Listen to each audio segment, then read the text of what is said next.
It's 8 o'clock on Today. Coming up, Market Watch. Investors on edge after two of the largest bank failures in U.S. history. New details this morning on the overnight moves to avert a financial crisis. We want to make sure that the troubles that exist at one bank don't create contagion to others that are sound. We're live with the latest.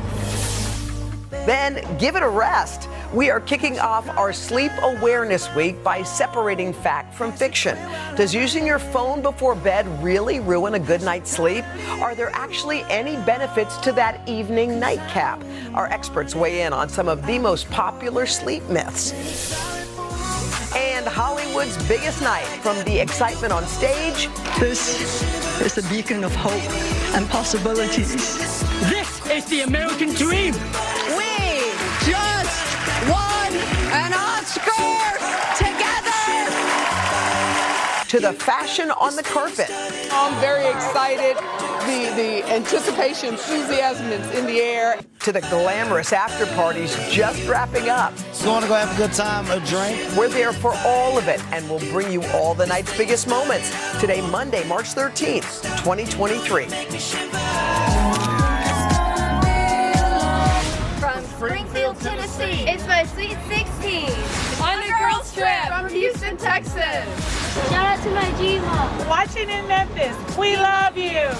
Tulsa today. Visiting New York from Boca Raton, Florida. Lake Charles, Louisiana. And Hendersonville, Tennessee. Today's my 13th birthday. On a mother-daughter trip from Brandon, Mississippi. Celebrating Katrina's 51st birthday from Dallas, Texas. Oh, I got a sweet one for you. All right, the only thing that can beat one amazing surprise is three amazing surprises. So watch what happens when a woman's three sons come home to surprise her one at a time for her 60th birthday.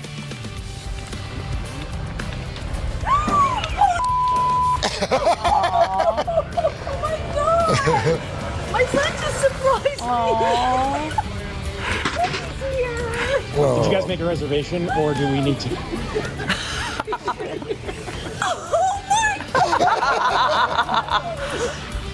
What movie are you guys watching?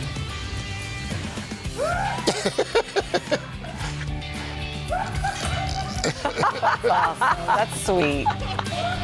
All right. She wasn't expecting the first one, the second one, or the third one. That's the last one as the family was winding down a long day. By the way, talk about all your wishes coming true in one day. One son at a time. One son at a time. How cool is that? Well so executed, Nice, boys. nice. Well done. Good.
Welcome back. We've talked about the stars who took home Oscars gold last night, but there were even more winners when it came to Oscar fashions. Kaylee Hartung is back with a look at who wore it best. Hey, Kaylee.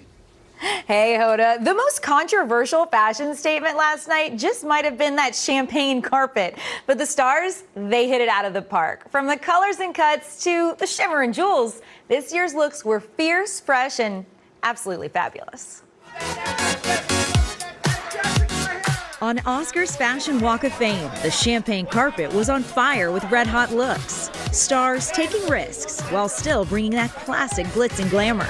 Show business has always been a beacon of hope and a beacon of possibility. This year, vivid, rich colors took center stage. Nominee Angela Bassett glowing in royal purple. I'm very excited. The anticipation, enthusiasm is in the air. Other stars popping in pretty pastels and rocking ruffles. One of the biggest trends, glittering geometric gowns in silver and gold. Nicole Kidman and Halle Berry dazzling in rosette appliques while revealing lots of leg. Elegant black and white were also mainstays. From Michelle Yeoh's feathered couture to Lady Gaga's drop waist gown with a mesh corset top. Rihanna showing off her baby bump in a chic black leather dress with sheer paneling. As always, many stars accessorizing with big, bright jewels. Angela Bassett and Phoebe Waller-Bridge both wrapped in stunning serpentine necklaces, while others infusing their fashion with political statements. Actress Shohreh Aghdashloo wearing a gown emblazoned with the names of 3 Iranian women killed fighting for freedom, while Cate Blanchett and many others sporting blue ribbons in support of Ukraine and other refugees. 120 million people being displaced and children being in terrible distress, I don't think that's politics. And that's what this commemorates. This year, the men's fashion was as bright and diverse as the women's. From tailored tuxes in classic black to custom looks in silver, white, and red. The Rock showing his softer side in blush. From head to toe, stars capturing the romance, fantasy, and celebration of Hollywood's biggest night. I feel like this whole thing is a dream come true. The Rock looks so good, I had to draw some inspiration from him this morning.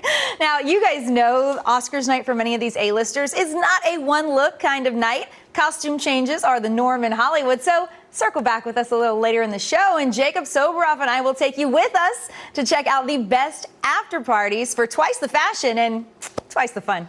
So did The Rock get his inspiration from you, Kaylee, or did you get his from him from yours? That is a fair question, Hoda. All right, you look good too. All right, so let's bring in E's style host, Xana Roberts-Rossi, on that champagne carpet. You are fresh off the red eye. You made it as you do. Fresh is the right adjective, but I'll take it. Give me the grade. If you were grading this year's Oscars, how would you grade the fashion? I'm going to give it an 8 because I think these looks that we saw were timeless, elegant, and they're going to stand the test of time. Speaking of elegant, Michelle Yeoh. Drop dead gorgeous. Tell us. Ethereal. Yes. This is literally heavenly. So she wore Dior Couture.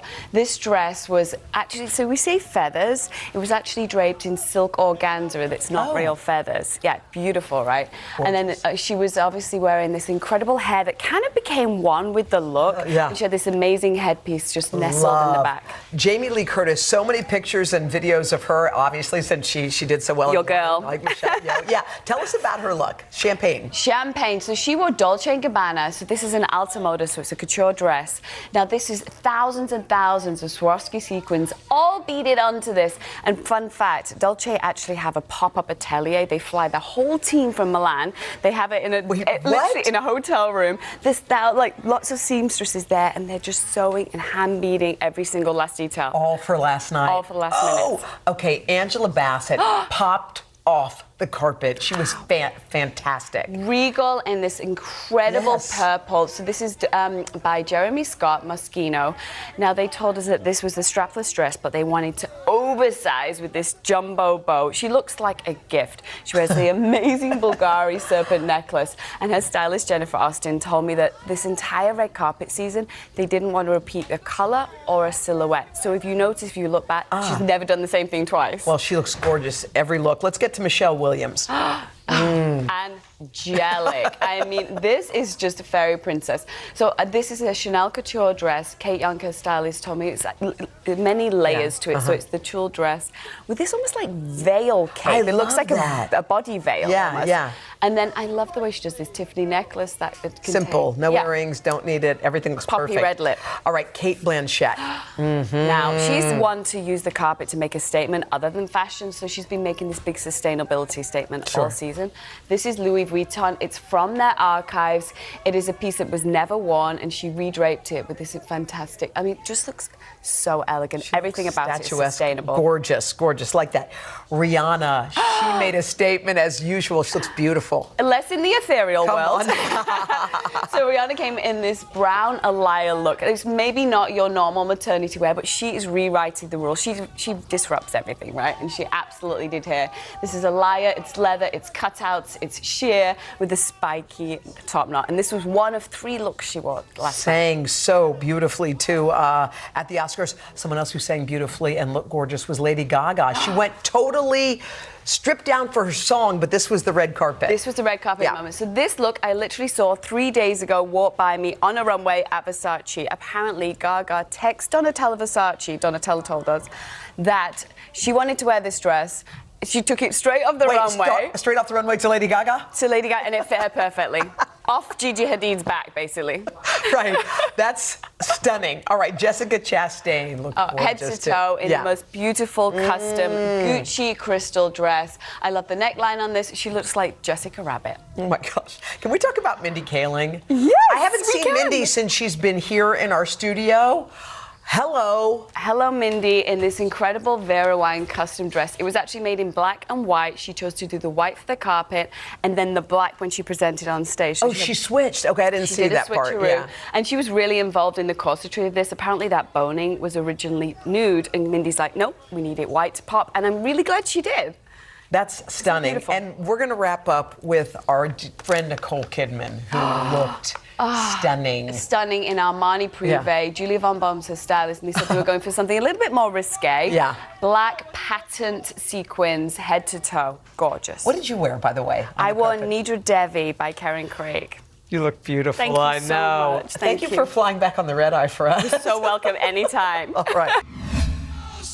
We're helping you kick off Sleep Awareness Week. And while there are a lot of facts out there about getting a good night's sleep, there's also, as you probably know, a lot of fiction as well. So here to help us sort fact from fiction, Dr. Rebecca Robbins. She is from Harvard Medical School, Brigham and Women's Hospital. Dr. Robbins, good morning to you. Thanks so much for being here. Thank you for having me. So, I mean, you know, we had daylight saving over the weekend. I have 2 small children. Wife is traveling for work. I'm a little sleepy myself this morning. They kept you honest, probably. Yeah, as they always do. What about this first idea that if you sleep an extra hour on Sunday, that's going to help your body readjust? Is that fact or fiction? This is our first myth, because just sleeping in for an hour, first of all, not many of us are able to do that because we have young kids. But if you were able to get that 1 extra hour by sleeping in, you might feel a little bit groggy, because our sleep is governed in part by our internal biological clock, or our circadian rhythm. And that system doesn't change on a dime. So that 1 hour makes a big difference. We have some data to show that this week there's more what's called cyberloafing. So people show up at the office, at work, but underperform. They're surfing the web, they're doing things other than work. So a lot of us are struggling. 2 tips for all the viewers out there, if that is you. Number 1, get outside. Even on a gray day like today, natural sunlight is one of the best ways to help us get energy and power through the day and make any sleep loss up with naps in the afternoon. I'm a firm believer in a good nap, too. Let's talk about myth number 2 here. And I've read this before, that if you turn down the brightness on that cell phone that you probably keep on your nightstand, or maybe your iPad, if you turn the brightness down on that, that's helpful. Is that true? Our screens are emitting blue light, and that has a strong kind of cue, sends a strong cue to our internal rhythm that we're trying to become awake exactly when we're trying to power down close to bedtime. So if you just move the brightness down, it's just lowering the amount of blue light. So what you want to do is look into night shift mode or sleep mode, depending what type of phone you have, if you have to be on your cell phone before bedtime, because that will avoid the blue and make the colors warmer, like reds or yellow, or better yet, maybe opt for something a little bit more relaxing than Okay. I've been known to occasionally have a glass of bourbon before bed, maybe a glass of wine at dinner sometimes with my wife. What is that doing for my sleep?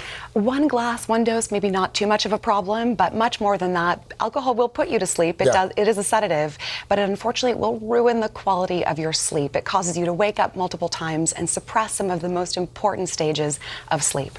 What about this idea that if you fall asleep fast, that means that you're a good sleeper? Is that a myth?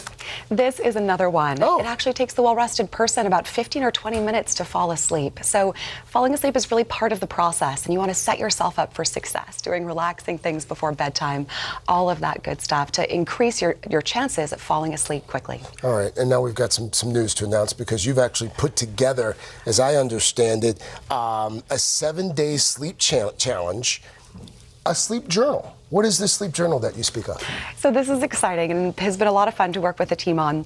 Sleep tracking is becoming increasingly more common. A lot of people are using devices, but here's the good news. The old school paper and pencil work really well too. So this is a journal we've put together for all of the viewers.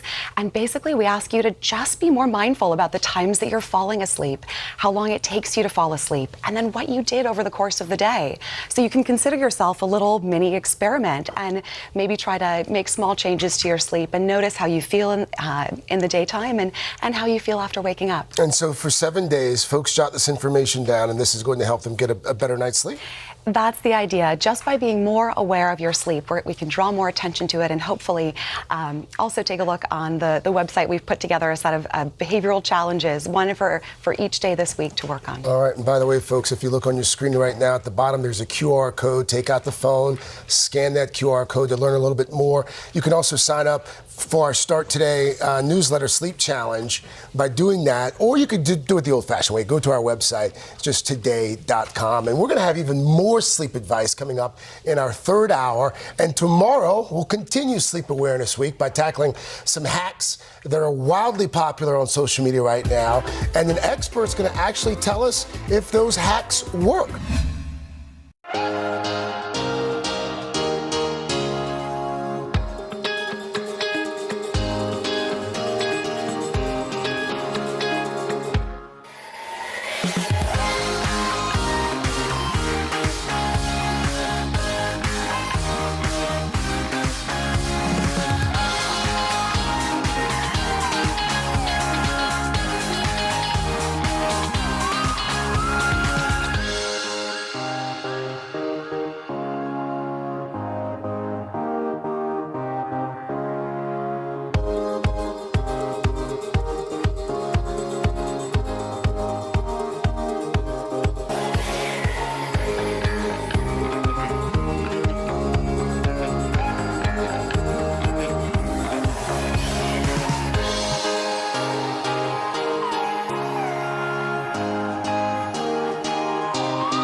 Welcome back. This morning on Today Home, the Clean House Awards. It's that time of year again. Spring cleaning is in the air, and the editors at Better Homes and Gardens have put in the work. They've tried out all the newest cleaning products, so you don't have to. Home editor Amy Panos is here to walk us through a few of the winners. Amy, good morning. Good morning. We love that you do all this. I feel like you guys are like the gold standard, so you just looked at a bunch of products and decided which We one. tested them in our own homes. Yep. We tested more than 100 products. We were looking for things that are efficient and effective and affordable and eco-friendly. Eco-friendly, good. Okay, let's start off with the dishes. What do y'all like as the best dish cleaner? These are the Cascade new pods. Okay. And here's the deal. You do not have to rinse and waste a lot of water. Yep. You can just scrape and put the pan in the dishwasher, even if it's this gross. And then, oh my goodness, it comes out that beautifully clean. Isn't that funny? You think you have to scrape and clean it all the way, but You're gonna waste a lot of water Right. if you're rinsing them so Yeah, much. yeah. And Cascade does a money-back guarantee. You don't Okay. like it, they'll give you your money back. all right, this is interesting. When I saw a bar of soap to clean dishes, I thought, what are you Right? talking What's about? that about? But Well, it cuts down on plastic, and Okay. it does a really awesome job with the dishes. how does it work? So you are going to put some water Yeah. on a stiffly bristled brush Okay. and get a lather worked up, and then use that on your dishes. And it works, it's efficient, it works Yeah, well? absolutely. This $20 bar is the equivalent of 3 bottles of detergent. Yeah, eco-friendly. Yeah. Like you said, all right, let's talk surfaces. What did you guys find is the best surface cleaner? For all-purpose surface cleaner, Yeah. we love this method. Again, we're cutting down on plastic. So what is this? Because this is the method all-purpose cleaner. These little refills. So this little refill, you Yeah. put this guy into this really nice Yeah. aluminum Right. spray bottle, and then you add water. That's it? And you swirl it around and mix it, put the lid back on and spray, and you've got a really great cleaner that also, you're not generating a lot of plastic with this. I like this. Yeah. Paper towels, I know a lot of people like us, we go through a ton of them, but there's a more efficient way to do that. There is. Scotch-Brite has a new greener clean sponge cloth Okay. that is all made from recyclable materials. Okay. These babies are compostable. Yeah. And every cloth gets 10 times its weight in liquid. So it does a really good job Wow. of cleaning up. And one of these cloths does as much cleaning as 20 rolls of paper towels. Can you rinse that and reuse? You or- absolutely can rinse Okay. it and reuse it in your dishwasher. Okay, and this guy right here. Yep, good old wipes. Yep. So handy, so convenient. But this time they're made with plant-based fibers. So they will biodegrade. You don't have to worry about creating sewer problems. Take us to the bathroom. The best way to clean your best product to clean your bathroom. Yes. So the Clorox foaming cleaner, we love this. You cannot spill this. So you're going to take this bottle, fill it with water, and then you're going to screw on this pod. Oh. And the cleaner just drops right into the Okay, bottle itself. Then when this empties, you're going to take it off and recycle this baby.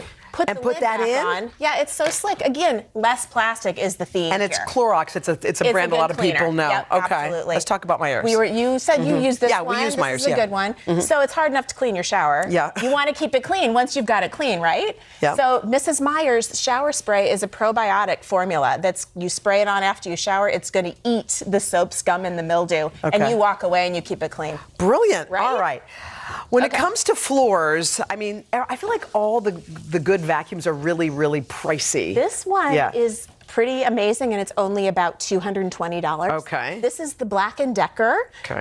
and it does an awesome job. It has both a stick vac, Okay. lightweight and portable, All right. and it also comes apart to be a hand vac. How does that work? I will attempt to pull Yeah. this apart. Oh. Look at that. So you can easy. use that just like in your You car can, and or there wherever. are attachments that you put with it. This thing has 56 minutes of battery life, just like that. Okay. And then this thing really did a good job Yeah. of picking up everything we asked it to pick up in our test. So, Yeah, let's the see. kids spilled cereal? Oh, Yeah. no. Makes short work Look of at it. that. Yeah. Right? Yeah, good. I like Affordable that. And and it has a laser light on it so you can really see the stuff you're trying to pick And again, the charge you said was how long? About an hour worth of charge. Good. All right, take us to the laundry. Laundry. Okay, if you have somebody who's got sensitive skin, Yeah. this is hypoallergenic, natural, organic. And we love, again, the theme is no plastic in the Right. packaging. This is a cardboard package. The lid comes off easily into this cardboard canister. You use these, and then you can recycle this later. By the way, all eco-friendly, and they do the job. They Sometimes you do. feel like you have to pick one or the other. They're both now. All right, thank you so much. That My was pleasure. great, Aim. All right, coming up next, an inside look at the Oscars' hottest after parties filled with stars, and at least 2 special guests are Kaylee Hartung and Jacob Soboroff. They were out all night, where they had the front row seat to the fun. But first, this is Today on NBC. Cool, these are good.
Oscar night wouldn't be complete without a star-studded after party or two. Oh, yeah. Our Kaylee Hartung and Jacob Soboroff scored invites to some of the hottest tickets in town. You guys are looking pretty good for pulling an all-nighter, Jacob.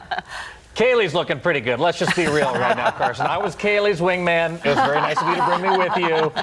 We went to Elton John's watch party. We went to the Vanity Fair party. It was cool. A lot of stars were out. They were out celebrating Oscar night. And now it just doesn't look like we're dressed to go to the same party today. But hey, we made it work last night. And we really did. We got a front row seat to all of the action from our, well, Jacob's exclusive interview with Sir Elton to a familiar face on the champagne carpet.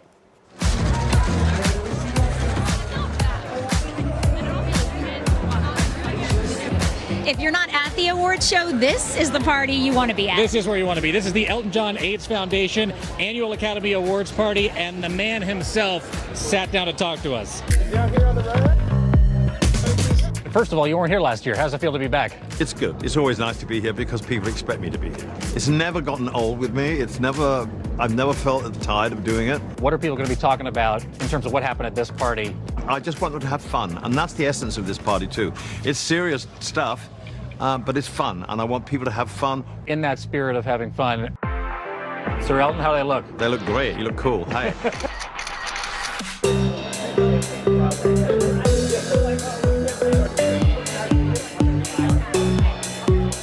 What makes this party so special? The thing that makes this party so special, it's the party to be at, but it's also the party that does the most good. Always just such a fun time inside. It's a good time, and it's also obviously for a really great cause. No one in the room at this party is worried about winning or losing. What would it take to get you up on stage tonight? Just for Elton to say, hey man, I want you to come up on stage. Tell us what you're wearing. Well, I'm wearing Givenchy, but listen, it's one of 3 looks tonight. One of 3 looks tonight? One of 3 looks. I have this in my pajamas.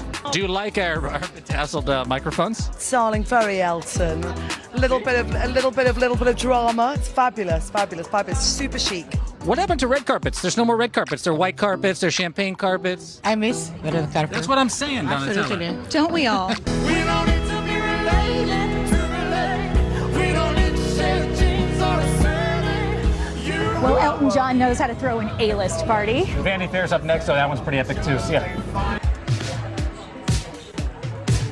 Jennifer, to the right.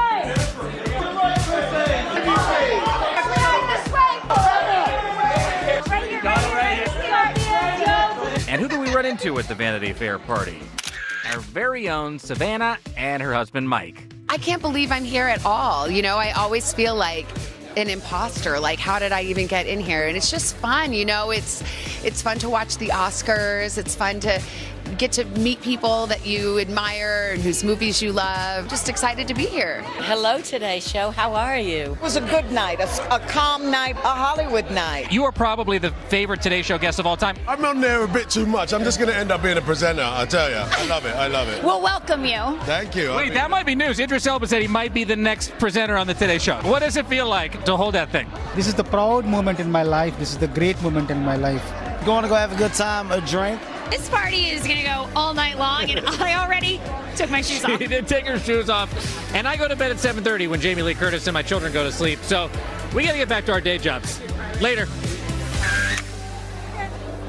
I do like to go to sleep at 7:30, and I'm not sure that we've actually been to sleep yet. It was a great time. You know what? They don't really actually let us inside the parties. It was nice to stand outside, and I got great company with Kaylee, guys. Velvet ropes are there for a reason, to keep the riffraff like us out of there. That was cool. But we hope Savannah had a great time. Savannah looked beautiful. stunning. Yes. Jacob, you sitting down with Elton John was pretty cool. How did that come to be? It's my new BFF, although he didn't remember my name by the end of the interview, Hoda, so it's all good. And Kaylee, you look beautiful as well. What a beautiful night. Oh, you guys are so We had so sweet. much fun. We had Dream a great assignment. time. Yeah, thank Good you. deal. Oh my God. Nice work, guys. Thank you, guys. Wow. All right. Bye, guys. We're going to have more highlights from Oscar night coming up on our 3rd and 4th hours. Hope you guys had fun with us today. We'll see you again tomorrow. First, check your local news and weather.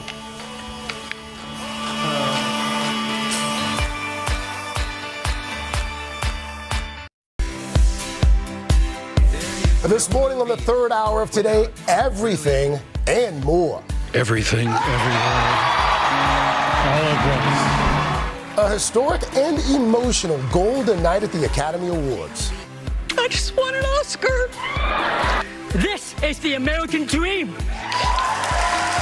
This is a beacon of hope and possibilities. The big winners, moving speeches, and champagne carpet fashion. We're live from LA.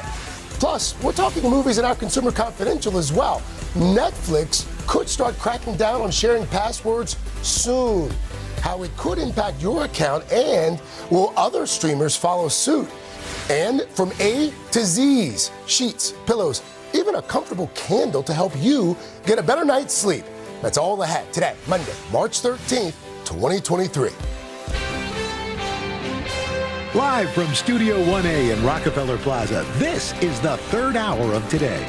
Good morning, and then there were two. Welcome to the third hour of Today. I'm Chanel here with Dylan. Al's on assignment doing some pretty good interviews out in LA, so he'll be back soon. Craig will join us in just a bit. And you know, it's interesting on this show, on the third hour in particular, we talk a lot about second chapters, or if you have a dream, never giving up. We do a lot of that on the show. And last night's Oscars, I feel like that's what it was all about. And I think that's why it was so inspirational, you know, just because you saw these people that you've known your whole life watching movies, and then to see them have just such an incredible dream come true. Yeah, we were rooting for them last night. It certainly was one epic and memorable night at the 95th Academy Awards, and our dynamic duo covered it all, including the after parties. Jacob Soboroff and Kaylee Hartung live in LA. Guys, like, honestly, did you sleep at all? No. Okay. No, Dylan. Actually, no. Well, we like this duo. You guys look good. Thank you, Chanel. Thank you. Thank you. We wish you guys were here. It would have been a lot of fun. Yeah, we need to get the whole crew out here next year. Savannah's here, Al's here. Oh, that's true. Oscar, buddy up. Did they serve? Where was it last time I went to? I think it was Elton John's party. They do In-N-Out burgers at the end of the night. Did they do that again? They sure do. They still do In-N-Out burgers. Still do. Oh, that sounds We didn't wait in line for the burgers, but we each got a soft drink, treated ourselves. You know, don't tell anybody. Well, people don't eat, Let's so then by the knock a time little they bring out those They're burgers, starving. Yeah, exactly. Yes, What else stuff can you them tell down. us? It was pretty cool. Guys, it was a night of comebacks, and you guys, over and over again, we heard from the winners about keeping hope and dreams alive. And one film ruled the night. Yes, you said it. Taking home nearly everything. Take a look. Everything, everywhere. The night's big winner, the quirky sci-fi film Everything Everywhere All at Once, taking home 7 Oscars, including Best Picture, Best Director, Everything, everywhere. and a sweep of most of the major acting categories, Michelle Yeoh. including the unstoppable Michelle Yeoh, who made history becoming the first Asian woman to win a Best Actress Oscar. Ladies, don't let anybody tell you you are ever past your prime. All those years of searching have brought me here, to you. Her castmate, Ki Hoi Kwan, won Best Supporting Actor. Mom, I just won an Oscar. They say stories like this only happen in the movies. I cannot believe it's happening to me. To all of you out there, please keep your dreams alive. While an equally emotional Jamie Lee Curtis took home Best Supporting Actress. My mother and my father were both nominated for Oscars in different categories. I just won an Oscar. Eject! Why are you like this, Tom?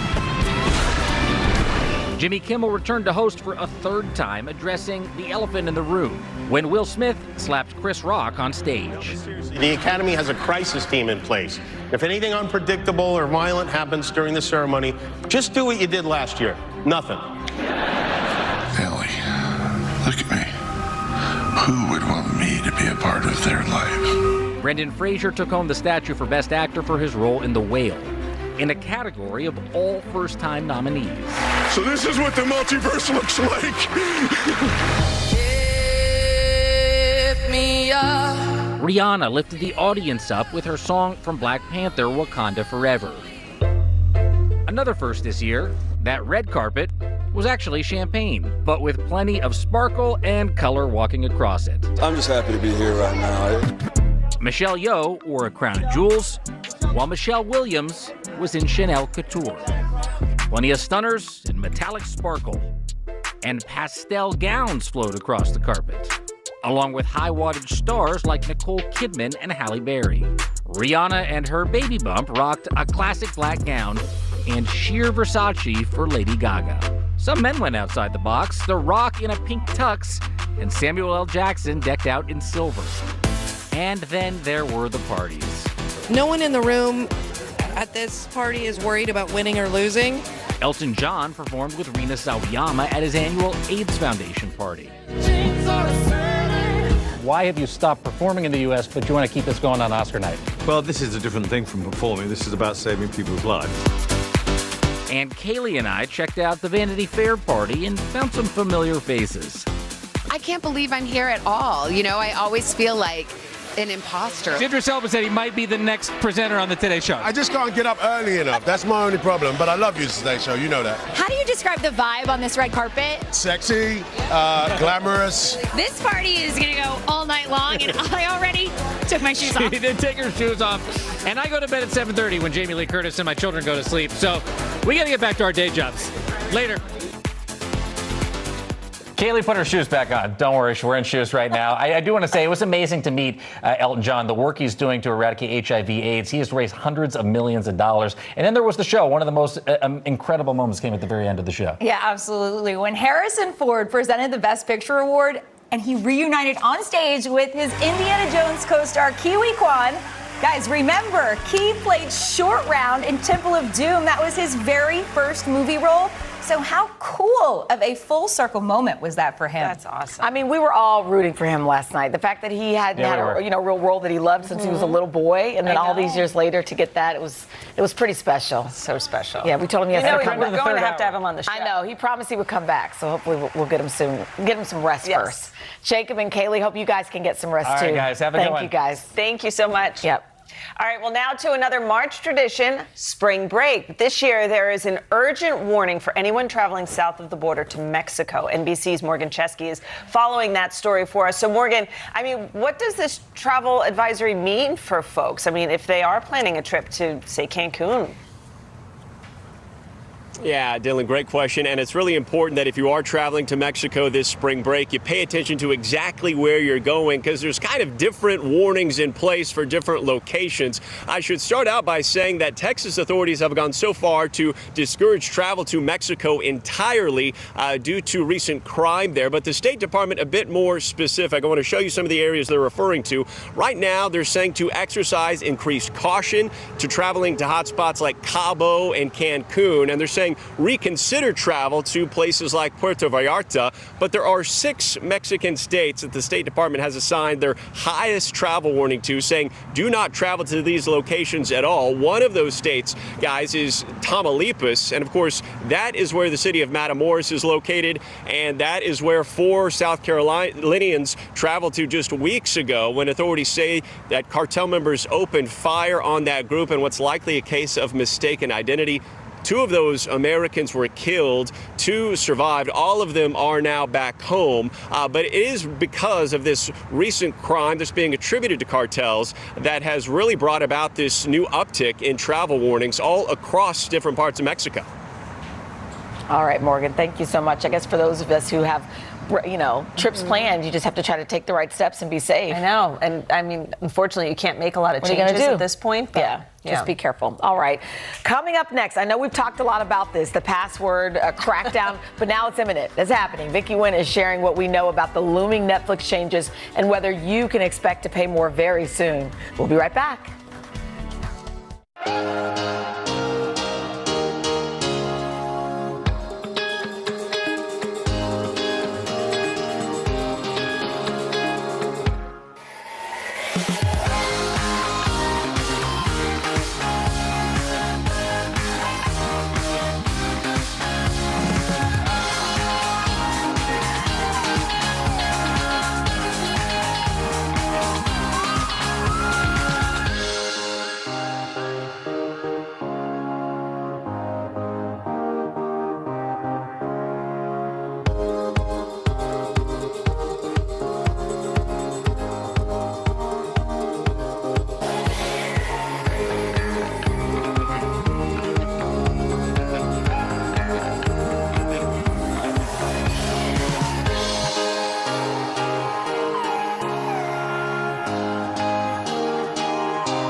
We are back with our Consumer Confidential on the looming Netflix password password crackdown. It's So happening. here's the latest. I know it's already happening in other countries, and while we don't know exactly when just yet, it could begin here in the U.S. We know it's going to happen soon. And this crackdown comes as major streaming services are already raising their prices. So we have NBC News senior investigative and consumer correspondent Vicki Nguyen here to break it all down. Good morning. Good morning. You know, it's funny on the plaza when I started talking about sharing passwords, everybody kind of chuckles. I know. But you have the numbers of how many people are actually sharing. The reason everyone chuckles is because they or someone they know is doing it. I know. 40% of Netflix subscribers are password sharing 40%? here in the U.S. Yes, worldwide it's about 100 million subscribers according to Netflix. So you can see why they're ready to crack down. Back in the day, bless you. I was trying to. That might have been a guilty sneeze. Is that a guilty sneeze? Dateline Craig. Dateline, we're on Dateline now, okay? Dateline Craig needs to step back. It's that dress. It's like you're ready for the spring and allergies. Flowers. They want their money. I didn't realize it was that high. 40%. Early on, the CEO used to say password sharing is caring. They've done a 180. Now it's time. They want to invest in better programming, original programming. They say they can't do that if everybody is just sharing a password. Okay. So that's happening. All right. And it's probably going to happen towards the end of this month. Really? Yes, most likely. Towards the end of March. Right. The end of the first quarter. So I'm thinking March 31st or April 1st. They haven't announced an exact date. Craig. Yeah, they've been pretty tight-lipped about the plan so far. What do we know about what it could look like? Okay, so what happens is if you are sharing with someone else, you will be given the option to become a sub-account of that person. So let's say you're the main account, I've been using your credentials. Okay.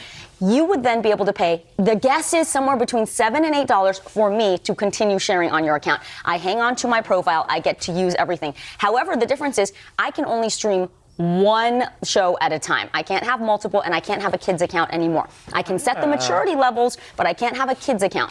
So the other option is, let's say I want to have my own full-fledged Netflix account. Yeah. I can move my profile so they'll remember the shows I was watching, the things that I like, all of my favorites. So that's the benefit. We don't know exactly. So in Canada, which is the closest to us where they've done this, it's about $7.50 a month for that sub account. So that's what they'll do, and they are going to certainly track you. How is Netflix going to do that? They have lots of ways and means, but generally they're going to know where you're located. They're going to look at the IP address of where you're logging on. You can use Netflix when you travel, but you're generally going back and checking in every month or so with your home account. That's how they know you are who you are. Now, if you're in California, I'm in New York, and we're sharing, something's up, and they're going to know that. Okay, Dylan's. All right, so besides Netflix, there's a million other streaming services. Can you share your password with other services? Right now, Netflix is the biggest one who's doing the crackdown. All of these other streaming services, for the most part, they discourage sharing, but they're not cracking down on it. So you'll see HBO Max right now, you can share. They say they discourage sharing a password, but they're not really looking into it. That may change when they merge with Paramount Plus.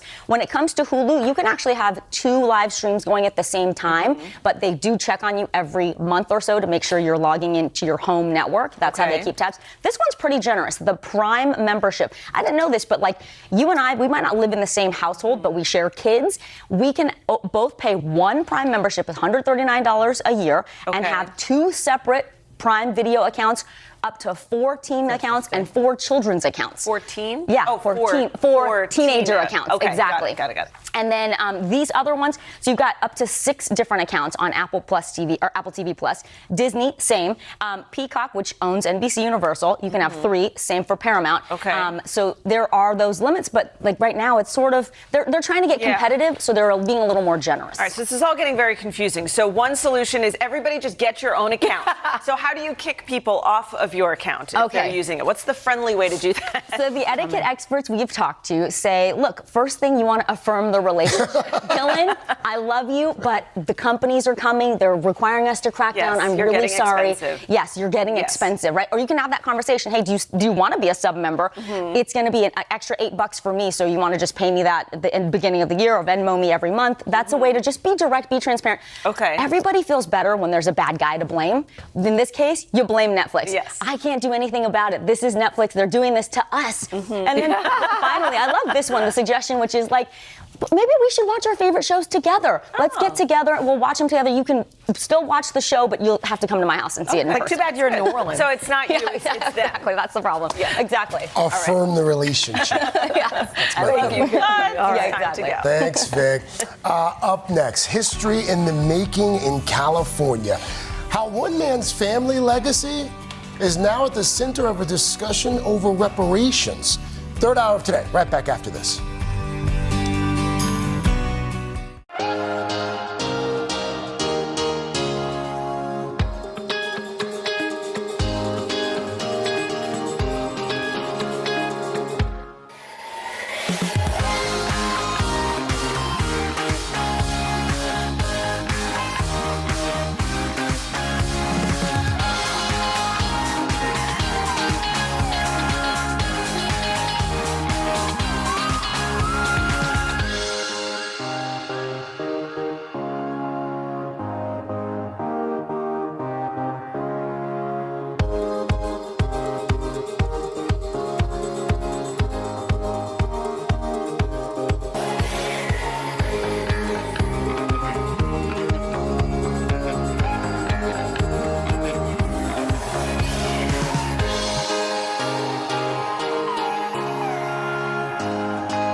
We are back now with a historic undertaking in California.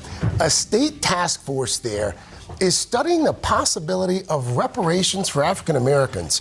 And with their final report expected soon, we're shining a light this morning on a man whose own family legacy is at the center of the conversation. When I come to this park, I have just a well of emotions. Les Robinson is 66 years old, but until 4 years ago, he had no idea who he really was. Ran this trail thousands of times, past that building thousands of times. Never once have knowing or thought that my DNA was in that building. That building is St. Andrew's African Methodist Episcopal Church. It was the first black church on the Pacific Coast and was started by Les Robinson's great-great-great-grandfather, Daniel Blue. Feel the legacy. I feel the power of this building, knowing what happened in this assembly. Born a slave in Kentucky in 1797, Daniel Blue won his freedom and in 1849 came to Sacramento during the gold rush. He made a small fortune and was instrumental in orchestrating California's first state convention for colored citizens, and also known for freeing California's last known slave. When you found out precisely how special he was, how did that change you? It gave me new purpose. I must tell this story. I must tell this story. That story has grown murkier with time. Blue amassed property and more than 60 acres of land. But at the site of Blue's former home is now this museum. On other land he owned sits now the county jail, the courthouse, the Amtrak station, and the Sacramento rail yard. I've heard and pieced together articles and pieces that he owned from here all the way to the river. But there's no definitive record of how that property changed hands. Significant, given California's move toward reparations. Welcome to the AB 3121 Task Force to study and develop reparation proposals for African Americans. Dr. Cheryl Grills is on the Reparations Task Force. In the simplest of terms, what's the goal of the task force? We're charged with summarizing discrimination against African Americans in the legal, private, and public sectors. Along with that, figuring out various forms of restitution. Who should be eligible for these reparations? Particularly for any monetary compensation, we all agree that the direct descendant population should have some special consideration. How do you go about righting the wrongs of hundreds of years with a check? You don't, and that's why we don't think a check is a sufficient, solution. The check is just one piece of a much larger picture. There's already precedent in California for reparations. In 2021, the city of Manhattan Beach returned Bruce's Beach to the Bruce family, land taken from them nearly 100 years ago. Now, the family is selling that plot back to LA County for nearly $20 million. Still, the idea of reparations is a sensitive and tricky subject. Joel Kotkin thinks they may work on an individual basis, but not overall. It's never going to happen. You're talking about hundreds of billions of dollars. I don't know where they're going to come from. Instead of discussing these issues by race, I would much rather discuss them by class. He also feels that in California, African Americans may not be in the front of the line. Mexicans and Asians in this state, and for sure Native Americans, can make a very equally strong case. As for Les and his family, reparations are critical, but more important, honoring the memory of Daniel Blue. I want to continue his legacy, a legacy of healing, a legacy of love, a legacy of uniting people in all facets of life. And Les there, by the way, is actually working on a book right now to tell Daniel Blue's story. And that Reparations Task Force in California, they're going to be presenting their final report to the state legislature at the end of June and then to the governor. So we'll see what happens. Yep. All right, thanks, Craig. We're going to take a turn when we come back. From pillows to blankets, even sheets that could keep you cool. Good Housekeeping has rounded up some of the best products to help you get a great night's sleep. Then later, actor Misha Collins is taking on a role that, get this, both of his kids approve of. He's taking on the classic Batman villain. We'll be right back.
It is National Sleep Awareness Week, and after losing that hour over the weekend, we all certainly could use a little help. So today we are breaking down the best sleep products to help you catch some Z's. Everything here today was tested by experts at the Good Housekeeping Institute. Lexi Sachs is their Executive Textiles Director. Good morning, Lexi. Good morning. Happy Sleep Week. Happy Sleep Week. It's very important that we kind of get some good products to make sure we get a good night's sleep. Absolutely. And these were all tested, and we're starting with cooling sheets. How do they work? Okay, so if you're a sweaty sleeper, you want moisture-wicking sheets, and they take your sweat away from you, keep you dry, and that makes you feel cooler. And you'll notice they don't really feel like crisp cotton sheets. They feel more like cozy activewear, like your comfy leggings, right? Yeah. So that's true.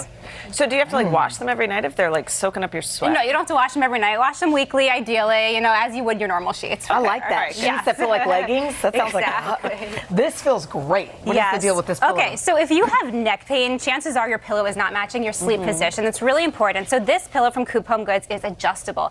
You can add or remove the stuffing that it you comes add with. the stuffing. Exactly. You find the perfect height for your sleep position, and also you can feel this is soft, but it's also really supportive. So you get a plush, but a perfect pillow for you. This is one of our top tested pillows. It is a fan favorite.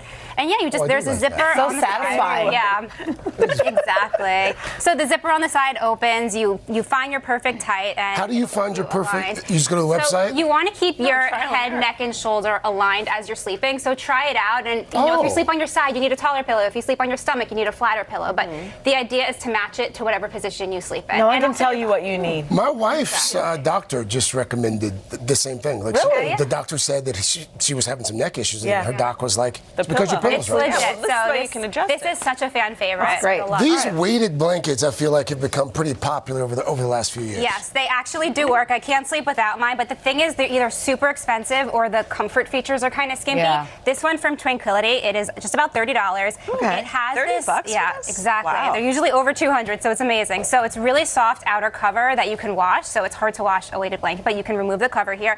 It also has glass beads inside, which kind of like sand. It's a really dense consistency, so you don't have to feel those weighted beads around. So really great value with this one. It's also comforting. It feels like a hug. Exactly. It feels like exactly like that. Okay. All right. What is that noise? Okay, we're gonna get to the sound machine. Yeah, I was wondering what that was. Before we get to that, this is a cover that can help with allergies. Yes, exactly. So people are always asking what's the best bedding if you suffer from allergies. Yes. So the idea here is that you want to keep your bedding clean. This blocks out pet dander, dust mites, all these allergens you have in your home so they don't sink into your mattress. And you can wash it on hot water so it keeps you clean. Oh, that's smart. That's a win. Is this expensive? No, this just starts at $30 also. Okay. Yeah, it's a great investment. Okay, this looks clever. Okay, this is such a game changer. This is a lamp candle warmer.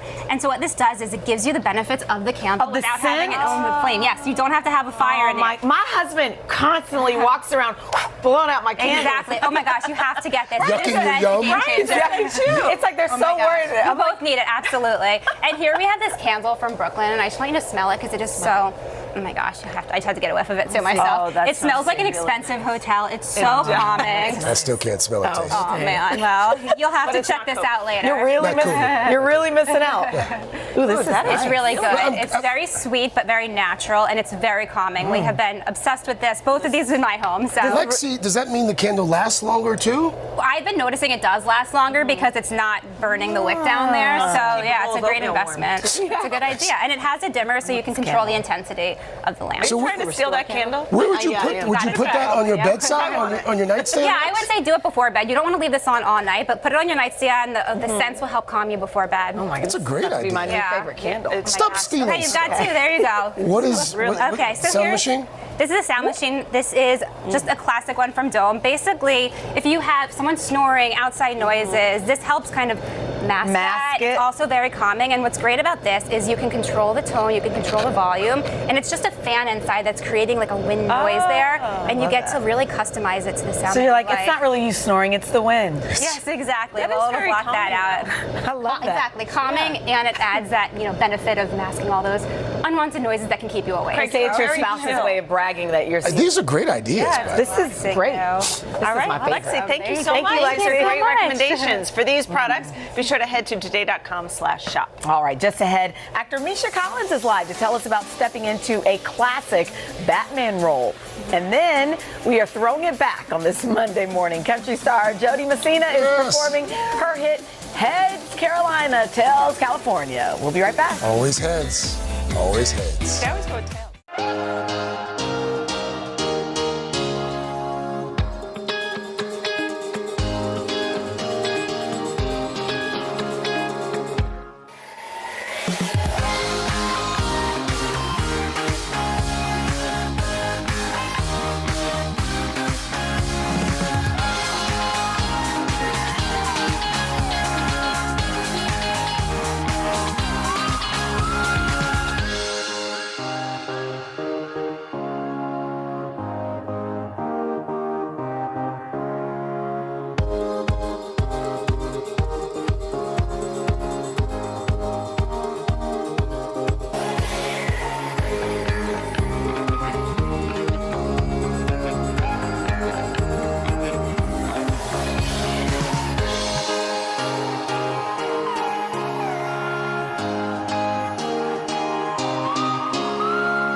All right, calling all Batman fans, we are in for a treat this morning. For 12 years, Misha Collins starred as the Angel Castile on the CW's hit show Supernatural. Well, now Misha's going from the supernatural to a superhero.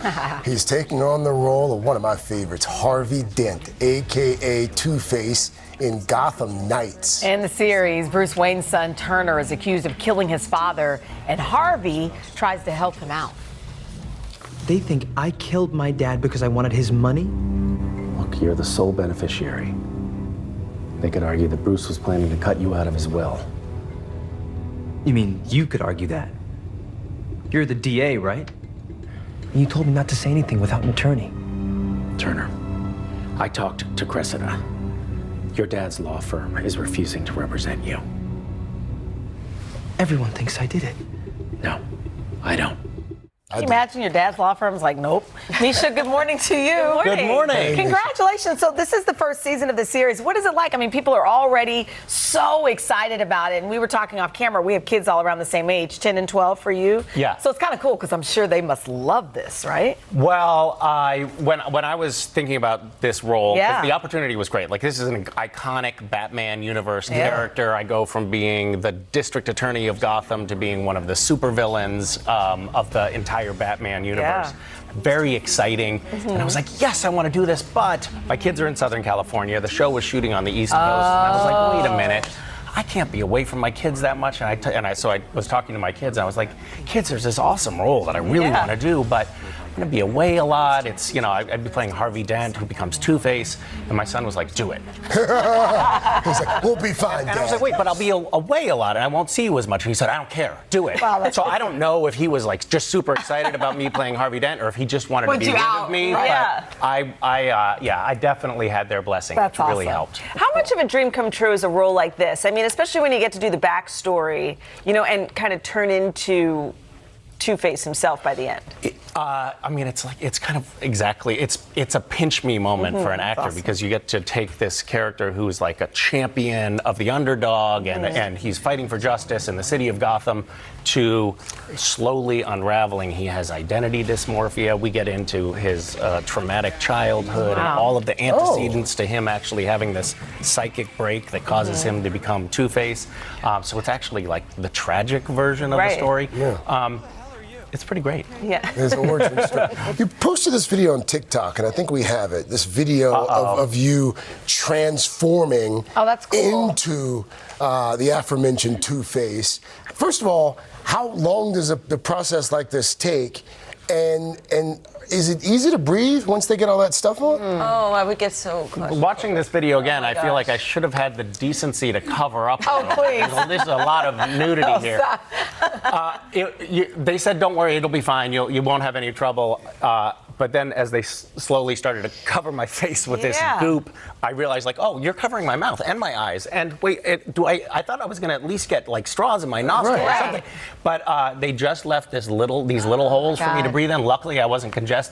I was quite unpleasant, and it took like an hour and a half. Wow. Oh my gosh. Yeah, it was a test. If you're claustrophobic, is that right? I mean, I think it's pretty close to being waterboarded. Yes, I'm not sure. It's like crazy. It's crazy. My goodness. Man. Well, go ahead, Dylan. So We're so switching hot into gears that. a little bit. This show, Road Food.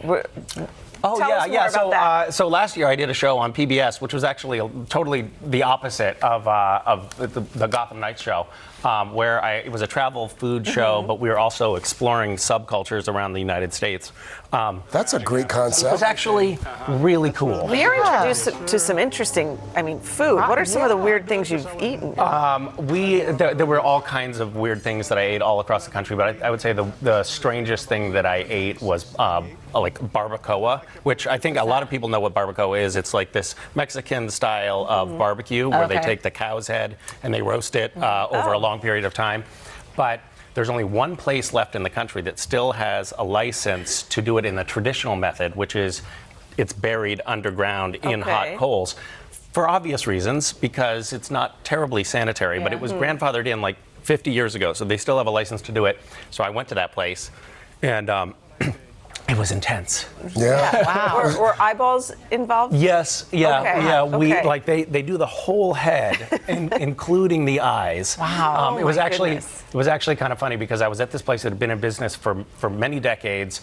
The guy that ran it had inherited it from his parents. He'd worked there for 50 years, and I said, eyes, huh? Like people really eat that? He said, oh yeah, eyes is the most popular thing. People line up out the door for the eyes. It's like, really? Where is this place? How do they taste? This is in Brownsville, Texas. I said, how do they taste? I've been to Brownsville. Have you? Well, you should check out this barbacoa. Texas. I said, how do they taste? And he said, I don't know. I've never tried it. And I was like, oh, no. We're both going to have an eyeball taco together, which we did. Oh, my God, I can't. Eyeball tacos. It was a one-time. Good morning. Hope you enjoy your cereal. Your eggs and enjoying it. My goodness. Well, from Batman to this, we'd even talk about you interned at the White House. You're just a Renaissance man. Yeah. Misha, thank you so much. Thank you. Gotham Nights. It premieres tomorrow at 9 p.m. on the CW. All right, up next, country music star Jody Messina is here live performing her classic hit, Just For Us. We'll be right back. Somebody's gonna give you back what you've been given, and I hope that I'm around.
The City Music Series on Today is proudly presented to you by Citi.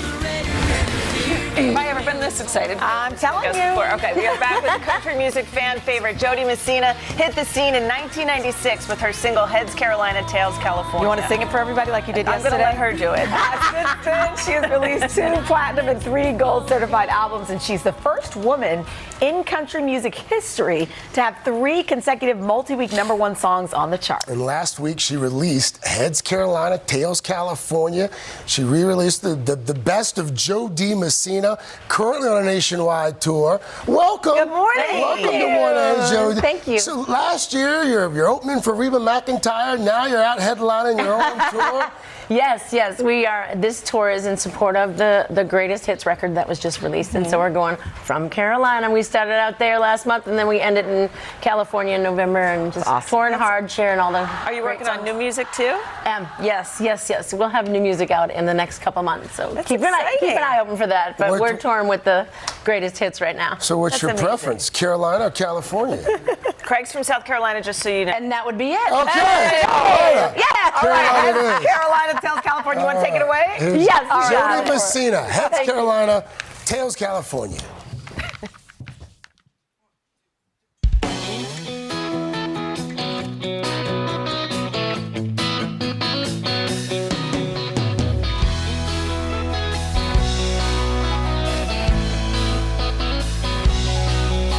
Baby, what do you say we just get lost?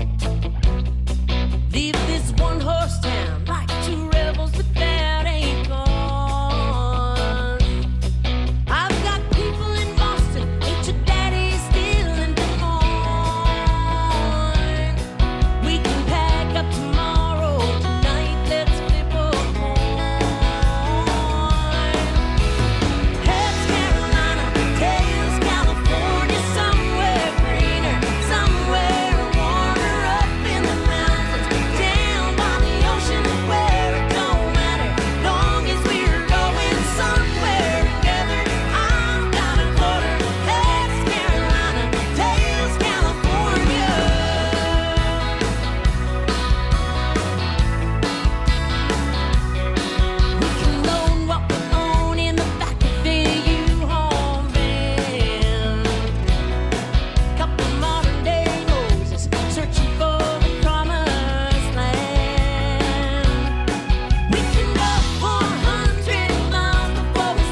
Well done. I used to drive from Erie, Pennsylvania, back home to New Jersey and just sing that song. So to hear you do this live in person, it is just so special. So thank you. your voice Thank you is for better having than us. ever. No, so thank so you. much. Thank you. Thank you all, by the way. guys.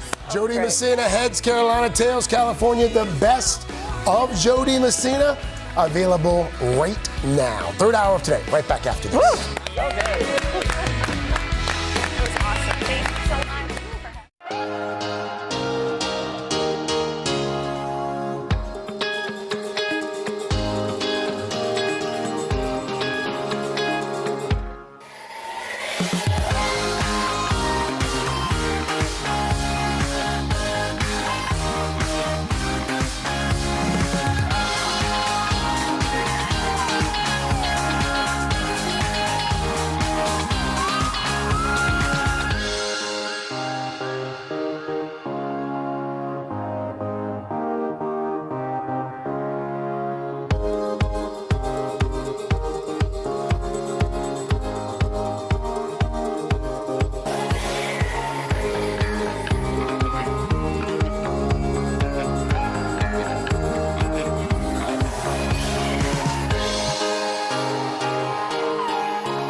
Don't miss the new episode of Health and Wellness Today on our streaming channel Today All Day. We are spotlighting some incredible people who overcame impossible odds, plus an inside look at new life-saving technology. So you can catch it this morning at 10 a.m. on today.com/allday or streaming on Peacock. Yeah. That's a nice headshot, though. Hello.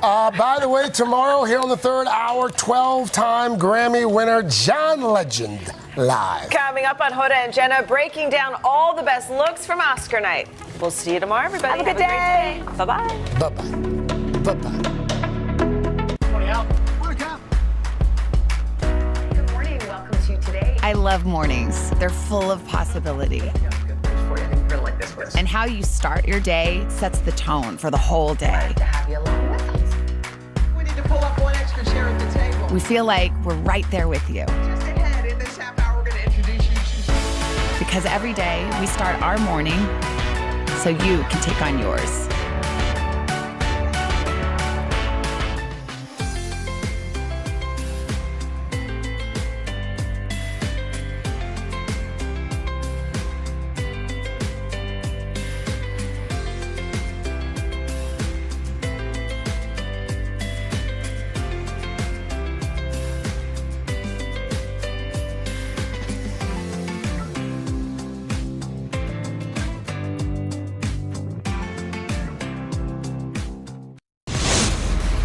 Today, Hollywood's biggest stars rocking the carpet at last night's Oscars. We'll check out the hottest looks and trends that everybody's buzzing about. Plus, TV personality Graham Norton tells us about his search for Queen of the Universe. And the Texas woman turning her passion into a purpose, connecting thousands of women through the love of nature. It's Today with Hoda and Jenna.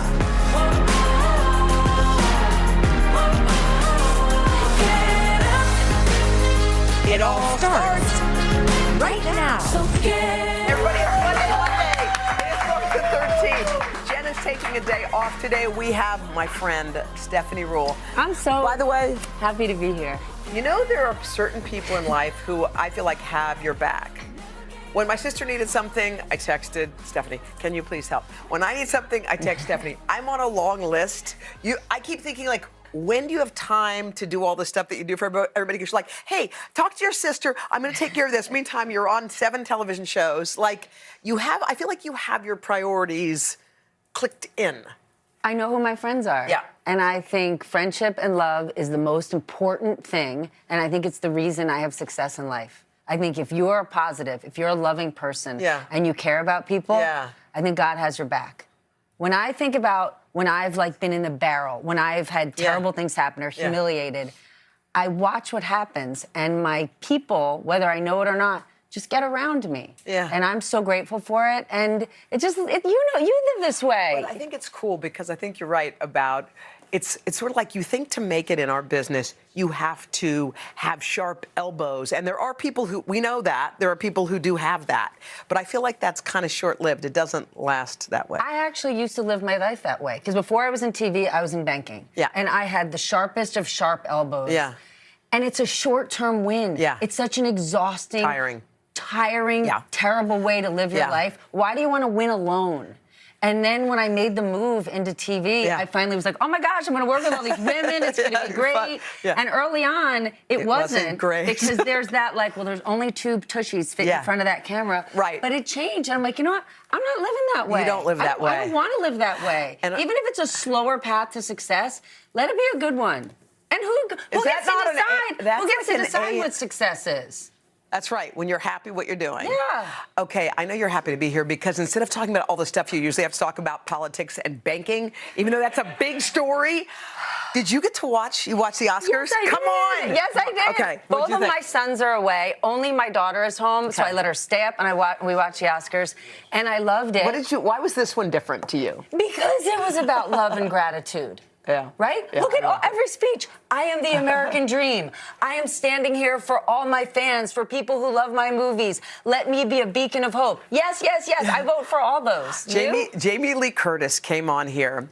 She's never once, Steph, come on our show and not tried to push the spotlight off herself onto someone else. I've never done one interview with her where she doesn't say, but you, I mean, that's how she plays. I know her It's who she is. How do you know her? Or? Well, tell me, how do you know Well, her? I know her because she's here and I love her. Like, I feel like she's someone who would have your back. She's like a 2 a.m. text. She's the one. You saw the morning she was nominated. Yeah. Her best friend was in her car outside her house. Not like, I'm home, you want me to come over? She's like, I'm sitting in your driveway. I'm standing here. Should I come in? Yeah. I know her because she watches my show. She does go to bed super early. Yeah. But I'm on at 11 o'clock at night here, so that's 8 p.m. in LA. So she can still catch And she it. started DMing me. She's did? like, you go, I like what you're doing, I like what you're saying. I tried to end my show with something positive, and we made friends. And then one day, I don't know how I didn't know this, her husband is Christopher Guest. Yeah. My husband and I are Christopher Guest super fans, okay? For people who don't know, who is he? Christopher Guest makes movies. He makes phenomenally funny movies. Spinal Tap, Waiting for Guffman, Best in Show. Like these wacky comedies. And he makes them with basically the same group of actors. So it shows you they're really friends. They adore each other. Like his work means so much to my husband Andy and I. When he and I are like off balance, we're not talking, we don't get along, he'll throw on one of those movies and be Best like, in yo, Show. you know what? Come. Let's go. And minutes later, we're crying, laughing. And so one day, I'm like, oh my gosh, Jamie, that's your man? And she calls me on the phone. She goes, let me tell you. She saw a photo of him in a magazine. This is 30 plus years ago. Go, yes. 30 plus years ago. She says to her best girlfriend, I'm going to marry that guy. Stop it. Fast forward, they have the same agent, da-da-da-da-da. She meets him. He's kind of shy. They get together. They were married within months, and they've been together over 30 years. She has the best instincts. I feel like she has a great sense. And when she stood up on that stage and said, for all the people who came to my movies, I mean, her Knowing theme that of she makes kind of out there movies. Yes. And she cheered them on. I thought that was the sweetest. Everything and Michelle about Yeoh, wasn't she amazing? Amazing. Right? I got to interview her a couple weeks ago. You did? Yeah. She's extraordinary. But that movie is so wacky. Everything all at once. Everything about it. Everything about it is wacky.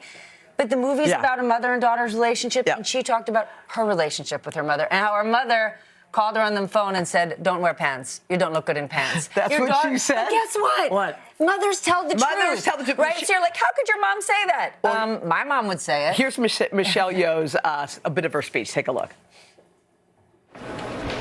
For all the little boys and girls who look like me watching tonight, this is a beacon of hope and possibilities. This is proof that dreams dream big and dreams do come true. And ladies, don't let anybody tell you you are ever past your prime. Never give up. We just want to give a few Thank extra you. claps. Hallelujah. Her, Jamie, Extraordinary. Best Supporting Actor winner. This was a great speech, too. Ke Huy Quan.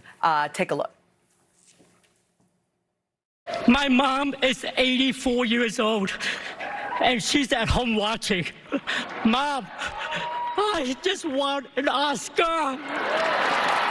My journey started on a boat. I spent a year in a refugee camp, and somehow I ended up here on Hollywood's biggest stage. They say stories like this only happen in the movies. I cannot believe it's happening to me. This is the American dream. I loved it. I loved it. Because people just talk constantly about how divided we are, how angry we are. We're not. Look how beautiful that was. He lived in a refugee camp for a year. He left acting a few years ago. It was he became a stunt double. He's like, I don't know if I'm going to find my path. And so when you watch them up there, right? When you look at the red carpet, you're like, they're beautiful, they're perfect. Yeah. When you see those speeches, when you heard Brendan Fraser. Brendan Fraser.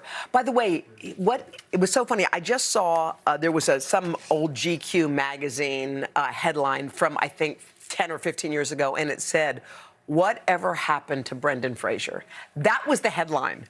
And you look at what happened last night and you think to yourself, you don't know when your moment's coming. Nobody knows. Like it might come early, it might come late, but it seems like for a lot of people, it did come kind of at this perfect time. But so many of those actors, right, have been in Hollywood for decades. Yes, forever. Decades, right? It wasn't like, remember when Gwyneth Paltrow won Best Actress? She was like 21, right? She was just like born to be perfect. These actors have been in Hollywood or outside of it for years toiling. And boom, there you go. There was something that was trending. There was a person in the audience. She's a singer. Her name was Thames. She looked so good on the red carpet. It's like, wow, look at that cool outfit. And then things got a little complicated when she decided to sit down and watch the Oscars. Because if you were directly behind her, you might think the Stay Puft Marshmallow Man was sitting in front of you. What would you have done? I have such mixed feelings because when I saw her on the red carpet, I'm like, she looks phenomenal. Gorgeous. But then, come on. have you ever been? Can we push that down? What did someone suggest? I think they said just like a little zip off. Just like take shrug it down a little. Shrug it down. I mean, it does look good, but not if you're looking behind it. She looked amazing, and she should not have to sacrifice the style. If you're ever like at a Broadway show or a movie or whatever, and there's someone in front of you with like a big old hat or something, or someone super tall, do you ever, I don't know, No, I make my husband switch seats with me. Yes. All right, let's go to Can't Wait for that. No, I mean, I think people don't really anymore. Yeah. I do think when you go to the theater, I'm not a proponent of like sweats and a t-shirt. Yeah, you I gotta think dress. going to the theater is an honor. Yeah. You want to respect the actors. Yes. Like, turn it out a little. Turn it up. A Okay. 10-gallon hat, no thank you, but like, no ripped jeans. All right, we've got the official trailer for this beautiful movie, The Little Mermaid. It's out. Take a look. Poor child. I can help you. You can't live in that world unless you become a human yourself. Is that even possible? It's what I live for.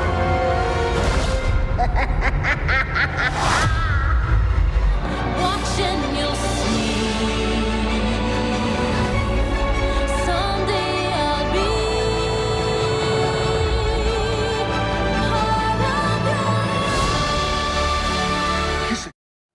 Come on. I have the chills. Crazy. It's going that to be soundtrack, the movie, everything.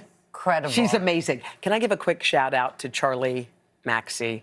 Charlie Maxey wrote The Boy, the Mole, the Fox, and the Horse. And he wrote on a napkin while he was at the Oscars, "I'm in the loo. I'm at the Oscars." Like he just wanted to hide, and he ended up winning. So congratulations. He was just on the show here a couple weeks ago. Congratulations to Charlie, to Jamie, and all the people. Do you realize your household specifically is going to be listening to that soundtrack? Oh, yeah. It's Little going to be Mermaid? the new Frozen for you. And Yeah. I just say, like, Godspeed. Godspeed. I've been through that. Good luck, We sis. ready? Yes. Coming up next, the looks that stole the show last night.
Now to our favorite part of any Hollywood award show, and we're talking about the fashion.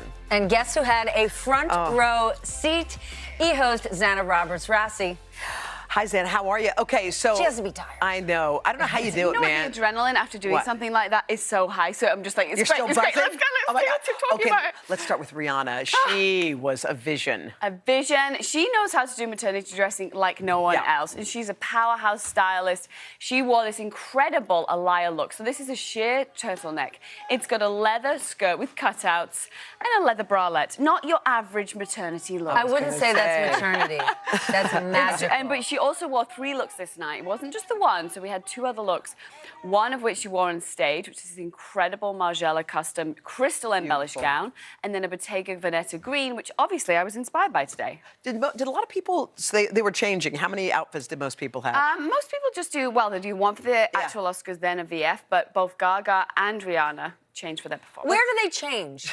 I mean, Right? I'm always thinking, like, do they have a special dress room at the event? In the toilets with everybody else. They do? All right, let's talk about Gaga. Tell us about this dress that she wore. Oh my gosh. Okay, so it's got such a fun backstory. This is Versace.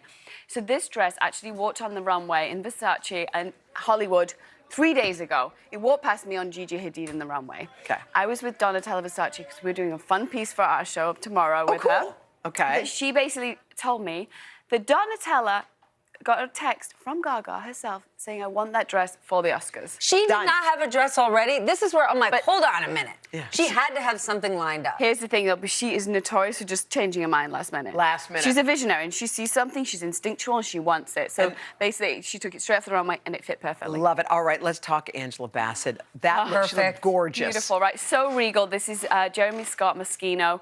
Beautiful. Jennifer Austin is her stylist, and she basically said this was like the strapless dress covered with this extra large bow, the beautiful corsetry in the middle, and then this fishtail. Now, Angela never does the same silhouette twice. In fact, it was their mission this red carpet season to not do the same silhouette or color twice. Wait, look at that. They succeeded. Look. Wow. Oh, my word. Bravo, Jennifer Austin. Bravo, Angela Bassett, because these looks are still, look, silver, black, white, yellow, Gorgeous. purple. Gorgeous. All right, we have to talk Janelle Monáe. I know she was one of your favorites. She's perfect. She's perfect every time. Perfect. Hot orange. This is a Vera Wang dress. Now, she was actually very involved in the production of it. It took a good few months in the works. She's really peeled it all back. Her stylist, Alexandra, told me that she wanted to do something more minimal, and this is her new world that she's walking into with her new album. It's much more sensual. This is actually emulating a silk sheet that's kind of falling off her body a little bit, was the vibe behind it. And I love the fact that Janelle herself added the collar at the end. She's like, we need a collar with this. Love it. She looks gorgeous. Let's talk Mindy Kaling. She took a lot of people's breath away. A lot of people, and she not just once, but twice, because she had this Vera Wang dress made in 2 colors. She wore the white on the carpet and then the black on stage. Now, she was very involved in the boning in this. She transformed the color from nude, which it was originally, into the white that you see here. She just looks absolutely beautiful, and I love the sleeves on this and the peplum detail, yet it's still super clean and chic. We have to talk about someone else who is a vision in white. Come on. Beautiful, no? Come on. She looked so good. So her stylist, Lindsay Flores, was telling me this dress, they kept on trying, and it's been around for months, and they kept on trying, and they were doing a fitting with it. And they're like, it just kept on coming back. And I know why it kept on coming back, because it's got, well, they just kept on trying on other things, and then they realized that this was the moment. And was it always like this, or was it embellished after? It was always like this, but then they added, they added the rose gold florals on the top. Rosettes were a big theme, a lot of 3D florals happening across the board. And her new hair. She's ageless. I can't. I don't know how old. We don't even know. I'm Who telling knows? you, I watched and I immediately went to my kitchen and I said, I got to make me some bone broth. She always says that's her secret. Bone broth. Bone broth. You know what? I don't think it's going to have the same impact on me, but I'm trying. I'm going to be down in bone broth. A lot of cool people dressed in white, in that color. Yes, there was. It was a big trend of the night. It was kind of interesting because they changed the carpet color to champagne, and all of a sudden everyone came in white, and it does look very ethereal. Look at that lineup: Michelle Williams, Halle, Sophia. Then we have Emily Blunt, and also Thames, which is a great look, but I think if you were sat behind her, you wouldn't be that happy. All right, let's talk about the second looks, the after party, the VF party, where everyone really turns it out. This is probably one of my favorite runways. Literally, the red carpet is like a runway. Everyone goes super fashion forward. Gigi Hadid, amazing. Kaya Gervin, this incredible silver. Jodie Turner-Smith in this amazing Gucci. Florence in Valentino, and then Tiffany Haddish as well. I mean, look at that line. That is power dressing right there. Well, how come we don't have a picture of you? Where's that picture? Yes. Where is that picture? We want to. All right. We'll post it. All right. Oh, girl, you look good. Thank you. So I wore Nidra Devi by Karen Craig. It's a new line. Wow. Thank you. So, It's couture. that's hot. All right. Thank you, ladies. That look is pure hot. And as we mentioned, as Anna mentioned, she's going to take us behind the scenes with legendary designer Donatella Versace, and she'll bring us backstage to her latest runway show. We look forward to that. But up next, the TV host whose talk show is a must-stop for A-listers, Graham Norton, is here right after this.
It is not an understatement to say Graham Norton is a national treasure in the UK, who can usually be found chatting with a couch full of the biggest celebrities in the world, including recently superstar Lizzo. Take a look.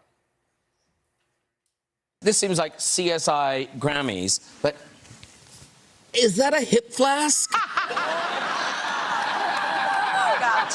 Yeah.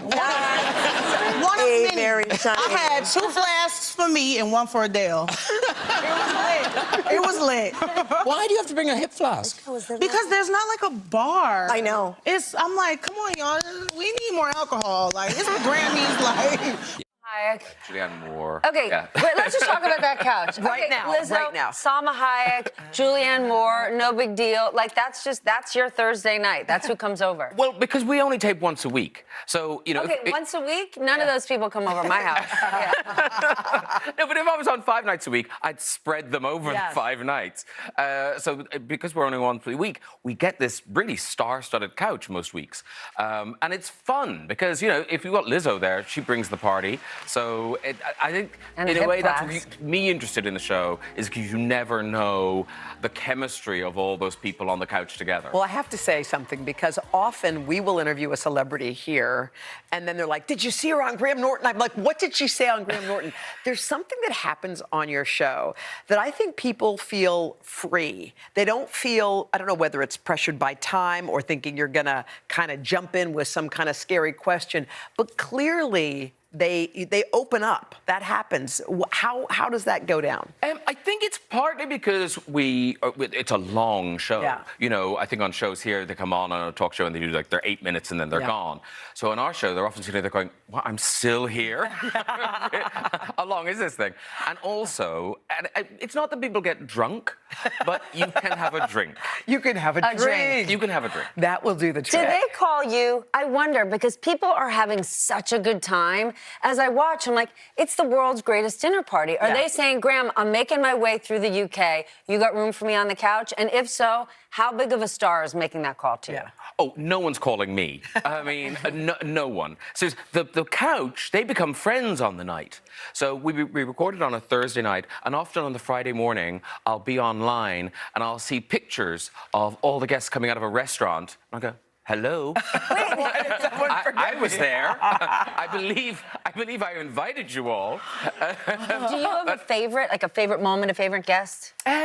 Loads of them, because it's what I like is the unknown. The nights that are great are the nights when the couch takes off and I'm just sat there, not really asking questions. There was a great night with the cast of Monuments Men, and Bill Murray and Matt Damon, Hugh Bonneville. I saw everyone chugging. Y'all chugged on in that fairness, one. that night, though, some alcohol was consumed. But those three men just got on so well together, and so it was just like I was the best seat in the house. It was great. I love that. You, for many years in your life, you were a confirmed bachelor. You actually said that you didn't consider marriage or want to get married because you liked your towels folded a certain way or something like that. You know what I mean? I think a lot of people in relationships will relate to that. Yeah. But in the end, I did get married almost a year ago. And how is married life? How is that? It's all good. Yeah. You know, I mean, look, I never thought I'd get married. I'm about to be 60. But there are some advantages, like, for instance, the vows. Till death do us part at my age seems much more achievable. If you're 25, that's a big ask. What, them till I die? What made you change your mind to go from a bachelor? I met the right person. Yeah. I met the right person, and I met the person at the right point in my life. Yeah. And it didn't seem like a difficult decision. Yeah. I think if it's a difficult decision, maybe don't do it. Yeah. All right, Newlywed Bliss is not the only thing in your life. Queen of the Universe, about to premiere season 2. Come on. I know. Paramount Plus, it's the second season. If you haven't seen season 1, I urge you, get to Paramount Plus and watch it. It is a drag show, but the twist is it's live singing. No lip syncing. No lip syncing involved. And it's international. They're from all over the world. And we come together, and it's just the most joyous, amazing thing, and yet emotional too. And there are, the stakes are high because there's $250,000 at stake. But it is mostly just a huge kind of celebration of the weird and the wonderful. I think we have an exclusive clip of season 2. Can we take a look? For anybody that hasn't seen, let's go. I'm here to show you elegance and glamour. You want a winner? Well, baby, I'm the answer.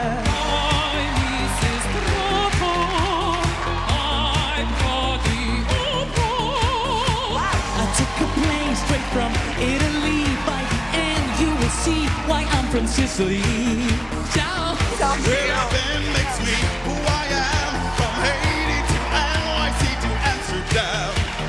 Oh my God! See, come on. See what I mean? And the judges, what a fun group. Oh, it is a hoot and a holler. And Leona Lewis was on the first season, and then she was off having a baby. And Scary Spice, Mel B. Oh, Mel B's on? Joined the panel. So you can imagine the fun we had. Vanessa Williams, Trixie, Michelle Visage. It was...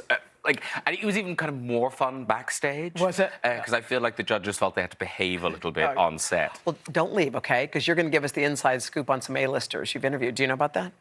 I'll feel free. Right after this.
And we're back with TV host Graham Norton, who's interviewed nearly every A-list celeb. So we want to get the scoop on some of the stars in a game we're calling Graham Norton's Hall of Fame.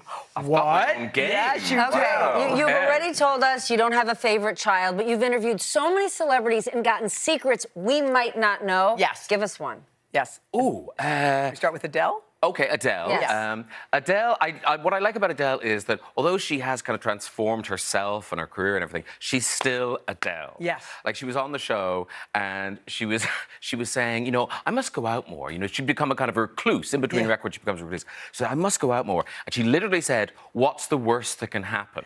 Okay? Yeah. Next morning, go online, she's pole dancing in a club. Yes.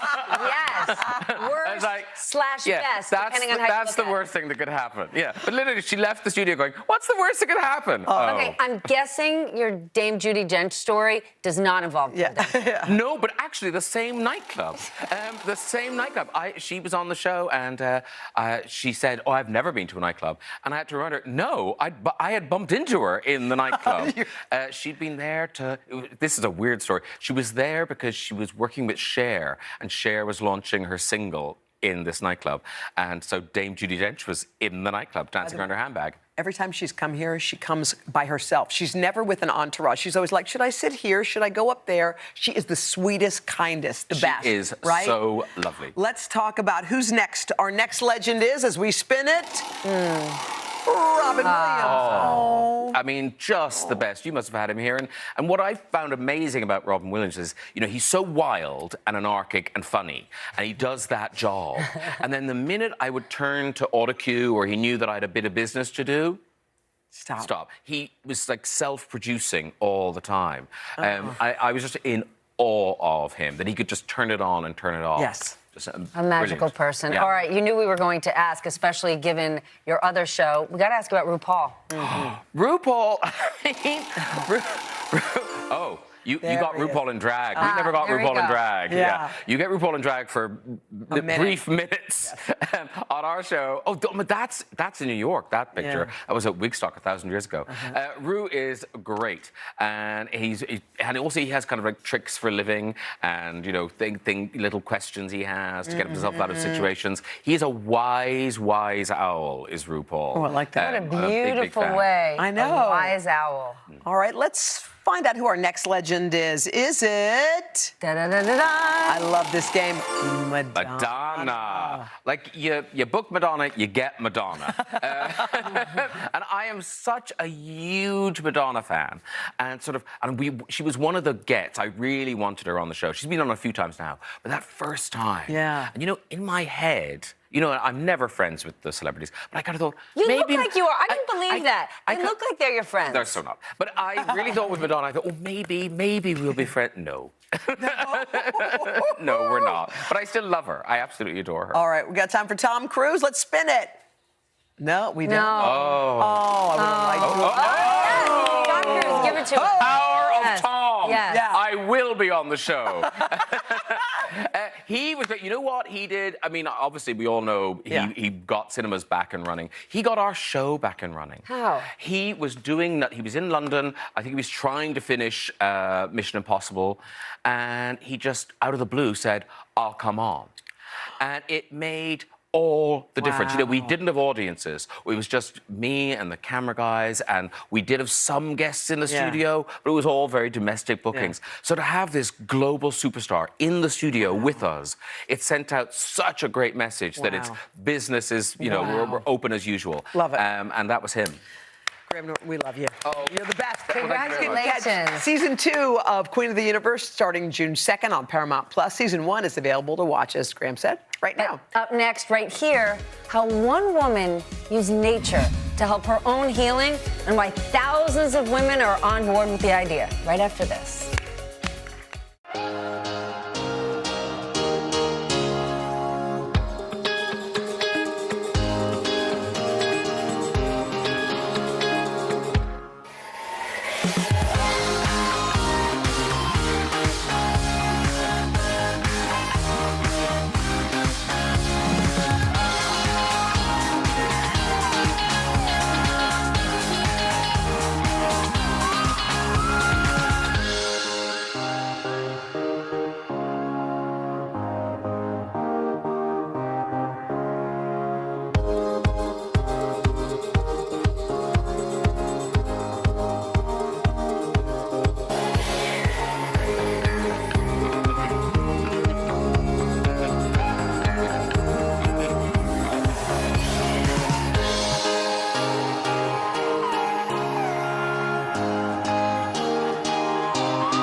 Well, you know, we absolutely love to celebrate women who are making positive impacts in their communities, especially during March, Women's History Month. And today, you're about to meet an extraordinary woman from Austin, Texas. Her name is Tanya Walker. She loves the outdoors, so she started a Facebook group to get other women into nature.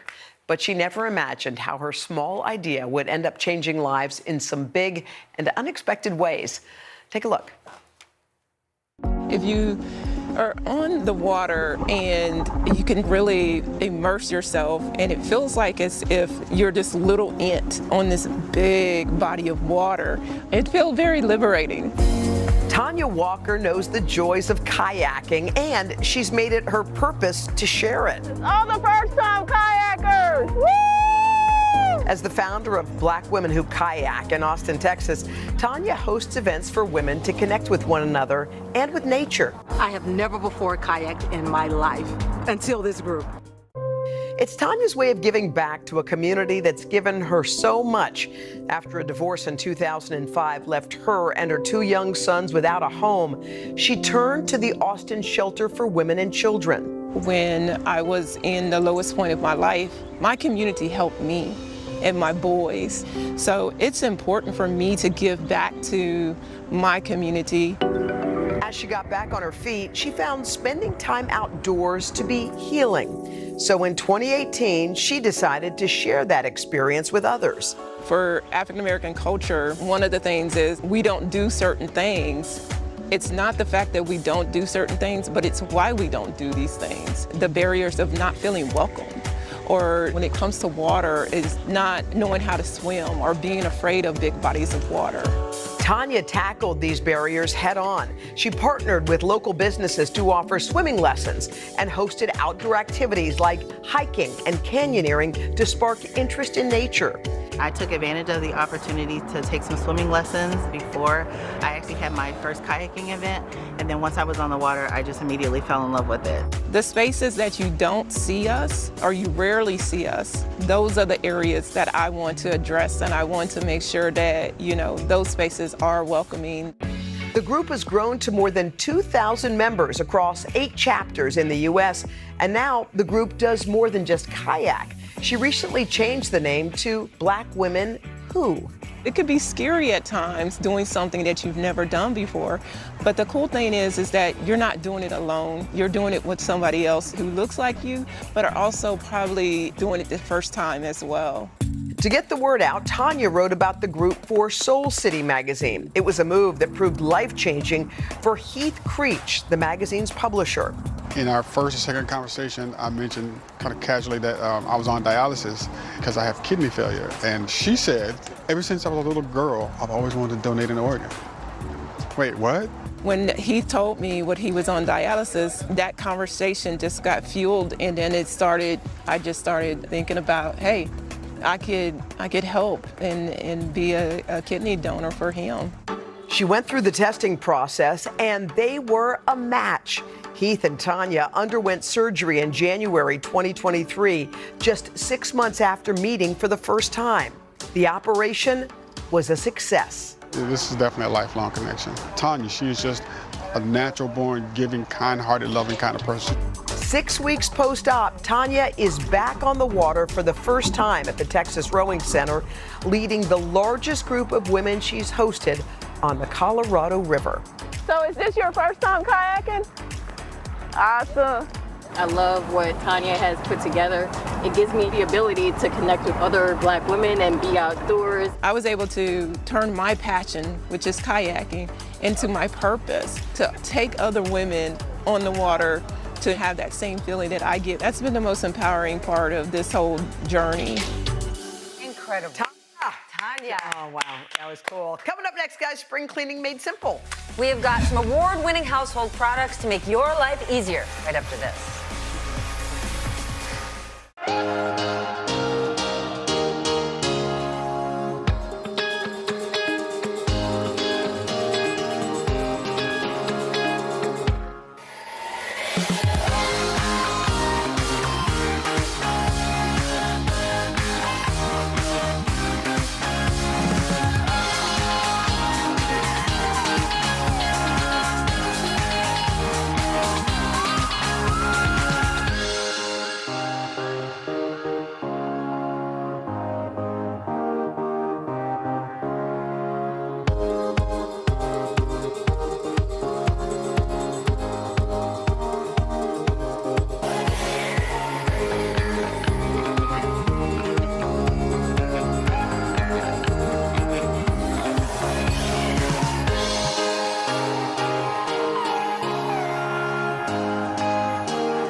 sprung forward this past weekend, which means we're that much closer to spring cleaning season. Lucky for us, Better Homes and Gardens is out with their Clean House Awards. Editors reviewed hundreds of new products, and Deputy Editor Amy Panos is here to share what made the cut. Help us. I'm a pet owner. I know Jenna's got that new cat she's got at that home. cat. So we got solutions for you. How do we get rid of cat No hair? problem. Okay, this won this Black & Decker pet hair remover. It is so slick. Wait, look People at this. Hold powered, on. no battery.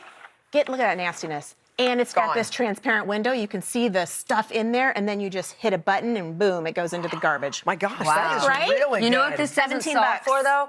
The stank. Okay, Yeah, I've good, got good, you good. there, Stank of too. pet. So what you need there is Aunt Fanny's carpet sprinkle. It's oddly satisfying to do this. So you just put it right on? You just put it right on. Wait, what? You let it absorb for a little Sit. bit. Yeah. Then And you what? need a vacuum Oh my God, cleaner. look at Steph. Steph is Smells on good. board. So What then does it you're smell going to like? What is vacuum it up. Check it out. It's Oh. going to take all the odors right out of your carpet and leave your room fresh and It is kind of clean. floral-ish, isn't it? It's oddly satisfying to vacuum it up, I'm not going to lie. So in this awesome vacuum is the Shark Wand Vac system. Okay. The key here, self-emptying. This canister, when you... Self-emptying? Yes, What do you mean? yes. When you put the vacuum into its Yeah, canister, yeah. it's going to automatically take all the Dump stuff the- out of the vacuum into this canister. So you just Then toss it from there? Or? Yes, exactly. You don't have like dust and dirt all around your room. By the way, that's so smart. And what's the price point About on this? $330. Okay. Yeah, All right. that's a Not good one. inexpensive. Okay, but when it goes into the garbage can, this garbage can has a problem. It does. It too stinks. stinks. We understand our theme. That's a trend here. So these are the Simple Human Absorb Pods. You Okay. take a pod and you plant it on the lid of your garbage can. And that little Simple. baby, which is like plant-based oils, Okay. is going to stop the odors right at the lid for 45 days. And then you can just refill it. That's awesome. Yeah. All right, we need to head down to a zone. In my house, let me tell you, paper towels, it's an embarrassment how many we need. It's too, we're all using too much. So these guys have done this Scotch-Brite sponge cloths. They are plant-based, 100% recyclable, compostable, and every pad lasts you as long as 20 rolls of paper towels. So you can rinse it, you can keep it on the side kind of thing? And you can Does put it get bigger? A little bit, not much. They're very absorbent. They hold 10 times their weight in water, and you can clean them in your dishwasher. Love it. And what about these guys here? All these? Same thing. Same thing? Yep, they're all the And same you kind throw of them in family. the dishwasher. You can. Now All that's right. To clean them. impressive. Take Pretty us slick, to our right? final item. Okay, this thing is Lint. awesome. Everybody needs this. This is the Steamery Pilo 2 lint shaver. You can deep Gets pill the a sweater. Bills off of it. Deep pill a sweater. You can take it to upholstery. I like how it sounds. $65. It feels good to hold This it. is like the oddly satisfying. It is oddly Yeah. satisfying. It'd be a great gift if you have somebody. Very cool. $65 at Williams Sonoma. Oh my God, that was good, Aim. Aim, thank you so much. My pleasure. We'll be back right after this. Luckily, I didn't shave By my the face. way- I was thinking about it. I was thinking about it.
You know why I love Stephanie Rule? Do you now you know?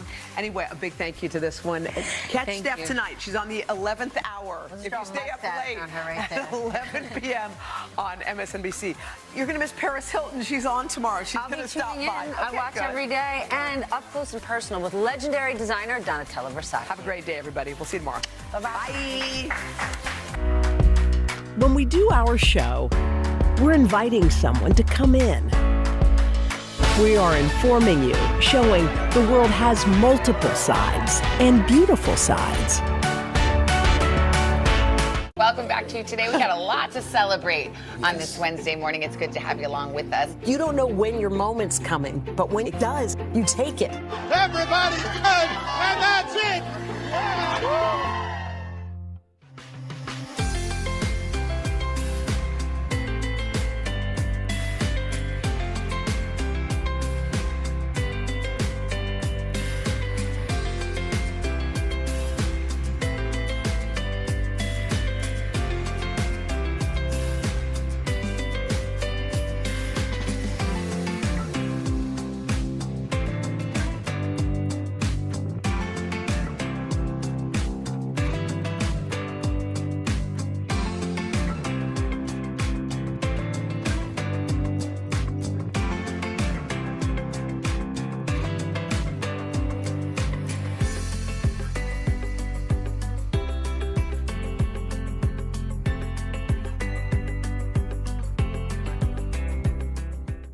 Say Today all day, I don't know about you, but I love pecan pie. But why is it we only get to eat them on Thanksgiving? Well, Samadada and her baking buddy, Chef Samantha, have reimagined the classic holiday pie for any time of the year.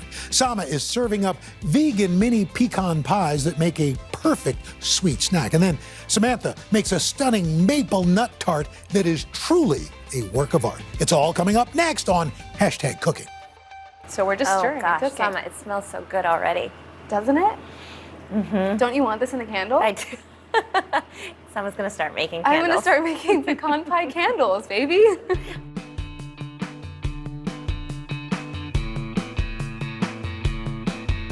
I am so excited today because I have one of my dear friends and baking queen, Sam Senaratna, in the kitchen with me today. We are 6 feet apart for obvious reasons, but we are still #baking buddies.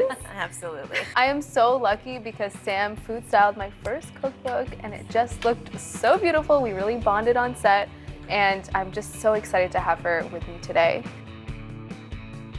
We are going to be making our own unique takes on a pecan pie. I am making my favorite mini vegan pecan pies and Sam is going to be making a more traditional, delicious, nutty tart. I'm so excited. So let's get into it. Let's do it. What are you gonna do first? Okay, so we all know this, that everything is a bit cuter when it's in mini form, right? So today I'm making my mini vegan pecan pies. I find that they're the perfect thing to eat and make when I'm craving a pecan pie, but I want something a little bit more bite-sized and shareable. So the first thing that we're gonna do is make my filling.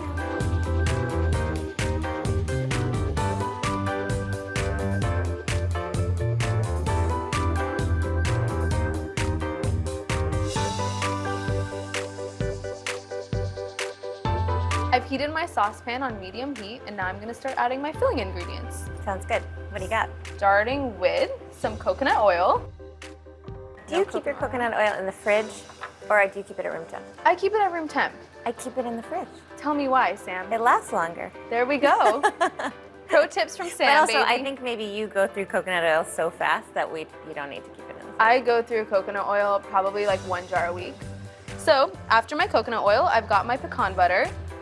A little fancy today with some pecan butter. That is fancy. A little fancy. But if you don't have a pecan butter, you can totally use an almond butter. Now, to sweeten this up, I am using some coconut sugar and maple syrup, my favorite sweeteners. They're unrefined. They also have this very warm and delicious caramel taste. I find that especially for this tart, it's gonna get so caramelly, it's gonna taste almost like a toffee. I'm gonna mix this up a bit. And then I'm going to add some of my vanilla extract. Delicious. I'm gonna stir my filling for 10 minutes, and then I'm just gonna let it reduce and thicken and smell really delicious. It will smell like a candle. After we do that, after it cooks for our 10 minutes, we're gonna add our almond flour and our flaxseed meal. Okay.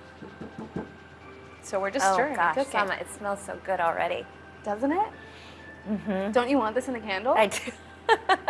Someone's gonna start making I'm candles. gonna start making pecan pie candles, baby. Before you add the almond flour and the flaxseed meal, you wanna make sure your mixture is reducing a little bit. So you'll notice that it's bubbling up. It's kind of pulling away from the sides of the pan, and then that's a really good time for you to add your flaxseed meal and your almond flour. And it looks like we're there. I'm using an almond flour here just to thicken up the mixture a little bit, and I'm also going to use some ground flaxseed, otherwise known as flaxseed meal. Do you use this when you I make do your cook? sometimes. I have a dear friend that's vegan, so I try to use flaxseed for her egg replacements. Flaxseed meal adds some fiber, and we love a fiber moment here. We're stirring this up so the mixture gets nice and thick. The almond flour and the flaxseed meal are really what's going to help us get it there. Does it smell good? It smells so good. You all wish you were here. You wish you were here to smell this. But you're gonna make it at home, so it's gonna be great. Yeah, you are gonna make it at home. Please. You'll love it. Finally, for my filling, I'm gonna add my crushed pecans. You can just crush them with your hands, super easy. But I like adding this because it adds texture to the filling, and my crust is actually gonna be more on the cookie side of the spectrum rather than a traditional buttery crust. So it's nice to have some weight to the filling. Yum. Crush it up. It's okay if you've got some big or small pieces. You love texture here. Your tart. It's all about texture. It's all about texture. I'm so excited to get there. See how it's kind of thickening up? I'm gonna take this off the heat.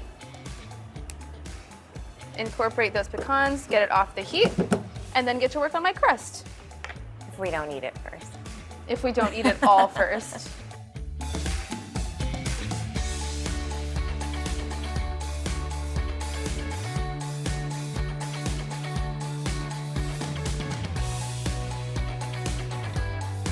So I'm actually going to use flax eggs to help bind the crust. I know flax eggs don't sound very glamorous, but they are super important in vegan and plant-based cooking. So I'm using 2 flax eggs here, which means I'm going to use 2 tablespoons of ground flaxseed meal, and I'm going to add 5 tablespoons of water to it. Make sure you give it a nice stir. I'm going to let my flax eggs hang out. They can just take a chill pill. And now we can work on the rest of my crust ingredients. Yum. Sam's excited. Okay, so I've got my melted and cooled coconut oil and my almond butter here. That's gonna serve as a nice base for my crust. I'm gonna add my almond butter first into my bowl. I'm using a creamy almond butter here. So I want it to be super basic, kind of a nice cookie crust. Now I'm gonna add my melted and cooled coconut oil. This is gonna be like my butter for the crust. It's gonna be really delicious and rich. I'm gonna whisk this together so it becomes nice and smooth. And then, to sweeten this crust up, I'm gonna add my favorite, coconut sugar. This is gonna complement the coconut sugar that's in my filling too. So good. Now I've combined my almond butter, my coconut oil, and my coconut sugar. At this point, our flax egg should be nice and thick. As you can see, pretty gelatinous. I know it's also not a cute word, but it's true. It's gonna help us bind. Can I see, Sama? Yes. So you can see how it's kind of thick. Look at that. So fast. Sort of like a gel. Yeah. So it's gonna be nice because this is what's gonna help bind our crust instead of an egg. For my dry ingredients, you know how I said it's gonna be sort of like a cookie, cakey crust? The almond flour is really what's gonna help it get there. And I'm using almond flour and coconut flour, which I like to do in tandem because coconut flour is so absorbent, almond flour is so dense, so I find it makes a really nice pairing. Smart. Whisk that up nicely. And here's where it gets fun, Sam. We get to combine our wet and dry ingredients. I'm gonna just put this straight into here. It smells so good. Already. Right? It really Already? does. Sometimes I find that this needs a little bit of help to come together, which is why I prepared. Got some almond milk. You can use any non-dairy milk you want, but it's just gonna help the crust become nice and smooth.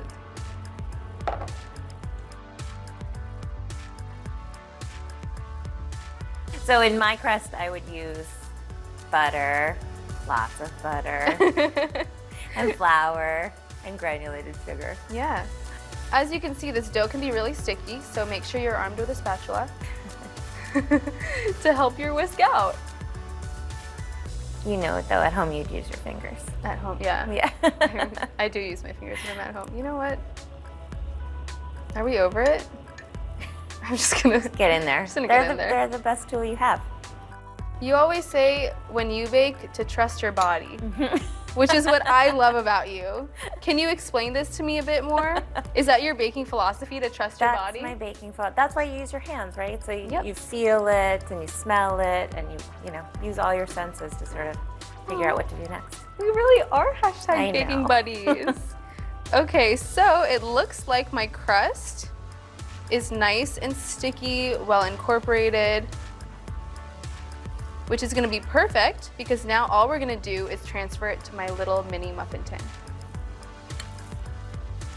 You know why I like your dough, Sama? Tell me, Sam, why you like my can dough? Snack on them because there's no raw eggs. You know what? It's I'm always a cookie dough lover, so.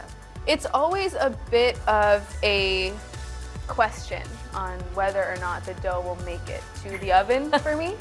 So now I've added my crust into my little mini muffin tin. All I'm gonna do is use my finger or my knuckle to create a little bed for my filling to sit snugly on top of, like so. And it's really easy and fun too. You just mold it to the sides of the little mini muffin tin. We're using a little mini cookie scoop to control how much dough we add into the pan so that it's nice and even. I wish I could help you. I know, I miss you so much.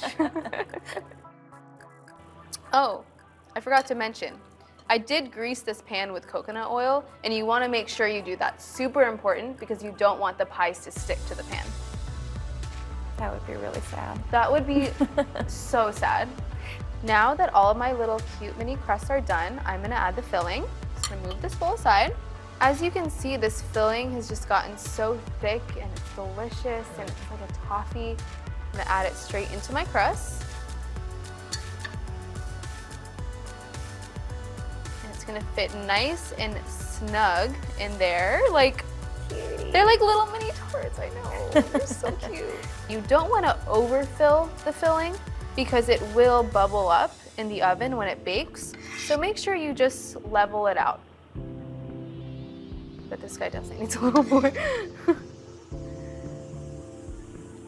And see how nice it is that this filling is so textured. It's gonna be so delicious when it caramelizes and cooks in the oven. Finally, just for aesthetics, I'm gonna add a pecan on top of each of these, just to finish it off. Great. I can't wait for you to try this, Sam. My little cute vegan mini pecan pies are done, so now they're ready for a little journey in the oven, going in at 350 degrees for about 20 minutes.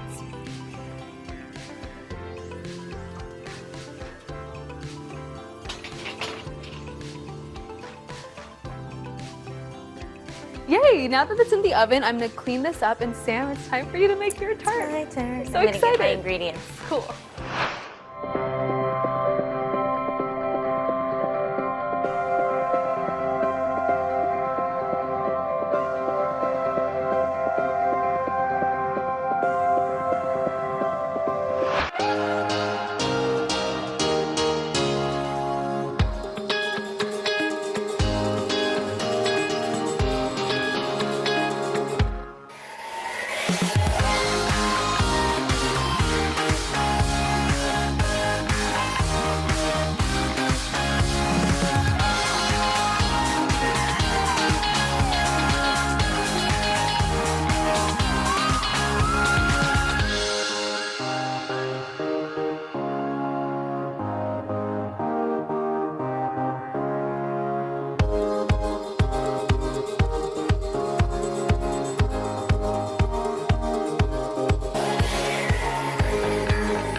A classic butter crust is the base for many delicious desserts.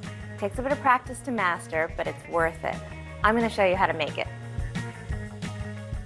To start, combine flour, sugar, and salt in a food processor and pulse to combine.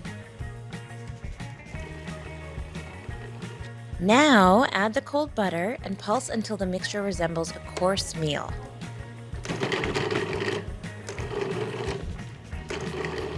Then add 3 tablespoons of water and pulse the dough until it starts to come together.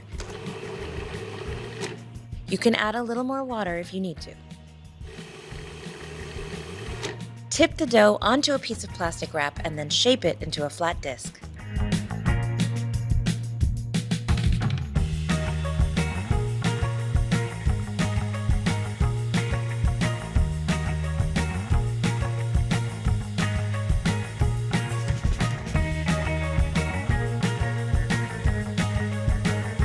Pop this disc into the fridge and let it chill for at least 1 hour or up to 2 days. On a lightly floured surface, roll the dough into a 10-inch circle.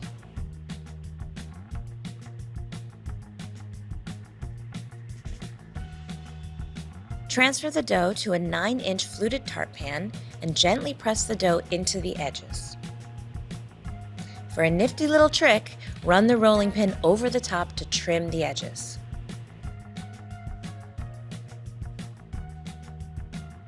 Pop the tart shell into the freezer for 15 minutes. Before baking the tart, line the frozen dough with parchment paper and fill the inside with pie weights. This step will help our crust keep its gorgeous shape. Bake the shell at 375 for 15 minutes. Remove the weights from the tart shell and bake again until lightly golden, another 10 to 15 minutes. Now your beautiful crust is ready to be filled.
Okay, Sam, you're making this delicious nut tart. I need all of the details. How did you come up with it? Well, it's based on a classic pecan pie, but I developed this recipe for my dad because he is a lover of nuts. He loves nuts more than anyone in the world, and every time I go to visit him, he wants me to bring something nut related. So that's how this came about. Cute.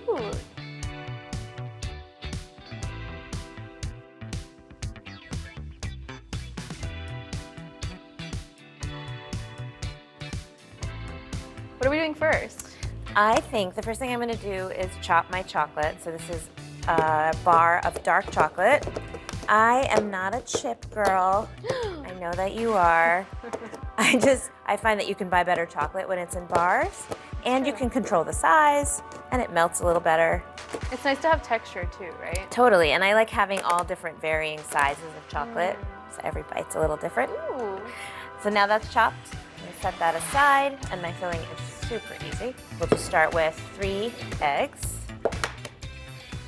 And look how nice and bright those yolks are. Can you tell us why you crack your egg on the counter, not the bowl? It's easier not to get any pieces of shell in your bowl when you crack it on the counter. Little pro tip. So I'm just whisking this first, and you want to make sure to whisk it really well, because otherwise you'll have these little pieces of egg white in your mixture, which is not pretty.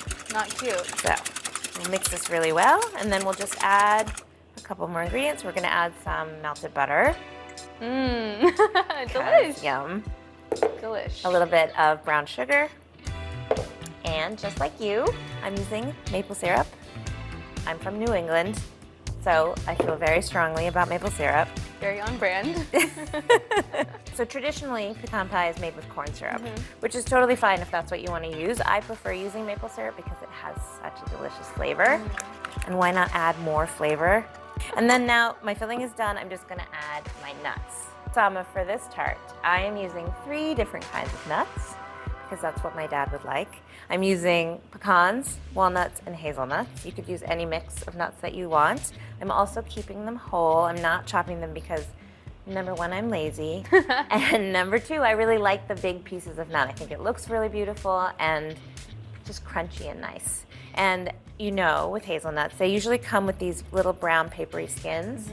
So you want to make sure you remove that before you bake it.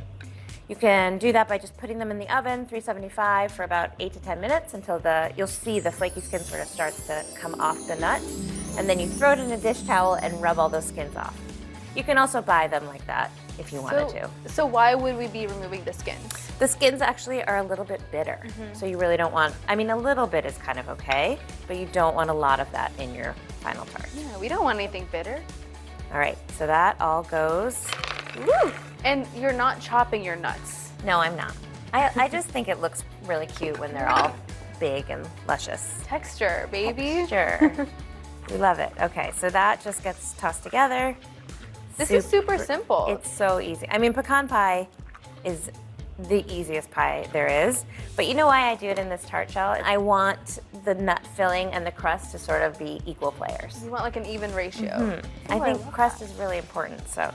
Oh, I'm there for the crust.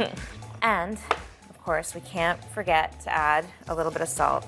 You have to season all your sweets just like you season your savory food. It really brings out all the flavor. In the chocolate goes. Yum. Could you use a different kind of chocolate Oh if you yeah, wanted? absolutely. Okay. So this is bittersweet chocolate, which is my fave. But you could certainly use milk if you prefer. Okay, this looks nice and well mixed. There's no little bits of egg that haven't been incorporated. It's perfect. So now I'm gonna go on to my crust. Now I think I know the answer to this question. I think I know what you're gonna say, but could you potentially use a store-bought pie crust? No. Ready? Is it time? It's time. All right, so I'm adding this beautiful filling. Look at that. I mean, come on. It already looks pretty delicious. Caramelly, those big chunks of chocolate, nuts. I love the plot twist chunks of nuts. Chunks of nuts? Yes. It's like the name of a band. You gotta make sure to sort of spread out your nuts a little bit. And be really careful not to let any of the filling go over the sides because that will make it stick to your tart pan, which is a real bummer. It belongs in a museum for sure. Like, I mean, artiste. Well, thanks. Well, as you know, I'm also a food stylist. So you want to make sure to spread everything out so that you don't have chunks of nuts on one side. You know, you want it all to bake really evenly. And you want every person to get every kind of nut in every slice. Okay, I think she's ready for the oven. So I'm gonna ask you to to do the honors? I would be honored to do the honors. 375 degrees for 20 to 25 minutes. You'll see, it's like puffed all the way through and golden brown. I'm on it. I'm on it, Sam.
Sam, this kitchen smells incredible. amazing. So good. We made it. We took the journey. I'm so excited to try this. Tell me, how would I serve this? Right, you gotta get it out of that pan first. So I have a little trick to show you. Yay. You need a big can. Okay. And now you're gonna pick it up and put it on top of the can. And if everything works according to plan, the sides will just fall off. I'm stressed. Okay. Okay. We can do it. All right. So I'm gonna put it on top of the can. With the can in the center.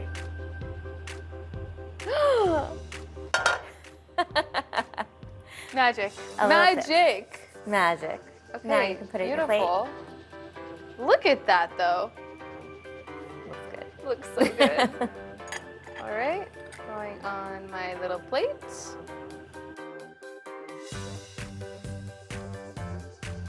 Okay. like Moment of truth, Sam. I mean, It's kind of like a cookie now that I'm looking at it. the Met called. It wants your tart. You're cute. Delicious. See, look at all of those whole nuts. I feel like it makes it look so pretty. So cool. It's very nut forward. Nut forward. Okay. It's my turn, Sama. Yay. Oh, these look so cute. They come out so cleanly. Yay. They're so, this would be such a good little party snack. They're Look how cute mini, they are. bite size. So, you know. You know what, I'm really into this beautiful caramelized moment, as you would say. It's a caramelized moment. Okay, I'm gonna pick one that has like all that yummy. I wanna see what it looks inside. Look at that. That looks good, Sama. Thank you. Yum. I hope you like it.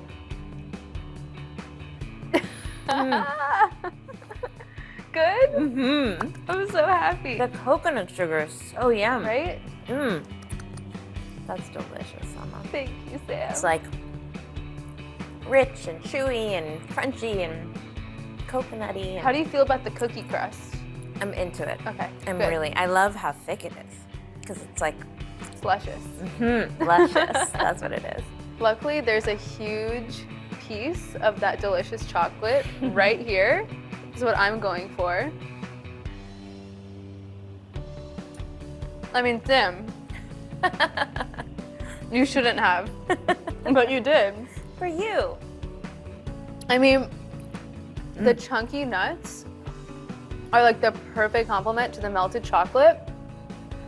And the crust? Butter. Butter is good. I mean, oh my God. This makes me really happy that we're baking buddies. Now we can be eating buddies. I have a request. Tell me. Can we bake together more often? All the time. Amazing. Great. Sam, I think we have to document this moment so we can remember to do it more often. Of course. And take a picture, or a few.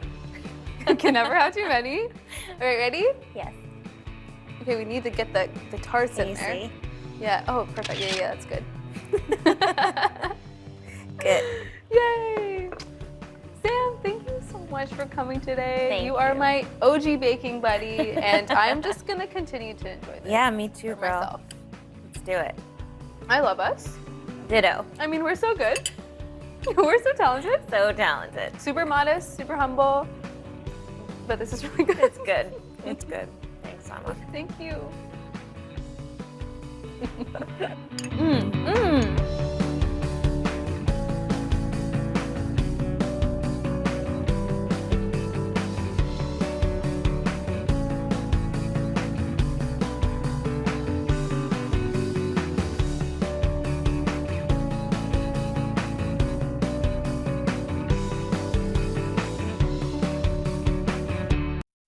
Hey, Today All Day. Up next on Hashtag Cooking, Sama Dada is sharing her favorite ways to use up any oats that you have lying around. First up, she's baking an oatmeal chocolate chip cookie that's healthy enough to eat for breakfast. Then it's homemade granola with a savory twist.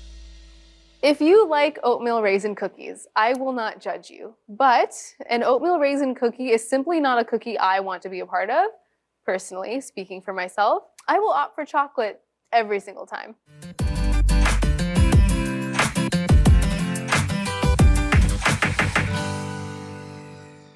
I know you have a little canister of oats sitting at the back of your pantry that maybe you're neglecting a little bit. But instead of teaching you how to make a traditional bowl of oatmeal, which I already know you know how to make, I'm going to show you how to hashtag upgrade your oats. Today we're going to be making my favorite oatmeal chocolate chip cookies with some added fun, coconut, and then a really easy savory granola. How's that for a plot twist? Let's get started. Oats, they are having a moment. They're everywhere these days, and for good reason. Oats are super versatile, they're really nutritious, and there's so much you can do with an oat to make it a star. But there are a lot of different varieties, so I thought I'd walk you through a few of my favorites. Welcome to my kitchen classroom. On today's agenda, Oats 101. These little guys are oat groats. I know, it's not the cutest name, but these are oats in their least processed form. They have a lot of fiber. And these are what they look like before they've been rolled out. They do take a bit longer to cook though, about 30 to 40 minutes, but they have a really nice nutty and chewy texture, which I find is really nice for a salad, similar to a barley or a farro. Next up, we've got my steel cut oats. These are simply oat groats that have been cut into this pinhead shape. Now, steel cut oats take about 20 to 30 minutes to cook. They've got a nice chewy texture, making it perfect for a slow weekend morning when you want to enjoy a bowl of oatmeal. Next up, we have got my Oat MVP, rolled oats or old-fashioned oats. These oats have been steamed and then rolled out into that iconic oat shape. These take only 10 to 20 minutes to cook, not too long, not too short, but they also have this really nice, springy, light texture without being too chewy. I find that old-fashioned oats are perfect for just about anything. An oatmeal chocolate chip cookie, some granola. I use them so much in my kitchen. And finally, we have our instant oatmeal. These are the most processed form of oats from our little lineup here, and what you commonly find in a little brown packet destined for your microwave. These are very mushy in texture, so I don't really cook with them or bake with them, but if you only have about 1 to 3 minutes in the morning to cook them, these are the oats for you. I won't judge you if you use them. When you're always stocked with oats, guess what you'll never run out of? Oat milk. Because that's right, you can make it yourself, and I'm going to show you how to do it. All you need to make your own oat milk at home is some old-fashioned oats, some cold water, and a good quality nut milk bag. When you're making your own oat milk, make sure to use old-fashioned oats. Steel cut is going to be a little bit too coarse, and instant is going to be too mushy, so we don't want to do that. Now, I'm just going to grab a measuring cup for my old-fashioned oats and measure some out. Old-fashioned oats secured. My blender is my BFF, and this oat milk comes together just in your blender. I'm going to add my old-fashioned oats to my blender. We've got some cold water. Make sure it's cold. We don't want any warm water here because the oats will get slimy. Nobody likes a slimy oat milk. Adding this in my blender.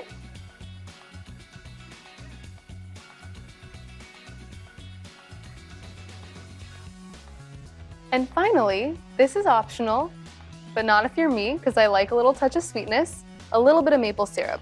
You can totally use a couple medjool dates too if you'd prefer. Just a touch. You can even add a little dash of cinnamon too if you're feeling like you want to live on the edge today with your oat milk. Now, all I'm going to do is blend it. Only 30 to 40 seconds. We don't want to over blend it because the oats will get kind of mushy. Okay, here we go.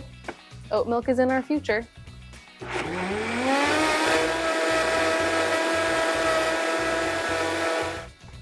We're looking nice and creamy. Now, before I remove this from the blender, just want to show you, you can totally use a cheesecloth to strain, but I'm using a nut milk bag because it's a lot easier.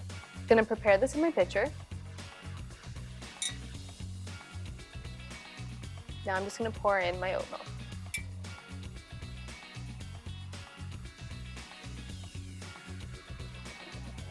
We're making oat milk.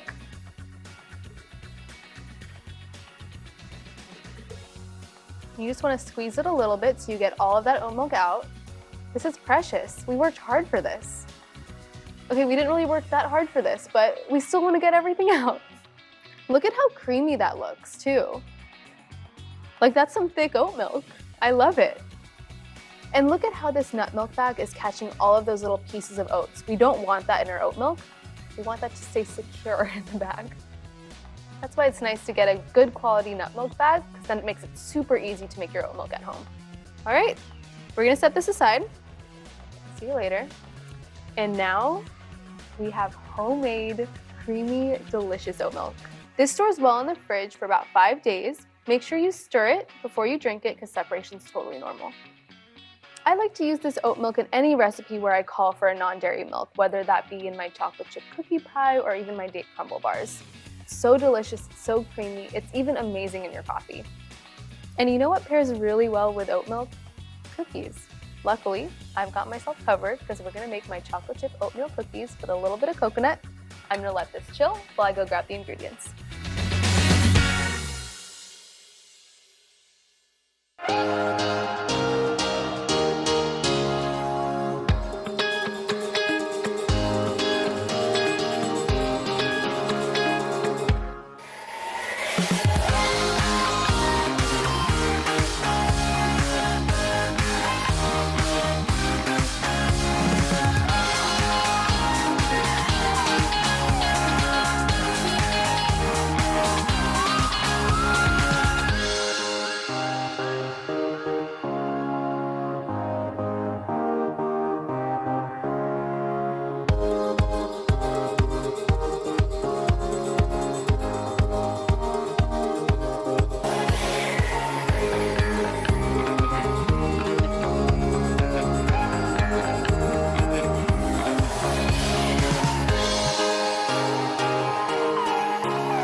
I have been there and done that with traditional stovetop oatmeal and overnight oats. Plus, I would choose a cookie over those two any day.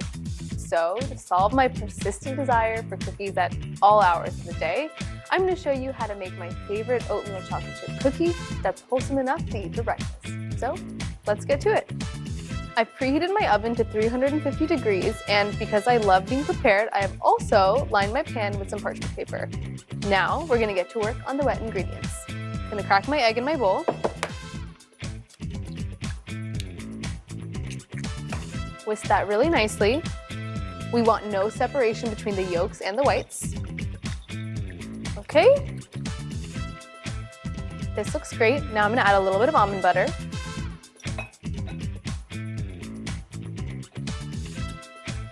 Mixing the egg and the almond butter together really well. All right, this looks smooth and creamy. Now I'm going in with my melted and cooled coconut oil. Straight in there. We are actually going to be adding some shredded coconut into these cookies, so I find that the coconut oil really complements that super well. It's also a nice butter replacement in these cookies too. Mixing everything together. Everyone needs to become friendly. Perfect. Now I'm gonna add some vanilla extract. Can't have my cookies without it.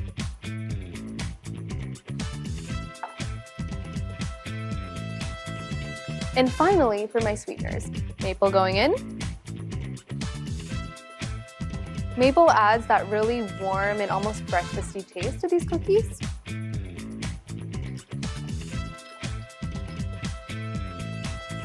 And then we're adding some coconut sugar.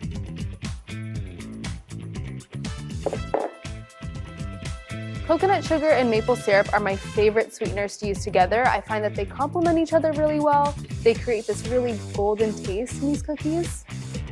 Because coconut sugar is really fragrant, it's gonna go really nicely with that coconut oil and that shredded coconut that we're gonna be adding into the cookies later. My wet mixture looks perfect, honestly. I have to give credit to myself. Now, I'm gonna move on to my dry ingredients. For these cookies, I'm using a combination of almond flour and oat flour. If you don't know what oat flour is, get ready to have your mind blown. All it is just oats ground up into a blender until you get that fine powder, like a flour. Then we get oat flour. How fun and convenient is that? Easy to make at home. You can also buy it from the store. Oat flour going in. We're having an oat moment with these cookies. We love oats. Gonna also add some almond flour. Almond flour is really dense, oat flour is really light, so I find that they create a really nice combination and a really nice texture in these cookies. Okay, we're gonna whisk that up. Whisking our almond flour and our oat flour together really nicely. And now, because I'm fun, I'm gonna add some shredded coconut. Make sure you buy unsweetened shredded coconut because we've got the sugar already, we don't need to add more into our coconut. Now, for our star, these would not be oatmeal chocolate chip cookies without some oats. So, I'm using old-fashioned or rolled oats here. Oats going in. Time for a little baking powder. And a little pinch of salt.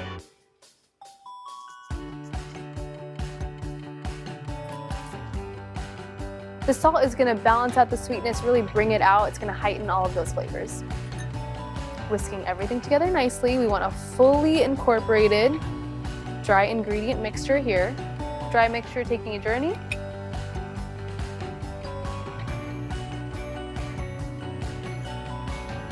Beautiful. I'm gonna fold my dry and wet ingredients together until everyone is fully incorporated. So we want to make sure we're not seeing any remnants of that flour mixture, right? We want it to be fully incorporated. You'll see how that color changes. Everyone looks really nicely incorporated, really well mixed. Thorough. We want to do a thorough job here. I mean, listen, this is like a bowl of oatmeal, right? This counts. A cookie, an oatmeal cookie, same thing. I think it's the same thing. Okay, this is controversial. I'm gonna put my spatula down for this. If you like oatmeal raisin cookies, I will not judge you, but an oatmeal raisin cookie is simply not a cookie I want to be a part of, personally, speaking for myself. I will opt for chocolate every single time. So, I'm gonna fold in some chocolate chips.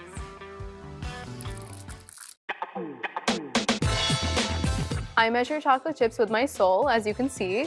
I will be saving these to top the cookies with before they go into the oven. I want a few more. I changed my mind. Just a few. Breakfast, anyone? Okay, we're gonna fold the chocolate in really nicely. And this is a beautiful cookie dough situation I've got here. Okay. Time to make our cookies. Perfect. I'm using a cookie scoop here just to get some nice even cookies.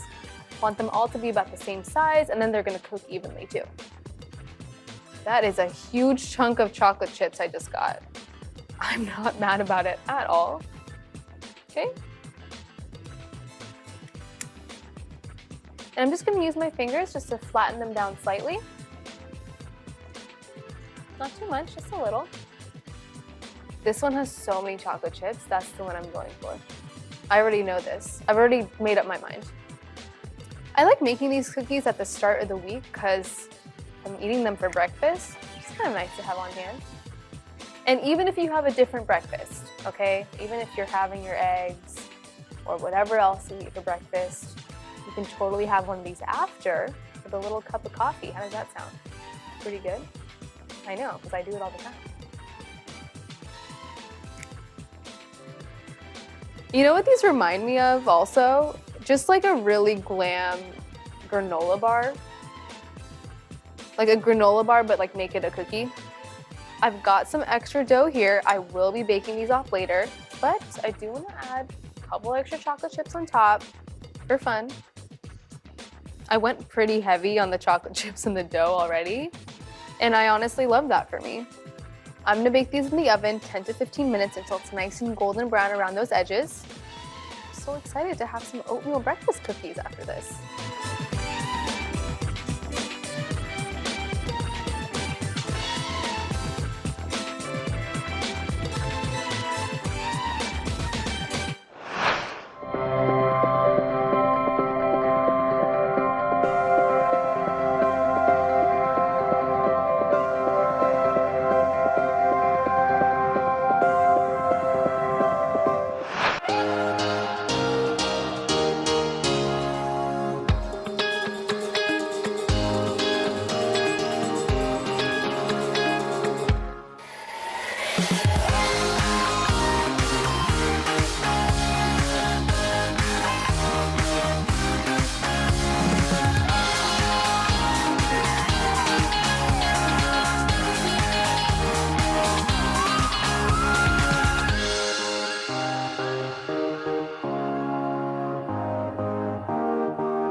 Cookies for breakfast, anyone?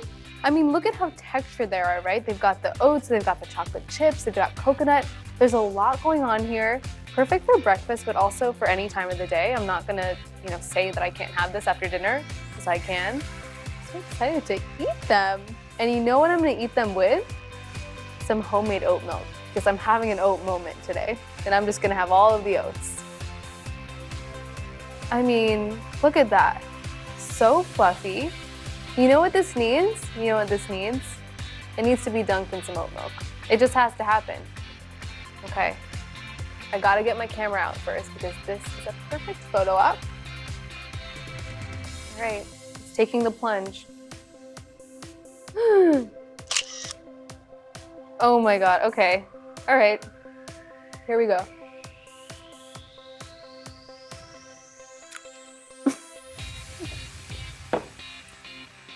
I'm so good, I'm just losing cookies everywhere. Okay, I need a sip of oat milk. You might, and no disrespect to your bowl of oatmeal, but you might want to abandon it after you try these cookies. I'm just saying, I'm being honest, I'm going in for more. Someone hold me back. No, really, someone hold me back. Oh, you thought I was done helping you upgrade your oats? Well, you are mistaken, because up next, I have my plot twist savory granola. I'm super excited to make it. I'm gonna go grab the ingredients.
When you think of granola, you're probably thinking of those sweet clusters of nuts and oats to top your yogurt. But have you ever thought about a savory version? I know it's a plot twist, but savory granola is one of my favorite snacks. I was inspired to make it by traditional Indian snack mixes, and I cannot wait for you to try it. We want the savory granola to have lots of flavor, so to start, we're gonna make a little olive oil spice mixture. In my bowl, I'm gonna add some extra virgin olive oil. Olive oil is gonna help us get that nice, crisp, golden color and texture that we really want. Now, for some more flavor, I'm gonna add some coconut aminos.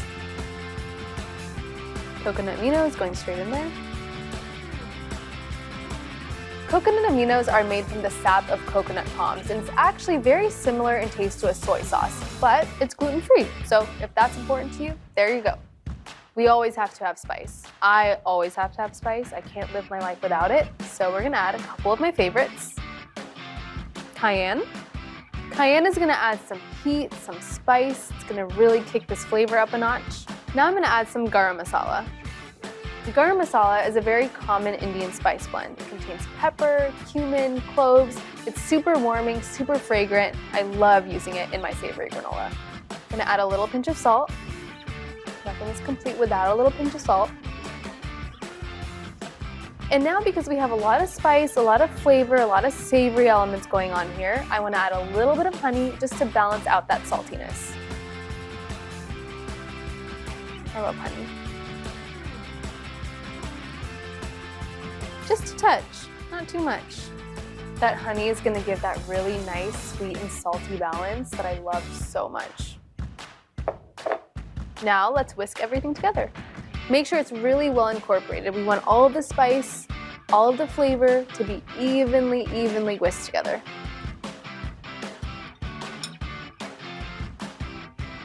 It's pretty potent. All right, this is nice and well mixed. Now I'm gonna move on to my dry ingredients. I like using a variety of nuts and seeds here because it's really fun to play with different texture and flavor. Every single nut and seed has a different flavor profile, so it's fun to add them all together and just have a little crunch, a little texture, something different in every bite. So I'm gonna start with my sliced almonds. I use almonds so much in my kitchen, from almond butter to raw almonds. They're super versatile and I just love the taste. I'm gonna add some raw cashews, super buttery and delicious. Now we're gonna go for some pecans. Pecan? I say pecan. In there. I'm gonna add some pumpkin seeds. You can add sunflower seeds here too if pumpkin's not your jam. Pumpkin seeds add that nice green color too. It's kind of pretty. Okay, now we're gonna add some sesame seeds. These are gonna be so delicious when they're nice and toasty in the oven. I love it. Now, this wouldn't be granola without oats.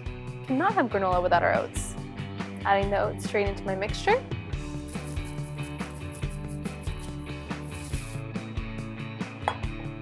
Now we mix them all together. Make sure that you're using raw, unsalted nuts here. We are gonna be roasting them in the oven with some olive oil and spices, so you don't need to buy roasted and salted nuts. Look at how fun and textured this is, so many different colors. And it's about to get a lot of flavor. Time to add my olive oil mixture straight on top of my nuts, seeds, and oats. Leave no spice left behind. Come on, you can do it. Okay. Now we're gonna mix everything together. We want a very well-spiced, savory granola. So every piece has to be coated by some olive oil and spice. It already starts to smell so good, so flavorful. This is such a fun and easy portable snack too. We are looking nice and well mixed. Now it's time for the pan.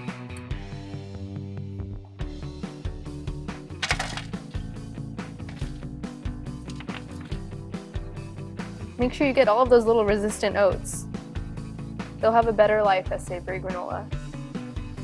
Okay, make sure that you're spreading your granola out really well, really evenly. We want everyone to have personal space, some room to breathe. This way we can ensure a nice and even crisp bake. We are ready for the oven. I'm gonna bake this 45 to 50 minutes at 325 degrees in the oven. Make sure you toss it every 10 minutes or so to ensure that it gets nice and golden brown.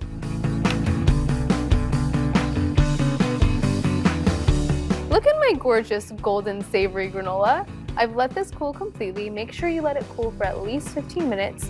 First of all, it's a little bit too hot to handle as it comes out of the oven. And when you cool granola, it crisps up as it cools. I'm gonna store this in my cute little container, which I promise I can get the lid off because I'm strong. There we go. I love to store these in little mason jars or little jars like this, just so it's nice to have a snack on hand. So the next time you are craving a potato chip or a cracker, this is just a more unique and fun savory snack to snack on. You've got a lot of different flavors. You can customize it with your favorite nuts and seeds as well. So whatever you have in the pantry, you've got some sunflower seeds, you've got some walnuts, feel free to sub that in. Look at that nice golden color. So good. I've got most of my savory granola into my little jar. And you know what I also like to do with this? I like to put it on a salad. Think of this as the fun cousin to your croutons. They're your crouton cousins. Crunchy, savory, really pretty. You've got those nuts and seeds, and you've also got a lot of flavor there. Look how nice that looks. This is a super simple salad. I just did a little bit of olive oil, lemon juice, salt, and pepper. This granola, though, it adds a secret touch. Mmm! It's so good. It's so salty, but it's got heat and flavor. Wait, I need more. Like, you've got so many things going on, right? Different nuts and seeds. Gives it a lot more texture, makes it more interesting to eat. You've got something new in every bite. I mean, have you ever seen a salad topped with granola before? I think I have to document it. I mean, look at that, it looks so pretty. Croutons? I don't know you. I mean, come on. I'm obsessed, I'm obsessed. Sweet granola, I'm coming for you. I hope this has inspired you to upgrade your oats. If you're neglecting them in your pantry, let them live. Let them live as savory granola, as some delicious oatmeal cookies. Oats are really an MVP.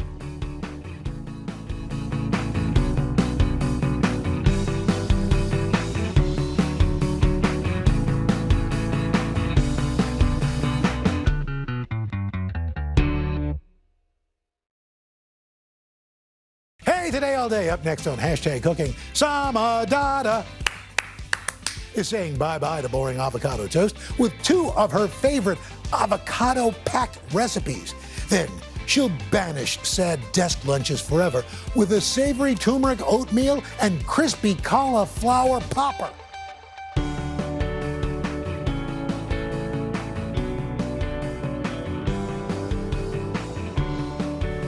Hey guys, it's Sama. I am so excited to share 2 of my favorite recipes with you today. They both use an avocado, and they're both from my new cookbook.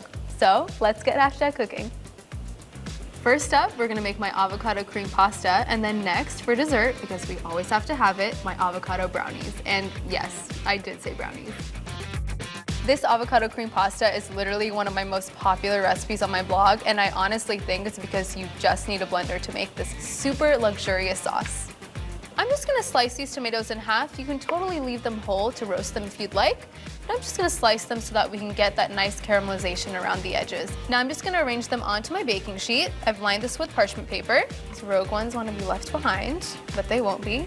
Now I'm just gonna drizzle with a little bit of olive oil and season with some salt and pepper and red pepper flakes. Olive oil, some red pepper flakes,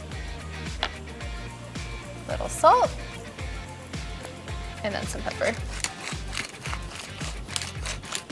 We don't want to roast these tomatoes for too long, only about 10 to 15 minutes. If you do roast them for too long, it will dry out those juices, and we definitely don't want that. We want a juicy tomato.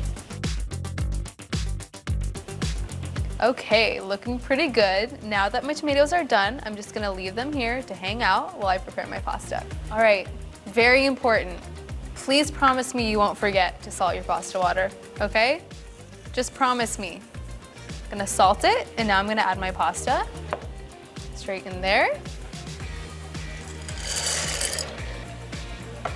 And while this pasta is cooking, I bet that I can make the sauce in the time it takes for it to be done. All you need is a blender to make this super creamy sauce. So if you've ever made a smoothie and you have a blender at home, you can make this pasta sauce. So the base of it is our avocados. I'm using an avocado and a half for this recipe. So I'm gonna go ahead and start with that. Just slicing my avocados, making sure I also don't slice my finger in there. All right, we're gonna scoop some of this avocado out. Look at how ripe and pretty that is. Go straight in there. Gonna pit this. This avocado is what's gonna add that super creamy element to this pasta. Now I'm gonna move on to my lemon, adding the juice of 1 full lemon in here. Make sure I catch all the seeds. This lemon is gonna really make it tart and acidic and bring out that zing, make it very bright and fresh. I'm gonna add some fresh basil and raw garlic. Yes, I'm using raw. It's gonna be really punchy and really bright. And and I love garlic. There we go. A little bit of olive oil. Just a bit. And now I'm gonna season it to taste with some salt, pepper, and red pepper flakes. Salt in there. Add as much chili flakes as you'd like. I love spice, so I'm going in with a lot, but you make your own choices, okay? Now, just to help everything get moving in the blender, we're gonna add a little bit of cold water. Make sure it's cold because we don't want to brown the avocado. Just a bit, and I can add more and adjust to get it to the right consistency that I like. Now, it's time to blend.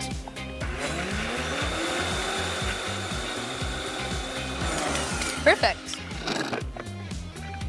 It is so luxe, you will not even believe it. Look at that. So creamy. Did you see that? I made that pasta sauce and my pasta is done. Super quick. We love a blender recipe. Now I'm just gonna spoon my pasta out. Before I add this creamy sauce to my pasta, I'm gonna grab one more thing. Just grab some arugula from the fridge. I love adding this to this pasta because it gives this really nice peppery bite to it. All right, time to assemble. Got my sauce, gonna add this into my pasta. You might think you put cream in this, but you didn't, I promise. I'm just gonna really stir that in. I'm gonna add my tomatoes. Just a little burst of something sweet in with this avocado cream sauce. Now I'm just gonna mix in my arugula. What's great about this pasta as well is that you can eat it immediately, but you can also refrigerate it to have as a pasta salad the next day. We love a leftover, we love a meal prep situation. This is both of these. All right, time for me to plate this for myself. Is that too much? There's never too much. What is a portion?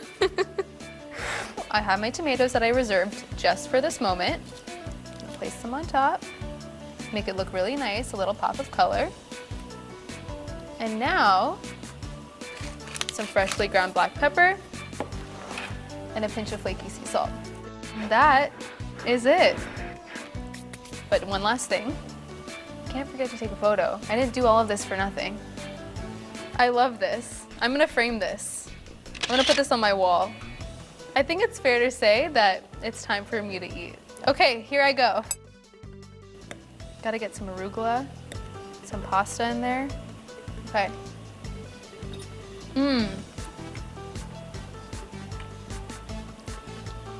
I love myself. It's so creamy, you honestly would never know that there's no cream or butter in this. It's crazy.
We are so used to thinking of using avocado in savory recipes, but plot twist, they're amazing in sweet recipes too, especially when chocolate is involved.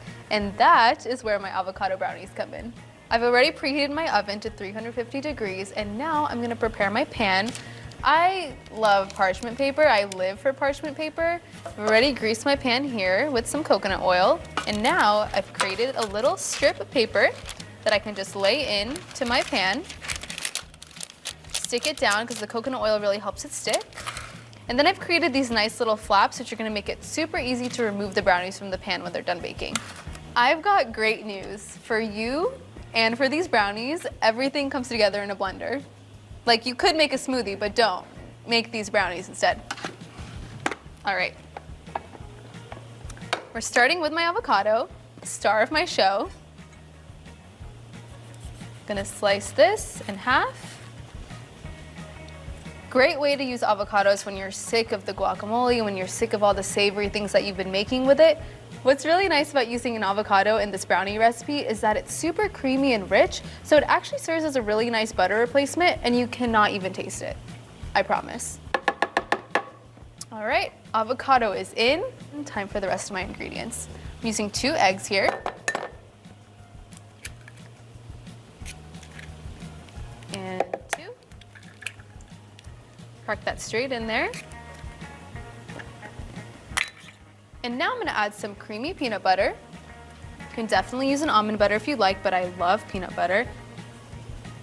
So we're starting with all of our wet ingredients first. Gonna sweeten this up with some maple syrup and some coconut sugar as well. And then a little bit of vanilla extract. So now I'm just gonna blend everything together here and then get to work on my dry ingredients later.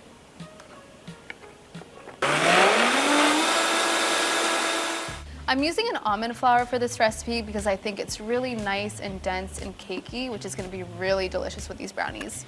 Add my almond flour in there.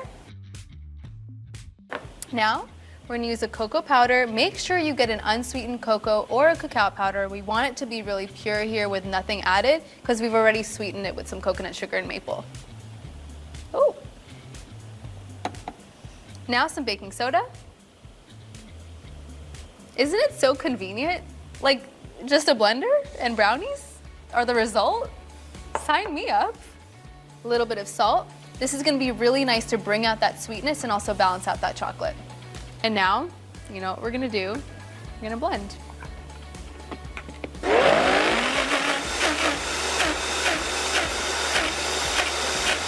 You may need to scrape down the sides of the blender to get it there, but just be patient with yourself and your blender.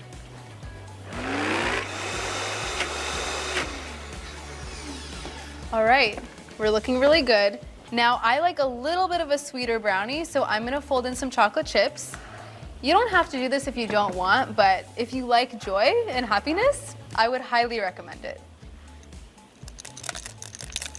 I'm gonna reserve a few chips on top before baking so we can just get that nice aesthetic before it goes into the oven. You know how I operate. I'm gonna fold this in. How easy was this? Can we take a moment to address how easy this is? And now all I'm gonna do is transfer it into my pan, which I've prepared already. Look at that. You would never know there was an avocado in here. We put a whole fruit in these brownies, and you can't even taste it, I promise. I smooth the batter out in the pan. Make sure it's evenly distributed. That looks pretty good. And now, for my chocolate chips, gonna add them on top. Less is not more here. That's my philosophy when it comes to chocolate. Less is just not more. In fact, more is more. All right, so now we're ready for the oven.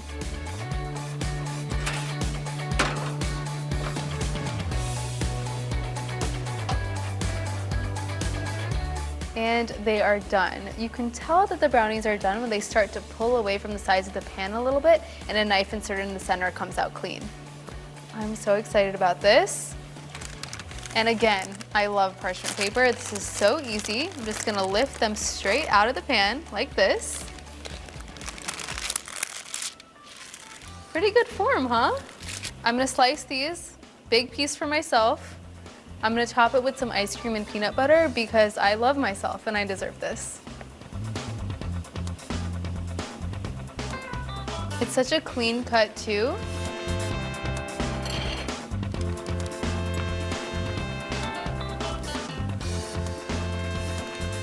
Who needs a gym, right? I need a bigger scoop. All right. And now I'm just gonna top it with a little peanut butter drizzle. I just melted this in the microwave for a little bit so it gets nice and melty and easier to drizzle. I think this looks perfect. Pretty good. Now, last step, just gonna top it with a little bit of flaky sea salt, partially for taste, partially for aesthetics. I just have to take a picture of this. I need to document it. It looks too good not to.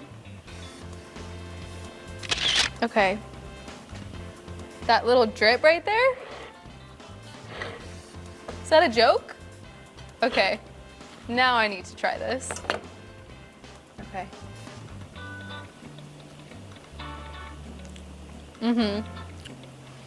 Yep.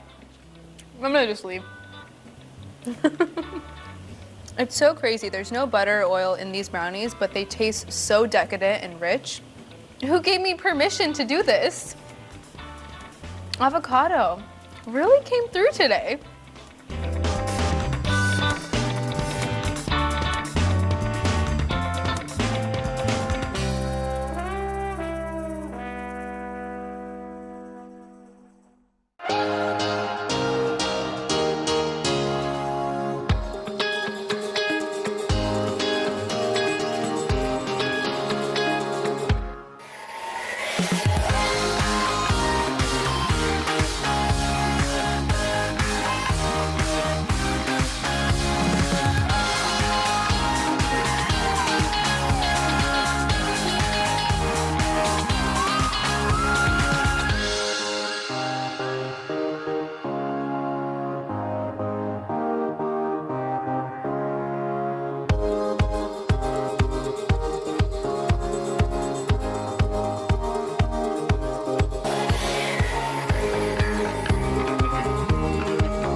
Lunch is sort of that lost meal in between breakfast and dinner where you don't really know what quite to do with yourself.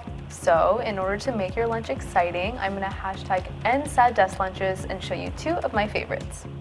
First up, I'm gonna show you how to make some delicious spiced breaded cauliflower poppers and my favorite savory oatmeal with caramelized onions.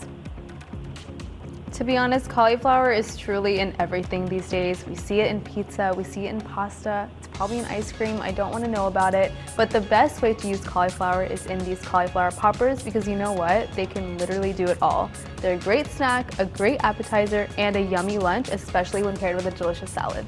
The key to the cauliflower poppers, it's in the almond meal. Make sure you're buying the one with the skin still on the almonds. I find this adheres a lot better to the cauliflower, making it really nice and crispy. I want this breading to be super flavorful on its own. I don't want it to just act as a sidekick, so I'm gonna add some spices. I'm gonna add my almond meal straight into my bowl.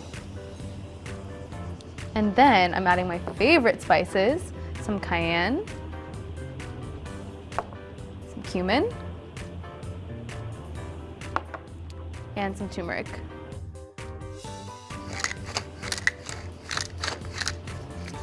Finally, we're gonna add a little pinch of salt. Now, time to just whisk everything together. The turmeric's gonna give it a really nice color as well. It's gonna be really nice and yellow and pretty. It's gonna make this cauliflower glamorous. Make sure it's really well incorporated. All right, this looks really nice. Now I'm gonna whisk up some eggs. I'm using 2 eggs here. We need something for the breading to stick to, so that's why we're gonna make this little egg bath situation. Perfect. Whisk that up. Okay, this looks pretty good. And this is my favorite part, we get to assemble. So I have half a head of cauliflower cut up into florets, and now I get to just assemble. Using my tongs, my favorite kitchen tool. Gonna stick this straight into the eggs. Roll that around nicely. You want it to be fully coated. Let any of that excess egg just drip off. We want a nice even coating, so that's why we're doing this. And then it's gonna go straight into our almond meal mixture. Let the breading really coat the cauliflower well. We want it all over the cauliflower, into all the little nooks and crannies.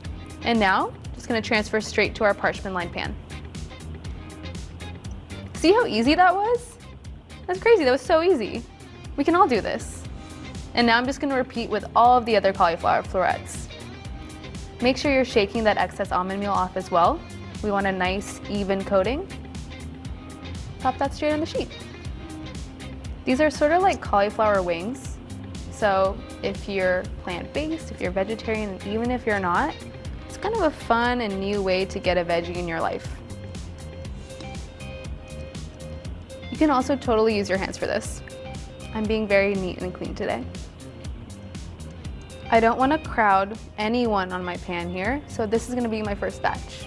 I am so excited for these to get into the oven. I'm gonna bake them at 350 for about 30 minutes until they're nice and golden and crispy. Well, they're ready. Just FYI, I did flip them once halfway through baking so we can get that nice and even crispness on both sides.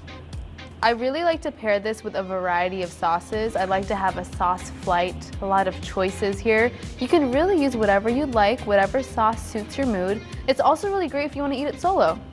I mean, this is what I do at home, so I actually eat them straight off the pan. It's a fact. It just is this really gorgeous almond crusted exterior. Oh, it's so good.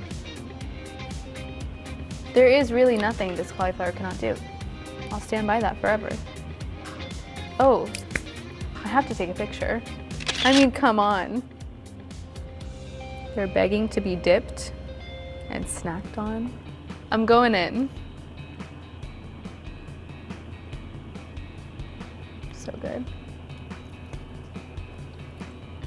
Mmm. That masala on the breading, it's spicy, it's flavorful, and I'm like eating a vegetable. Like, what? You never know.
When you think of oatmeal, you're probably thinking, wow, that's such a breakfast move.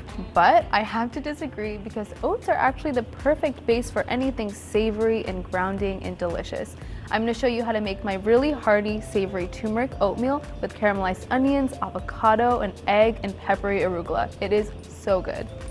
So let's get started. The first thing I wanna do is caramelize my onions because that's gonna take the most amount of time. So I'm just gonna dice them up right now. If I cry, it's not because of the onions. It's because I'm really excited to make this, just so we're clear. I'm just gonna heat some olive oil in my pan and start on this caramelization. Adding some olive oil. Now that the oil is shimmering, I'm gonna go ahead and add my onions.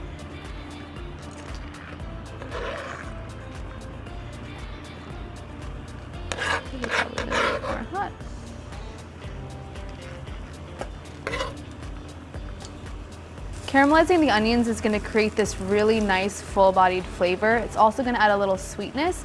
So oats themselves don't really have a lot of flavor. So by adding all of these different elements, we're really going to create our own flavor profile here.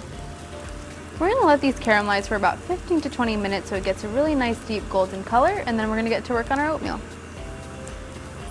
What's really great about caramelized onions is that you can make them in a huge batch, freeze them, so you'll always have some on hand.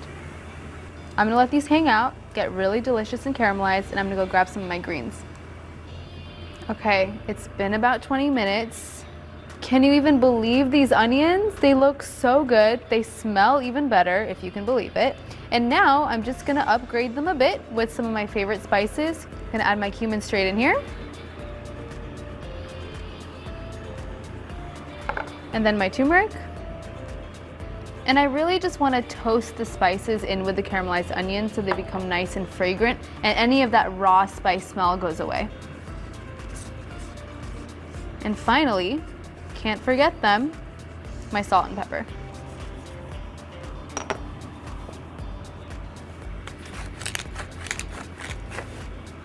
I'm gonna just roast these for a few minutes until they smell really fragrant and aromatic, and then we're gonna move on to my oats. Now it's time to cook my oats. I'm actually going to be using vegetable broth to cook them in. You can totally use water if you'd like, but I find that veggie broth makes it a lot more flavorful. I'm using rolled oats here, just by the way.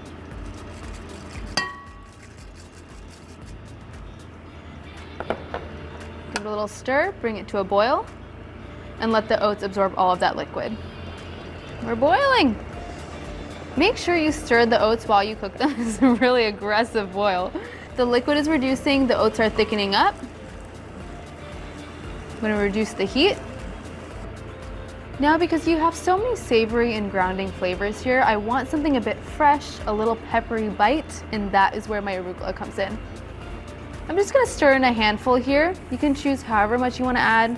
I like a lot of arugula, so I'm gonna kind of go for it. You just want it to wilt, and then we're gonna take it off the heat. Now it is time for my caramelized onions. You thought I forgot about them. How could I ever forget about them? Gonna add them straight into my oatmeal. Give that a nice stir so everyone becomes friends. Now I'm just gonna remove it from the heat and add all of my toppings. Okay, now I'm just gonna transfer my oatmeal to my bowl. Can't leave any oats behind, that'd be so rude. I mean, this color though. Gotta give some props to my turmeric, really making that magic happen. I'm adding a few things here. I like having a lot of textural elements here, so I'm gonna add some creamy avocado. It's gonna contrast those oats really nicely. I'm gonna add an egg, soft-boiled egg, and maybe some more greens. We'll see how I'm feeling. Just gonna slice my avocado. First, I wanna just take a moment. Okay. These are kind of fat slices. I will say I didn't intend to make them this, like, chunky, but you know what? I'm just lunching at home. This is real life. The avocado doesn't have to be perfect. Now I'm gonna add my egg. Using a soft-boiled egg here. I mean, do I need to say anything? I'm just not. I'm gonna let that speak for itself. Little salt. All right. Little pep. And finally, to finish it all off, some herbs. I'm using some cilantro here, but if cilantro freaks you out, you don't like it, I know it scares a lot of people, and that's okay. Like, that's totally fine. Use parsley, omit it, whatever you want to do. I'm not going to judge you. This looks like a pretty fab lunch. She's stunning. You know who's going to be jealous? Basically all of my friends. So I'm going to have to send a picture to them, show them how cute my lunch is. Maybe it'll inspire them to make their own cute lunch. Okay, I think I'm ready. I'm ready to taste it. I want to make sure I get a little bit of everything, some of those oats, the onions, the avocado, the egg. I want to congratulate us all because we can now say goodbye to sad desk lunches forever.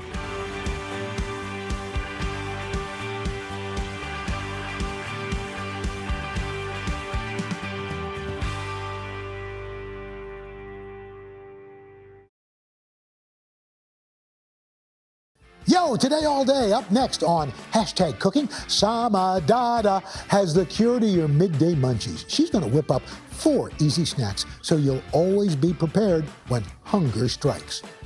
First up, Sama making one of Hoda's favorite sweet treats, dates stuffed with almond butter that can be served hot or cold. Then she bakes up a simple, super maple almond granola. And finally, she's making popcorn that's spiced with garam masala. Say bye-bye to butter with a spicy snack. I'll just say this, okay? If you have a first date with one of these dates, you will be having more. I can't with myself.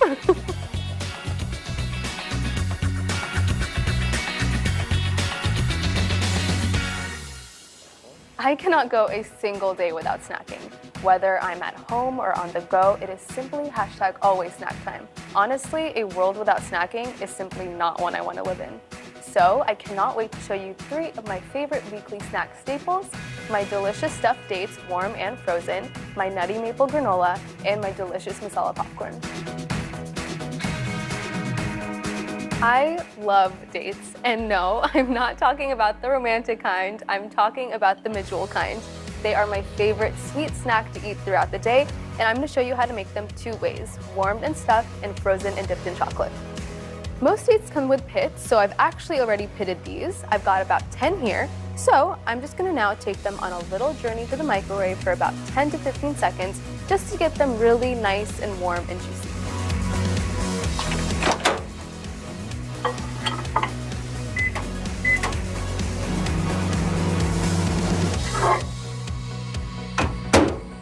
Who needs a first date or a second date when you have 10 dates ready to be stuffed with almond butter? Warming the dates brings out their already naturally golden and caramel flavor, and then when you stuff them with almond butter, the heat actually allows the almond butter to melt so it gets really nice and gooey and delicious. I really already want to eat one right now. Okay, we're gonna start stuffing them. So I've got a creamy almond butter here. You can also use a crunchy almond butter. You can use a peanut butter, a cashew butter. If there are any nut butters that you're harboring in your pantry, this will be a great time to use them. I'm pretty generous here. I would say I use about a teaspoon to 2 teaspoons just because I like a lot of almond butter, but you can totally choose however amount works best for your life. Because we pitted the dates, it actually serves as a really nice pocket for the almond butter to just sit in, a little home, you know? It's like this date was meant for almond butter. You know what I mean? Right? Good form, I think. And I'm just gonna continue with the rest of my dates. So actually, Hoda saw this recipe on my Instagram and has now deemed it to be her favorite snack. You take a date, and remember I told you the whole thing? Yes. You nuke it, you put in some dark chocolate and some almond butter. yeah. You know what I like? I like the melted chocolate in the peanut buttery nut butter thing with the salt. So Hoda, if you're watching this, it's for you. You can kind of see how when I put the almond butter inside this little pocket, it starts to melt a little bit and looks so gooey. Oh. It's like a little river of almond butter that I want to swim in. It's a lucky date. I crack only myself up.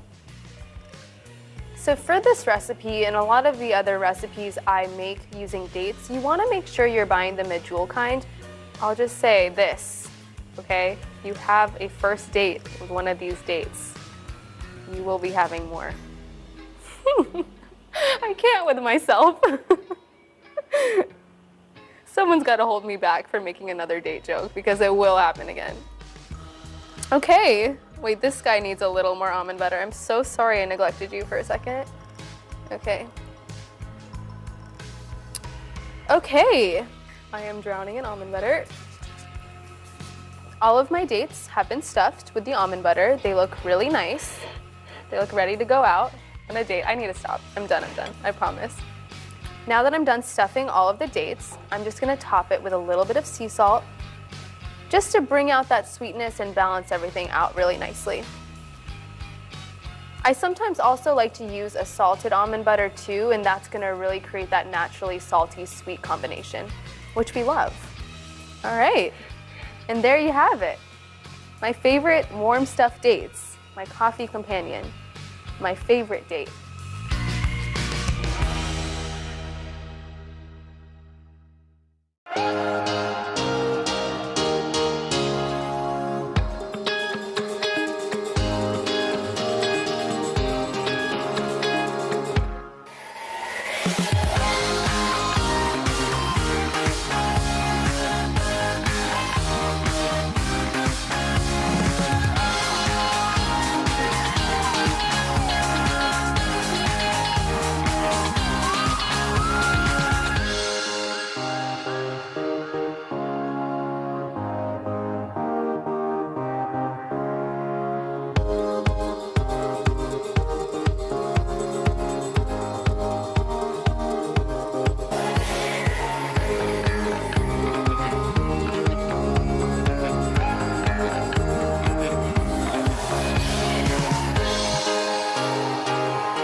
In my opinion, you can never have enough dates, so I'm going to show you how to make another recipe using dates. They're frozen, stuffed with almond butter, and then dipped in chocolate. So we've got our dates already pitted, and now we're going to just go ahead and stuff them straight with almond butter. This should feel pretty familiar. Again, we're going to have the almond butter find a nice little home in this pocket that we've created by pitting the dates. And remember, we are going to be submerging these in chocolate, so we want to make sure that we don't overfill it with almond butter so that it gets a bit messy, even though we love a bit of messy chocolate. So sometimes when I look at my freezer and I'm like, where did all of the ice cream go? I make these instead. They're also super quick to pull together and use mostly what you have in the pantry. And if you're not keeping dates in your pantry now, take this as your sign to start. If you have a nut allergy, you can even use a tahini or a sunflower seed butter as well. And then when you're done freezing them, they seriously taste like a candy bar. I know you think I'm crazy, but they do, I promise. I eat them for dessert. I eat them as a snack during the day. There's so many things you can do with them. They really are the perfect date. Dates are the perfect date. They are. I'm sorry. And now for my chocolate. All I'm gonna do is melt it in the microwave with a little bit of coconut oil. This is gonna help it get nice and smooth and glossy. We're gonna do this in 10 to 15 second increments, and we're gonna keep stirring throughout so it gets really nice and smooth.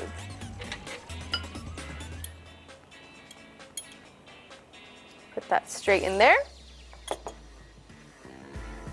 Got my spoon at the ready for stirring, and now I'm gonna head to the microwave.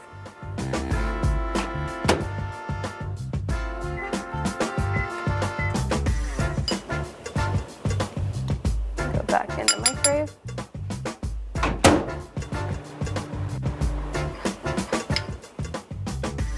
Now it is time to take our dates for a little swim in chocolate.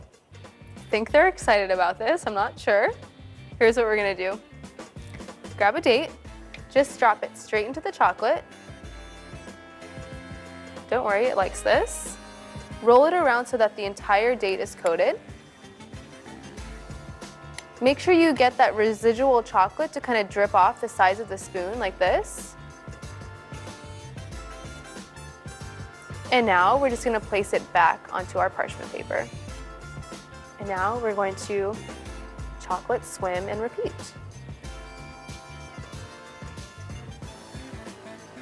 This is like a very luxurious bath, I have to say, for the dates. Because we've stuffed these dates with almond butter, we want to make sure we're rolling it in the chocolate a little bit gently, just so that the almond butter doesn't come out.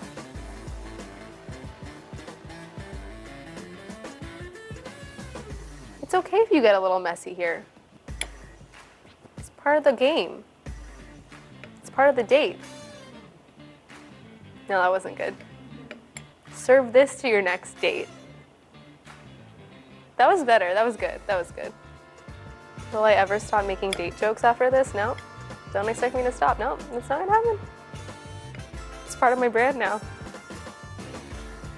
One final date. Now, just for good measure, I'm gonna add a little drizzle of chocolate on top. It's gonna make it look really pretty. I don't believe in less is more when it comes to chocolate. I think we always need more chocolate. If you don't like chocolate, I wanna understand you. Please drop me a line. But also, if you don't like chocolate, that's fine. Like, it's totally okay. But I still wanna understand you. Okay.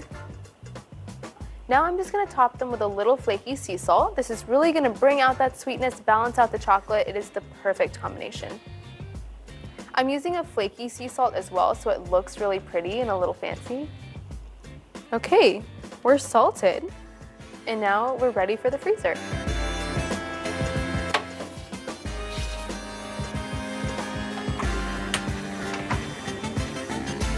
Can we take a moment? Look at how cute they look. These dates are ready for their date. Gotta stop making date jokes. Okay. These are honestly so good because of the chocolate, because of the almond butter, and that little flaky sea salt. They seriously taste like a candy bar. America's favorite candy bar. You know what I'm talking about.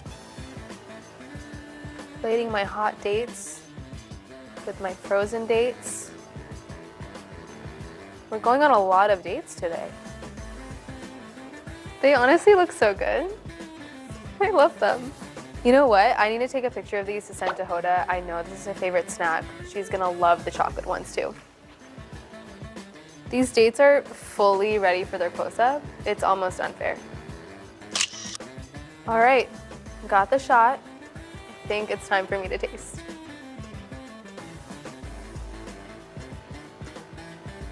And look at that. Mmm. It is so good. The dates are so sweet. The almond butter works so well. That salt, it's making everything come to life. I knew there's a reason why I eat these every day.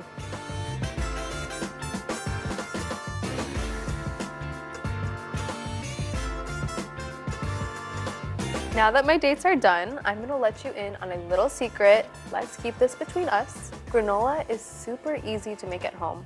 I'm gonna get the ingredients so I can show you how.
Granola is one of my favorite things to make at home. It's super versatile, so you can eat it solo, just munch on it as you're going about your day, or serve it with your favorite yogurt or milk. I'm going to show you how to make my favorite nutty maple granola.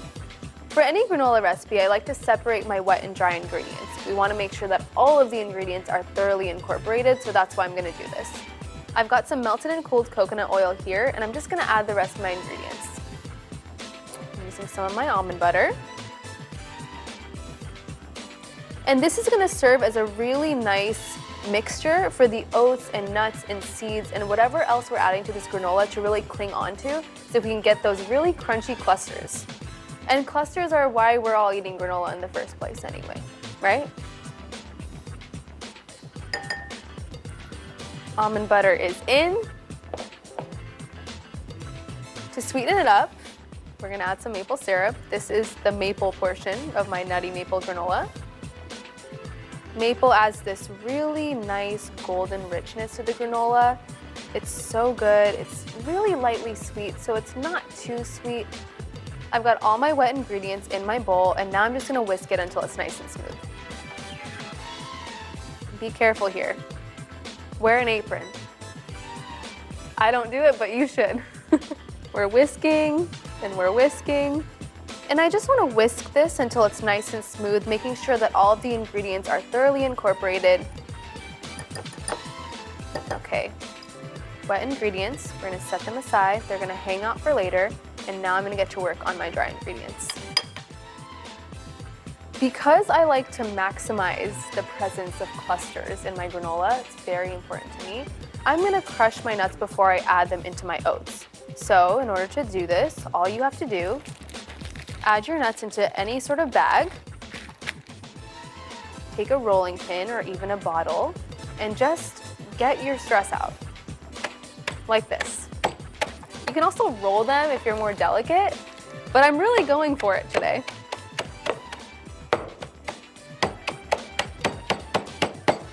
I promise I'm a very patient person in general.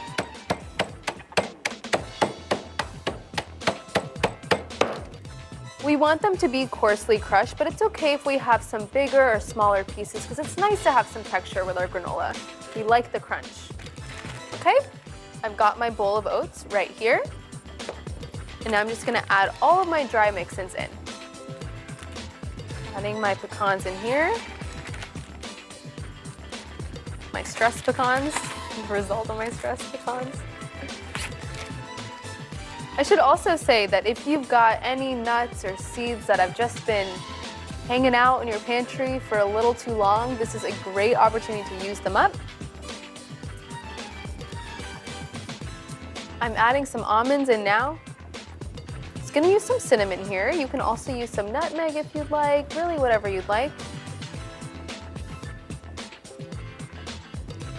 And then we're gonna add a little pinch of salt. And now I'm just gonna fold in all my dry ingredients together. Make sure everyone gets to know each other. It's very friendly granola. Now that I've mixed all of my dry ingredients together, I'm just gonna add in my wet ingredients and mix everything together. Okay. Here we go.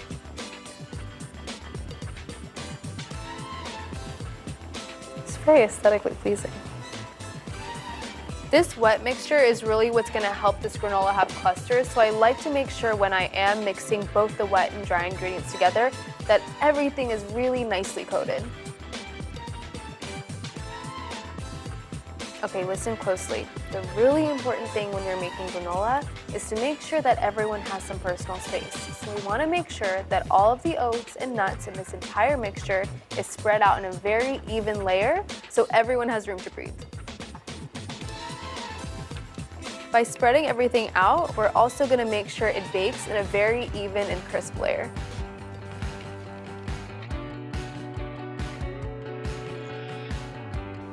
And we're just patting everything down really gently, spreading it out nicely. We don't want to pat anything too hard to crush any of the nuts. Now that everything is spread out, I'm just going to go bake in the oven at 325 degrees for about 30 to 40 minutes.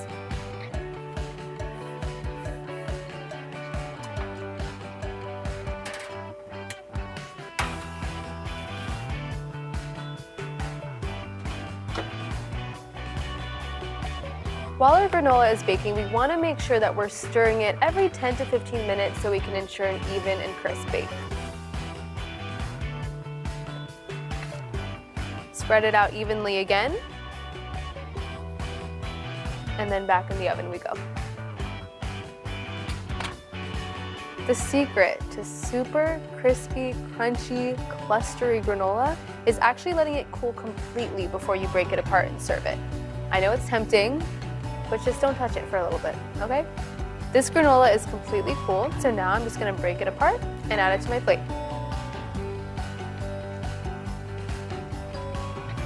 I mean, you just can't.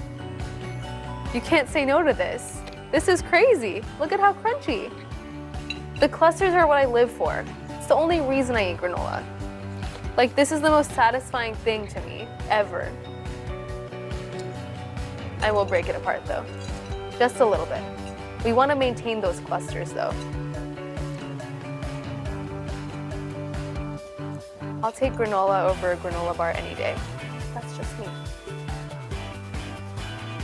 And did you see how easy it was to throw this together? You literally just combine both your wet and dry ingredients and you've got this super delicious, one-pan, amazing granola.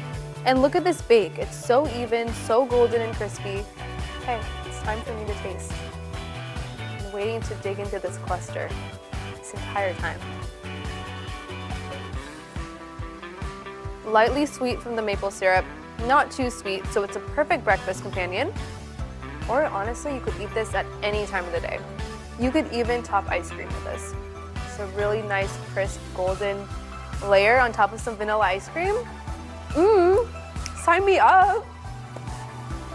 You know what? My dad loves this recipe. I make it for him all the time. I'm gonna send him a picture so he can be a little bit jealous of me in it too, so he can remember my face. He knows what I look like. He's gonna be so jealous. So good.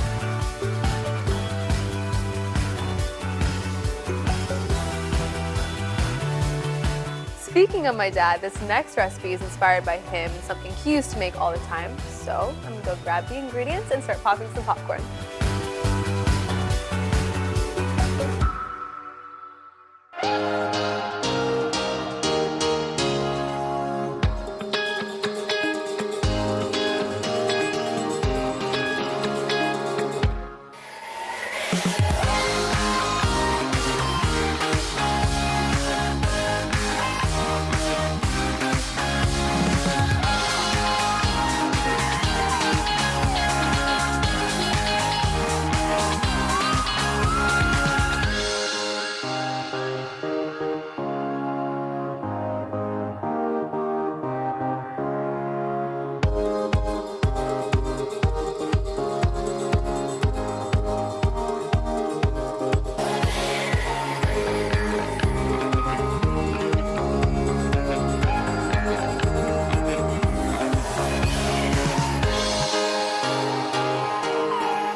This is a variation of a popcorn recipe that my dad used to make all the time.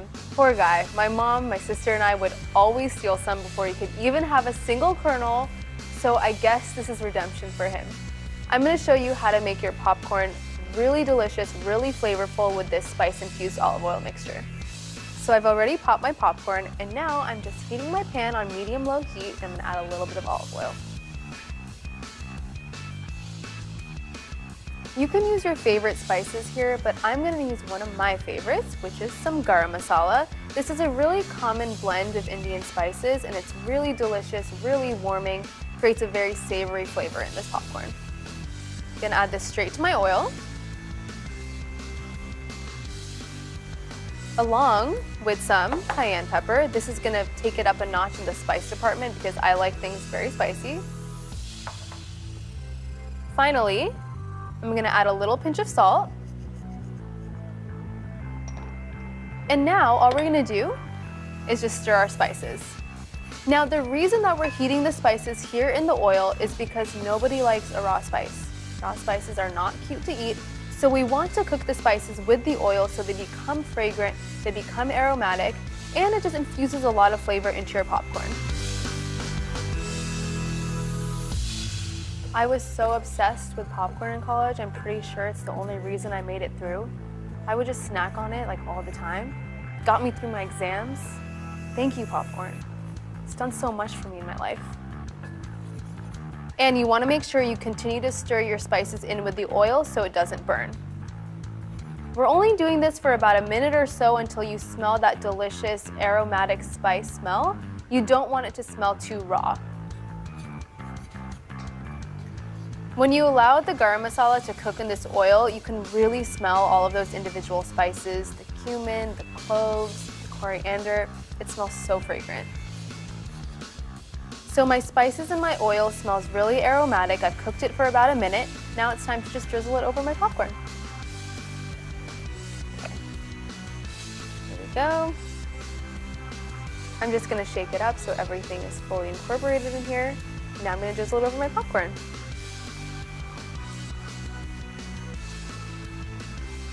It smells so good. Now I'm just gonna toss it so that everything is well incorporated.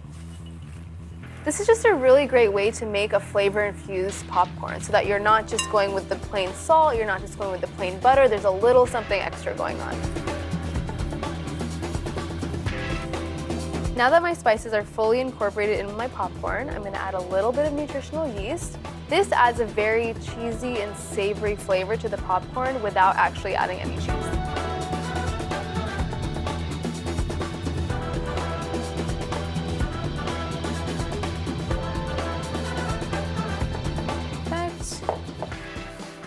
Mix that in a little bit.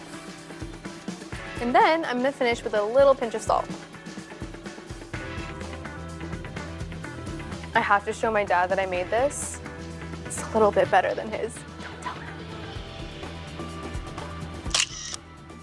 him. I'm so mean. It smells so good. I seriously wish you could smell it. I cannot wait to dig in. So I'm just not gonna wait. I'm going to dig in. Oh, come on. Okay, this might be dramatic, but I don't think I can eat regular popcorn ever again. It's so good. And again, you can use your favorite spices here. You can even do a little salt and pepper, a little garlic powder. Really make it your own, but just know that I have a feeling you will not go back to regular salted popcorn. Butter? Who is she? It's so good. It's really good. You guys should try this.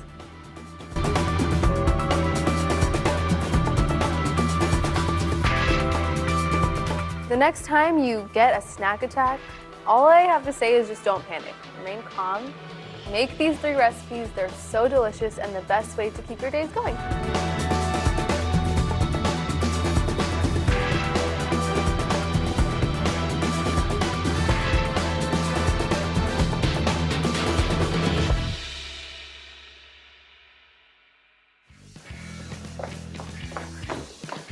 Whew. Hey guys, super busy, cooking up a storm, but I have something exciting to tell you. Hashtag cooking is back, so tune into Today All Day. Okay, I got some in the oven, I gotta go. See you later.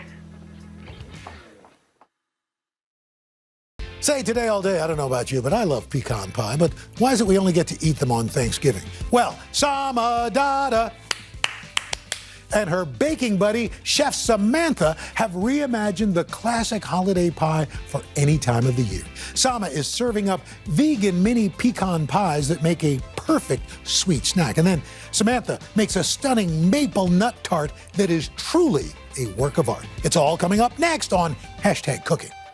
So we're just stirring. Oh gosh, It's okay. Sama, it smells so good already. Doesn't it? Mm-hmm. Don't you want this in a candle? I do. Sama's gonna start making I'm candles. gonna start making pecan pie candles, baby.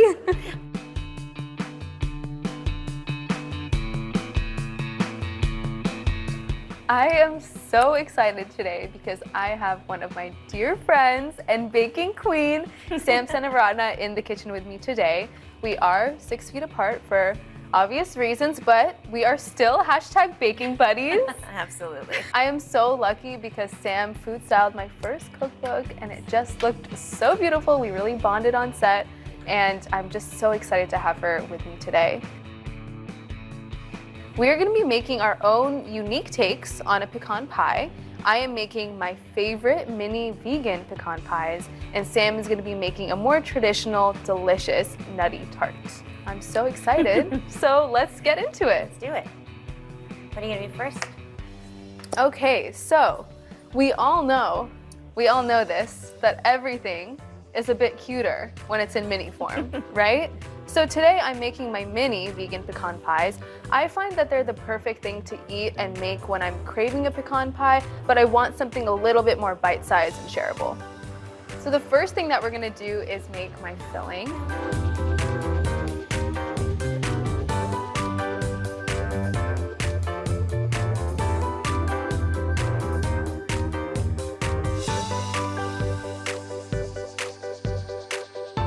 I've heated my saucepan on medium heat, and now I'm gonna start adding my filling ingredients. Sounds good. What do you got? Starting with some coconut oil. Do you keep your coconut oil in the fridge, or do you keep it at room temp? I keep it at room temp. I keep it in the fridge. Tell me why, Sam. It lasts longer. There we go. Pro tips from Sam, But also, baby. I think maybe you go through coconut oil so fast that you don't need to keep it in the fridge. I go through coconut oil probably like 1 jar a week. So after my coconut oil, I've got my pecan butter. A little fancy today with some pecan butter. That is fancy. A little fancy. But if you don't have a pecan butter, you can totally use an almond butter. Now, to sweeten this up, I am using some coconut sugar and maple syrup, my favorite sweeteners. They're unrefined. They also have this very warm and delicious caramel taste. I find that especially for this tart, it's gonna get so caramelly, it's gonna taste almost like a toffee. I'm gonna mix this up a bit. And then I'm going to add some of my vanilla extract. Delicious.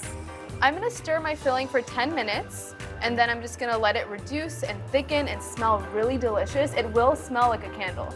After we do that, after it cooks for our 10 minutes, we're gonna add our almond flour and our flaxseed meal. Okay. So we're just stirring. Oh gosh, cooking. Sama, it smells so good already. Doesn't it?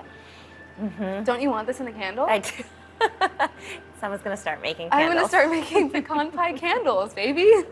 Before you add the almond flour and the flaxseed meal, you wanna make sure your mixture is reducing a little bit. So you'll notice that it's bubbling up. It's kind of pulling away from the sides of the pan, and then that's a really good time for you to add your flaxseed meal and your almond flour. And it looks like we're there. I'm using an almond flour here just to thicken up the mixture a little bit, and I'm also going to use some ground flaxseed, otherwise known as flaxseed meal. Do you use this when you I make do your stuff? sometimes. I have a dear friend that's vegan, so I try to use flaxseed for her egg replacements. Flaxseed meal adds some fiber, and we love a fiber moment here. We're stirring this up so the mixture gets nice and thick. The almond flour and the flaxseed meal are really what's going to help us get it there. Does it smell good? It smells so good. You all wish you were here. You wish you were here to smell this. But you're gonna make it at home, so it's gonna be great. Yeah, you are gonna make it at home. Please. You'll love it. Finally, for my filling, I'm gonna add my crushed pecans. You can just crush them with your hands, super easy. But I like adding this because it adds texture to the filling, and my crust is actually gonna be more on the cookie side of the spectrum rather than a traditional buttery crust. So it's nice to have some weight to the filling. Yum. Brush it up. It's okay if you've got some big or small pieces.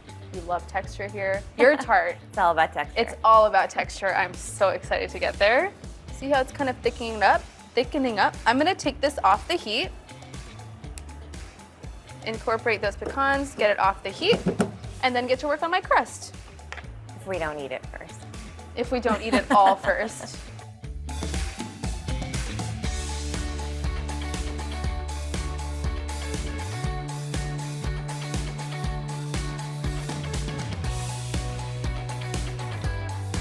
So I'm actually going to use flax eggs to help bind the crust. I know flax eggs don't sound very glamorous, but they are super important in vegan and plant-based cooking. So I'm using 2 flax eggs here, which means I'm going to use 2 tablespoons of ground flaxseed meal, and I'm going to add 5 tablespoons of water to it. Make sure you give it a nice stir. I'm going to let my flax eggs hang out. They can just take a chill pill. And now we can work on the rest of my crust ingredients. Yum. Sam's excited. Okay, so I've got my melted and cooled coconut oil and my almond butter here. That's gonna serve as a nice base for my crust. I'm gonna add my almond butter first into my bowl. I'm using a creamy almond butter here. So I want it to be super basic, kind of a nice cookie crust. Now I'm gonna add my melted and cooled coconut oil. This is gonna be like my butter for the crust. It's gonna be really delicious and rich. I'm gonna whisk this together so it becomes nice and smooth. And then, to sweeten this crust up, I'm gonna add my favorite, coconut sugar. This is gonna complement the coconut sugar that's in my filling too. So good. Now I've combined my almond butter, my coconut oil, and my coconut sugar. At this point, our flax egg should be nice and thick. As you can see, pretty gelatinous. I know it's also not a cute word, but it's true. It's gonna help bind. Can I see, Sama? Yes. So you can see how it's kind of thick. Look at that. So fast. Sort of like a gel. Yeah. So it's gonna be nice because this is what's gonna help bind our crust instead of an egg. For my dry ingredients, you know how I said it's gonna be sort of like a cookie, cakey crust? The almond flour is really what's gonna help it get there. And I'm using almond flour and coconut flour, which I like to do in tandem because coconut flour is so absorbent, almond flour is so dense, so I find it makes a really nice pairing. Smart. Whisk that up nicely. And here's where it gets fun, Sam. We get to combine our wet and dry ingredients. I'm gonna just put this straight into here. It smells so good. Already. Right? It really Already? does. Sometimes I find that this needs a little bit of help to come together, which is why I prepared. Got some almond milk. You can use any non-dairy milk you want, but it's just gonna help the crust become nice and smooth.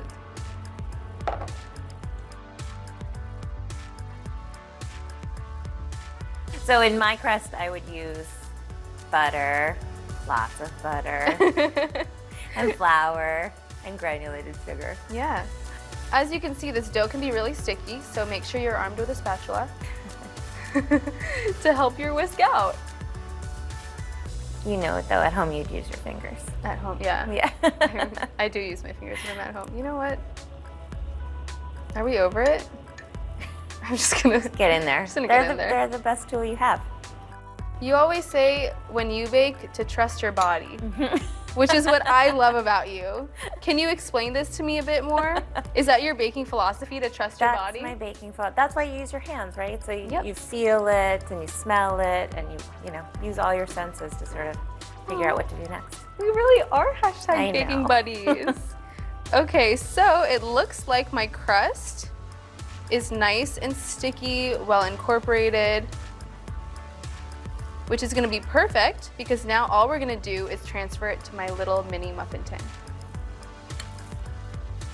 You know why I like your dough, Sama? Tell me, Sam, why you like my dough. Snack on them because there's no raw eggs. You know what? It's I'm always a cookie dough lover, so.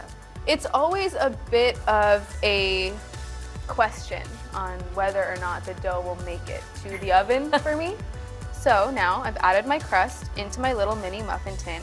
All I'm gonna do is use my finger or my knuckle to create a little bed for my filling to sit snugly on top of, like so. And it's really easy and fun too. You just mold it to the sides of the little mini muffin tin. We're using a little mini cookie scoop to control how much dough we add into the pan. so that it's nice and even. I wish I could help you. I know, I miss you so much. Oh, I forgot to mention, I did grease this pan with coconut oil, and you want to make sure you do that. Super important, because you don't want the pies to stick to the pan. That would be really sad. That would be so sad. Now that all of my little cute mini crusts are done, I'm gonna add the filling. Just gonna move this bowl aside. As you can see, this filling has just gotten so thick and it's delicious and it's like a toffee. I'm gonna add it straight into my crust. And it's gonna fit nice and snug in there. Like, they're like little mini tarts, I know. They're so cute. You don't want to overfill the filling because it will bubble up in the oven when it bakes. So make sure you just level it out. But this guy definitely needs a little more. And see how nice it is that this filling is so textured. It's gonna be so delicious when it caramelizes and cooks in the oven. Finally, just for aesthetics, I'm gonna add a pecan on top of each of these, just to finish it off. Great. I can't wait for you to try this, Sam. My little cute vegan mini pecan pies are done, so now they're ready for a little journey in the oven, going in at 350 degrees for about 20 minutes.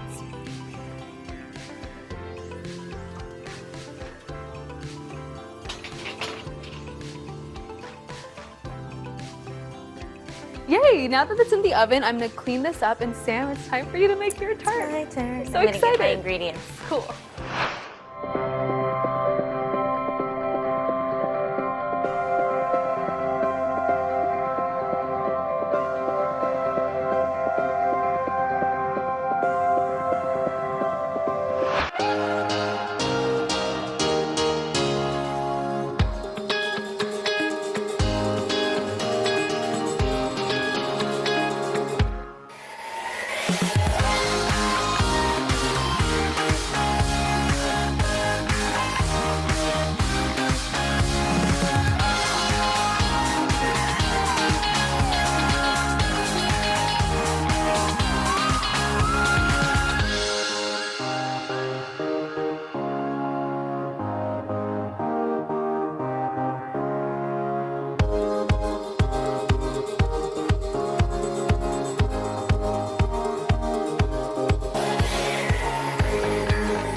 A classic butter crust is the base for many delicious desserts. It takes a bit of practice to master, but it's worth it. I'm going to show you how to make it. To start, combine flour, sugar, and salt in a food processor and pulse to combine. Now, add the cold butter and pulse until the mixture resembles a coarse meal.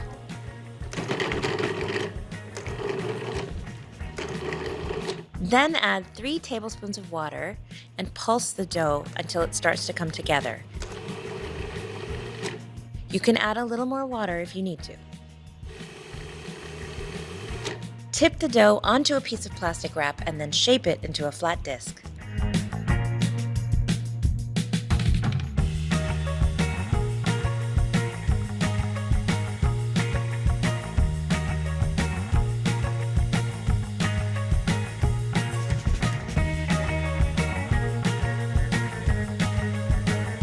Pop this disc into the fridge and let it chill for at least 1 hour or up to 2 days.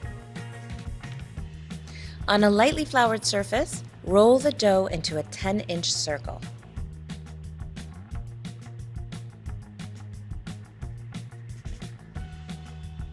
Transfer the dough to a 9-inch fluted tart pan and gently press the dough into the edges. For a nifty little trick, run the rolling pin over the top to trim the edges.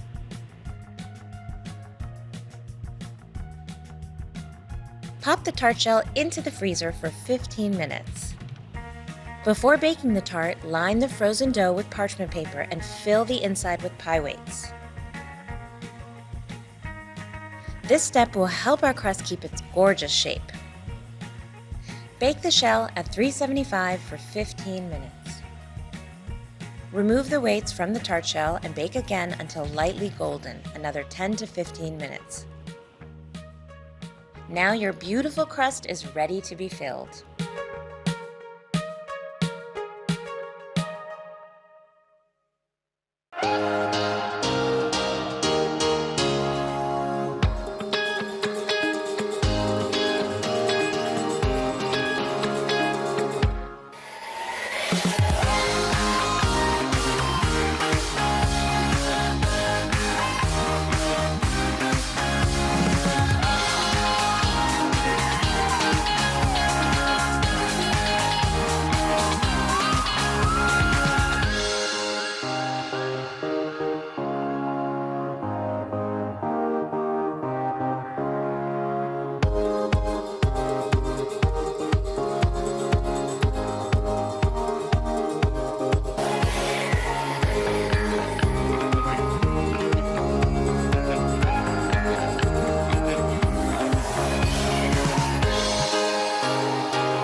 Okay, Sam, you're making this delicious nut tart. I need all of the details. How did you come up with it? Well, it's based on a classic pecan pie, but I developed this recipe for my dad because he is a lover of nuts. He loves nuts more than anyone in the world, and every time I go to visit him, he wants me to bring something nut related. So that's how this came about. Cute.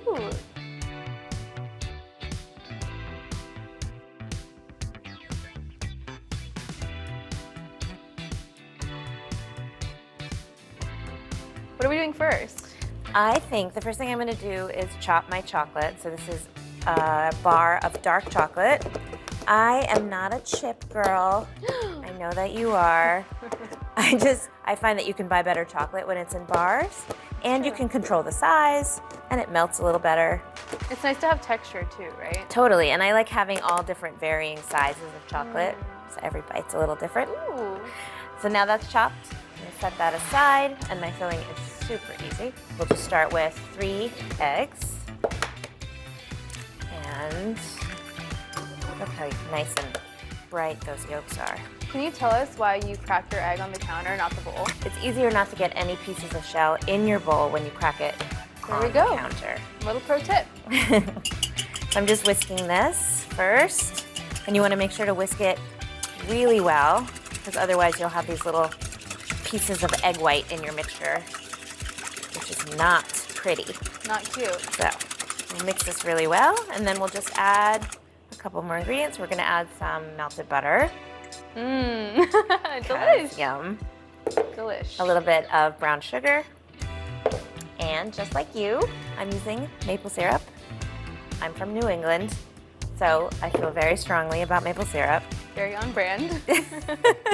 So traditionally, pecan pie is made with corn syrup, which is totally fine if that's what you want to use. I prefer using maple syrup because it has such a delicious flavor.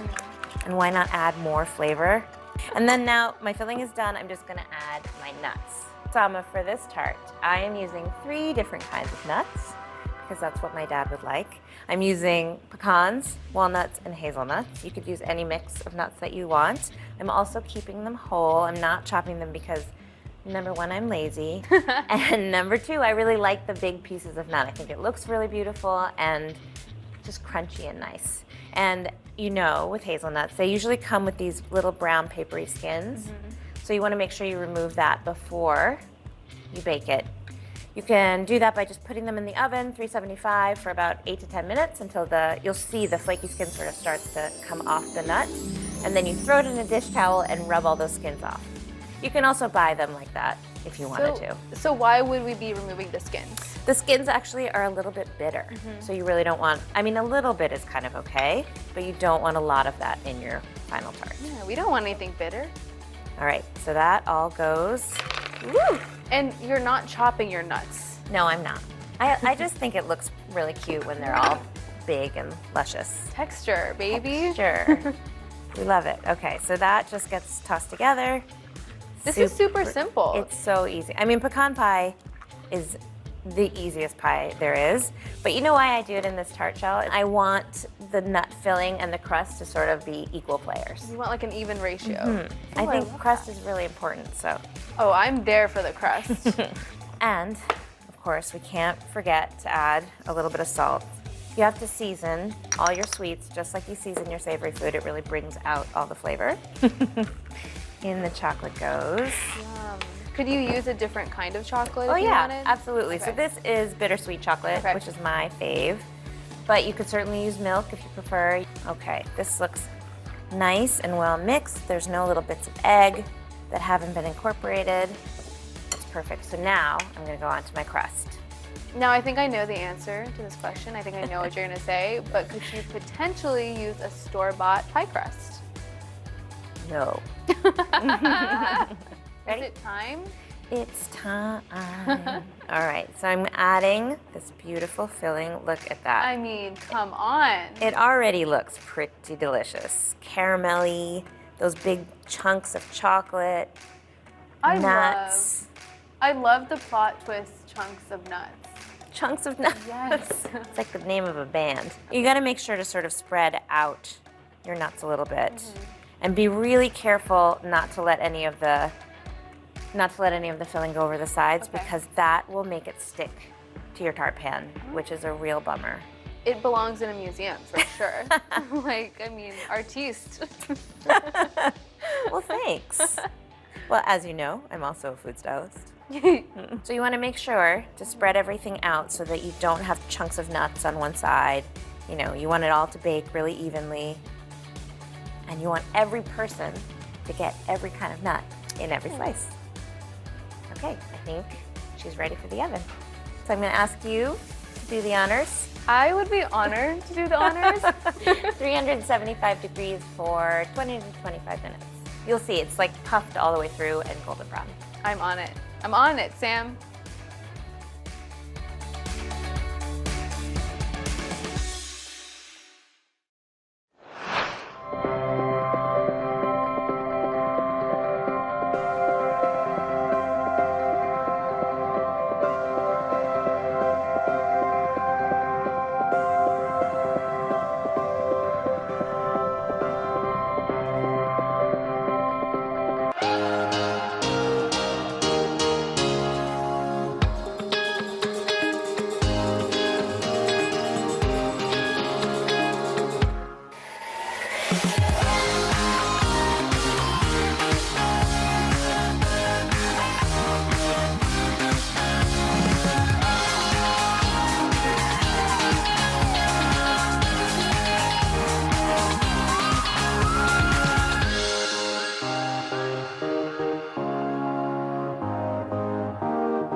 This kitchen smells amazing. incredible. So good. We made it. We took the journey. I'm so excited to try this. Tell me, how would I serve this? Right, you gotta get it out of that pan first. So I have a little trick to show you. Yay. You need a big can. Okay. And now you're gonna pick it up and put it on top of the can. And if everything works according to plan, the sides will just fall off. I'm stressed. Okay. Okay. We can do it. All right. So I'm gonna put it on top of the can. With the can in the center.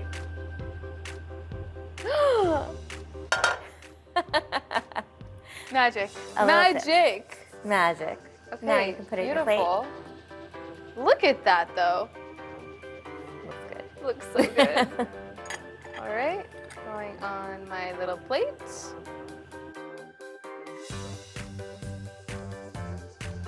Okay. Like Moment of truth, Sam. I mean, It's kind of like a cookie now that I'm looking at it. the Met called. It wants your tart. You're cute. Delicious. See, look at all of those whole nuts. I feel like it makes it look so pretty. So cool. It's very nut forward. Nut forward. Okay. It's my turn, Sama. Yay. Oh, these look so cute. Ah. They come out so cleanly. Yay. They're so, this would be such a good little party snack. They're Look how cute mini, they are. bite size. So, you know. You know what, I'm really into this beautiful caramelized moment, as you would say. It's a caramelized moment. Okay, I'm gonna pick one that has like all that yummy. I wanna see what it looks inside. Look at that. That looks good, Sama. Thank you. Yum. I hope you like it.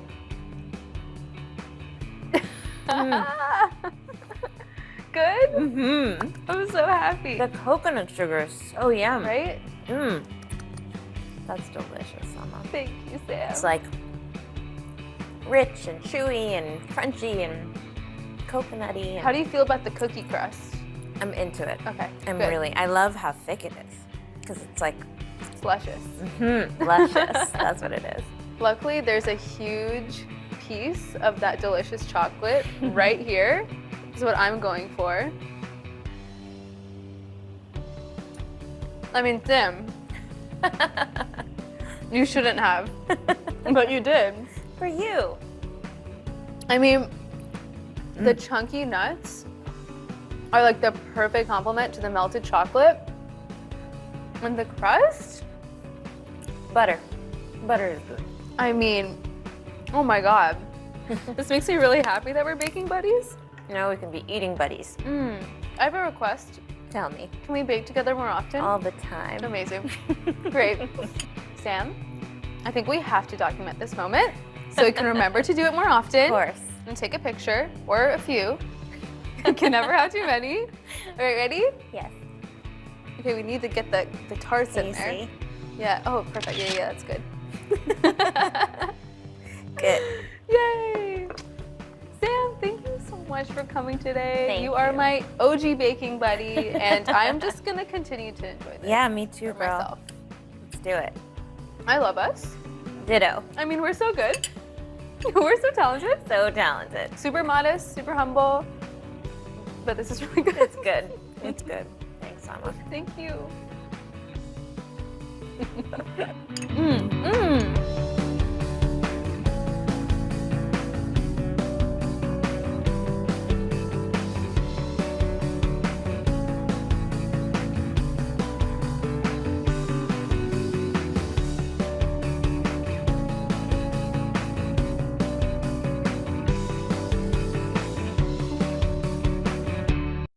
Hey, Today All Day. Up next on Hashtag Cooking, Sama Dada is sharing her favorite ways to use up any oats that you have lying around. First up, she's baking an oatmeal chocolate chip cookie that's healthy enough to eat for breakfast. Then it's homemade granola with a savory twist. If you like oatmeal raisin cookies, I will not judge you. But an oatmeal raisin